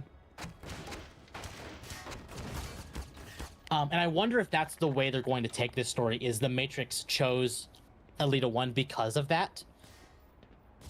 But if Alita 1 does, or Alita Prime now, joins forces with Megatron, so to speak, for some reason or whatever, that could make the Matrix choose Optimus again. But Optimus... That would be funny, having a woman betray her people like that. Well, that could also be what they're doing, though. Like, again, this is a really weird shift in the story for them just to do this all of a sudden when this has never happened. And that could be why they're doing it, is to make it, like shock value. But, some major payoff in the end, to kind of build him back up to, like, he's kind of lost the trust of his people because of that whole Megatron arm situation. So to build himself back up like that could be engaging storytelling. The problem is that right now, this is like a but why moment. I'm definitely in the camp of I like to see where this goes. If there's no payoff, then this is very bad. If there is a payoff, I want it to be explosive and fun. I guess we'll have to wait and see. Rodimus does exist. And I do wonder if maybe that's where they'll go with this, is Rodimus. That could be fun. The Autobots elect a woman, society immediately falls apart. I mean, they could, yeah. Ironically, yes. That would be hilarious. Just it all falling apart with her in charge. So, again, I understand why a lot of people are heavily conflicted with this. I myself am conflicted with this. But if this is the first time the Skybound run has actually made a decision that makes people go, but why? I do feel like there is going to be some payoff to this storyline somewhere. It's just, how do we get there that makes this not feel like it's DEI for the sake of DEI? Right. That's the problem they're going to face right now. I think the thing that sucks is like... payoff. I was just going to say, I think that they can add a good female character. They can. But like, because of how things have gone, it's like... Yep. Exactly. No, absolutely. I agree with that completely. They just had to put a woman in it and make it lame and gay. Now, to be fair, very true. They could very well make it lame and gay, but they could also focus on stories where Optimus is back as I forget his name before he became Optimus. Orion Pax.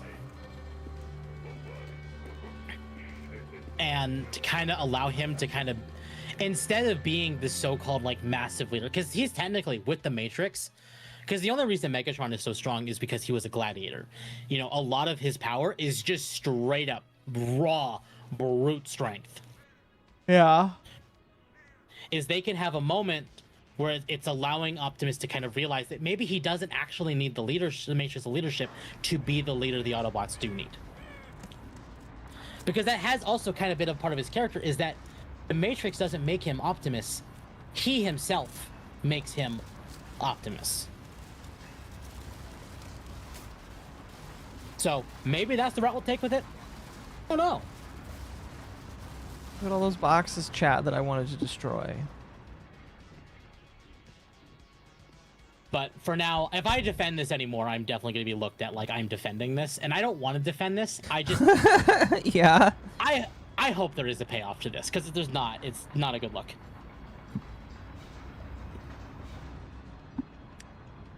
I don't trust Western comics either. I really don't. Like, the only reason I really read the Sonic comics, even though there are some gay characters in it, is just because I'm still a fan of Sonic. And there are some good stories in it, but there's also some but why things in it as well. Thankfully, the but why parts aren't overly majorly important. This is a majorly important part of the story that is just but why. But there is some big implications as well that Alita is kind of going down a darker path, which could ironically take her into the same line of fire as the Decepticons. So, I don't know. We'll have to wait and see. That is the way we go. Optimus must open the Dragon Scroll to truly understand. Metal Virus arc in the Sonic comics is my favorite. I agree. That is the best arc in all of IDW Sonic. Heavily agree with that one.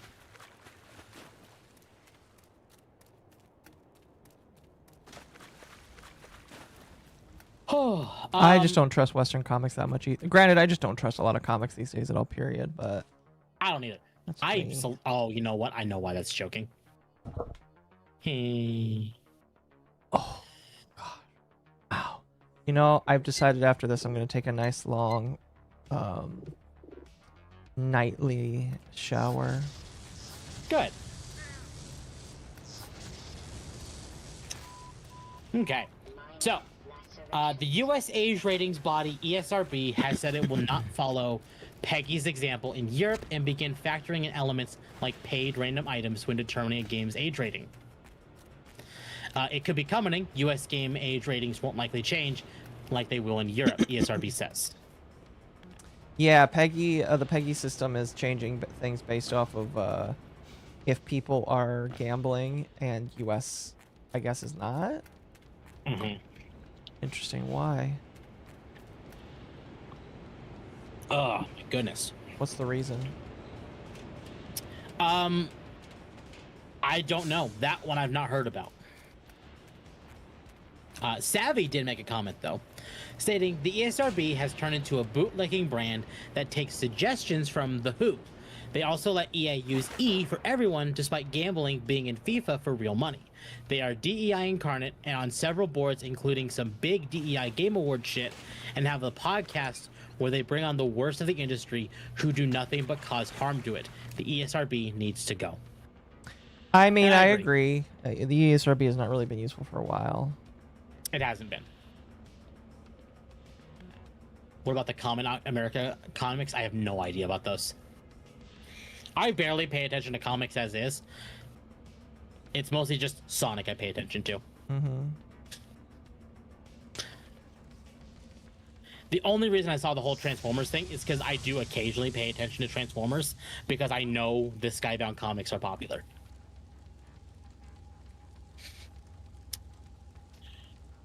Oh my goodness. All right.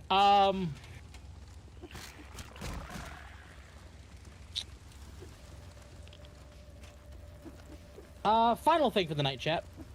This is a fairly big one. For those of you who remember when the Fate Extra remake was announced a few years back. It's been a development hell. And Has it that's been? not changing anytime soon. What's up, Devastator?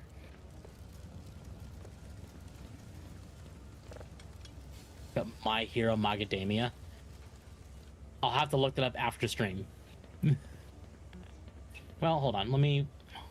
What is this?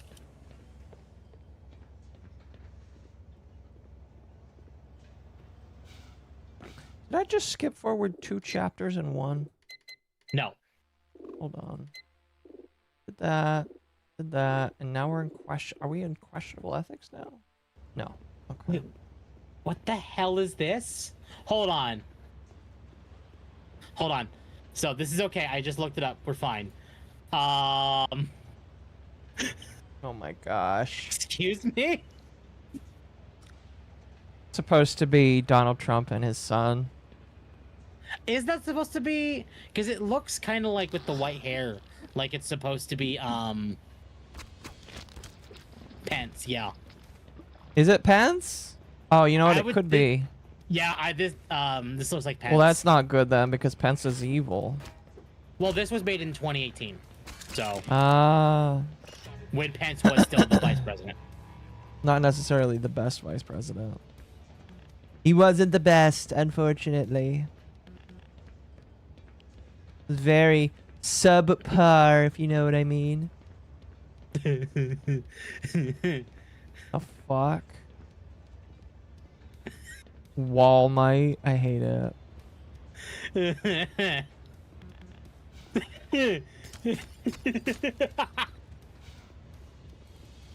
Is that a Karen bot? No, look at the name of it. Oh my god. Crooked Techno Beast. Middle. Oh, it's Hillary Clinton. It's Hillary Clinton. I'm too tired to give you a good opinion. This is wonderful. I will be spending some mild off-stream time looking at this because this is funny. I love this. Oh, goodness. All right. Anyway, Devastator for 2 Canadian. His name is Walmart. It's surprisingly good. Yeah, that's funny. I really like that. Oh, I love the name. Screw you, Occo. Oh, hell, Walmart. It's just... It's silly. Yeah. I'm too tired to give an opinion, like I said. No, we're wrapping up in just a minute. But Fate Extra Record delayed indefinitely and Bandai Namco steps down as its publisher. Type Moon and Bandai Namco have announced that Fate Extra Record is delayed indefinitely. In addition, Bandai Namco has also stepped down as the publisher of the upcoming Fate Extra remake. Type Moon Studio BB first revealed the Fate Extra remake project in 2020, and Bandai Namco would later pick it up in August 2024, while announcing its initial release window in 2025. However, on Fate Extra's 15th anniversary day in July 2025, the game was delayed to spring 2026. And this latest delay was announced right before we entered the targeted season. Type Moon has also clarified that Fate Extra Record is still under development. The company is now searching for a new publisher for this game, and its new release window will be announced later on. You can find our translations for the Type Moon announcements below. Stating, thank you very much for your patronage on our company's games as always. Regarding Fate Extra Record, which was planned to release in spring 2026, following discussions with Notes and Bandai Namco Entertainment, we have decided to perform reconsiderations that include a change in the development structure. In accordance to that, to take future expansions into account, we have also decided to change the publisher. Due to these dealings, we are postponing the release timeframe. The development is still being continued, and the new publisher and release timeframe will be announced when they have been confirmed. We offer our deep apologies for causing inconveniences to everyone who have been looking forward to this game. We understand you can we hope you can kindly grant us with your understanding. And from Bandai Namco, thank you very much for your patronage on Bandai Namco's entertainment products as always. Regarding Fate Extra Record, which was planned to be released by Bandai Namco Entertainment for Switch, PS5, PS4, Steam in 2026, Bandai Namco Entertainment has decided to cancel its sales. We offer our deep apologies to everyone who has been looking forward to this release. Furthermore, customers who have already pre-ordered this product via Asobi Store will have their orders canceled. We apologize for the inconvenience caused, but we hope you can kindly grant us with your understanding. So if you were looking forward to this game, what's it supposed to be? So Fate Extra is where the franchise first introduced Nero, which is a saber face. But essentially it's like, well, what if Arturia was, you know, Nero from like Rome? Right. But Nero had tits. Anyway. It was a turn-based RPG. It was an actual JRPG set within the Fate franchise that was a unique story that was kind of a pseudo spin-off to Fate Stay Night. Okay. But it's a very popular one to the point that Fate Extra, while it did get an anime, that anime sucked donkey balls. What am I doing wrong in here? So, Fate Extra is actually really well looked upon as like one of the best games or one of the best products within the Fate franchise. And it was locked to the PSP for several years. Right. But with the remake, you know, that was going to change with it being brought to modern systems, including PC, which is fantastic for the franchise. But since it's been announced, it's been stuck in that development hell with really no news. I feel like I'm missing something, chat. This jump is not doing good. Otherwise, we could see something regarding Fate Extra later this year. But as I said, don't hold your breath. I don't think the game will be canceled, but I do think it will probably be until 2028 or 2029 before we see it. Okay, am I not? Which is almost an entire decade of development, maybe more.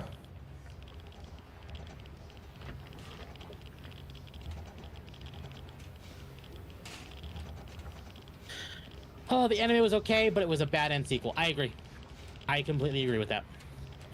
Otherwise, chat, that's it for Dogwave. Cool. Oh my gosh, that was... I hate myself. It just took me to basically say we were done for you to figure it out. Were you waiting for me to figure it out before you said we're done? No, but it's funny that... like, that's what it took for you to figure it out. That was bad. Sleep is a social construct created by Big Mattress to sell more beds. Yeah. Oh. I hate that it took me that long to do that, chat. I feel embarrassed. You're tired. It's understandable.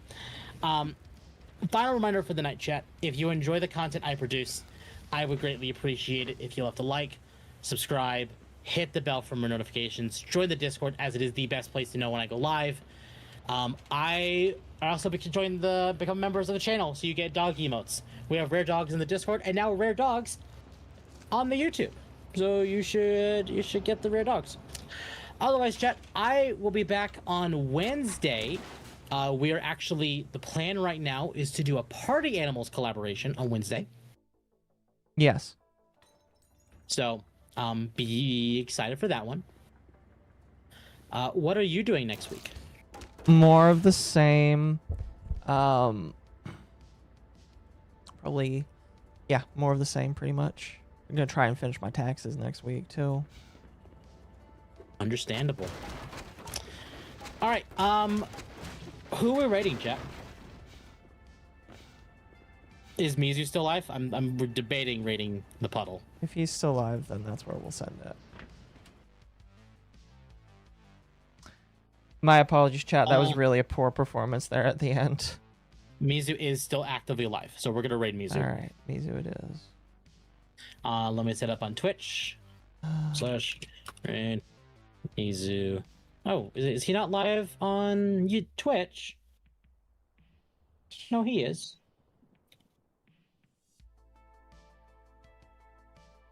There we go.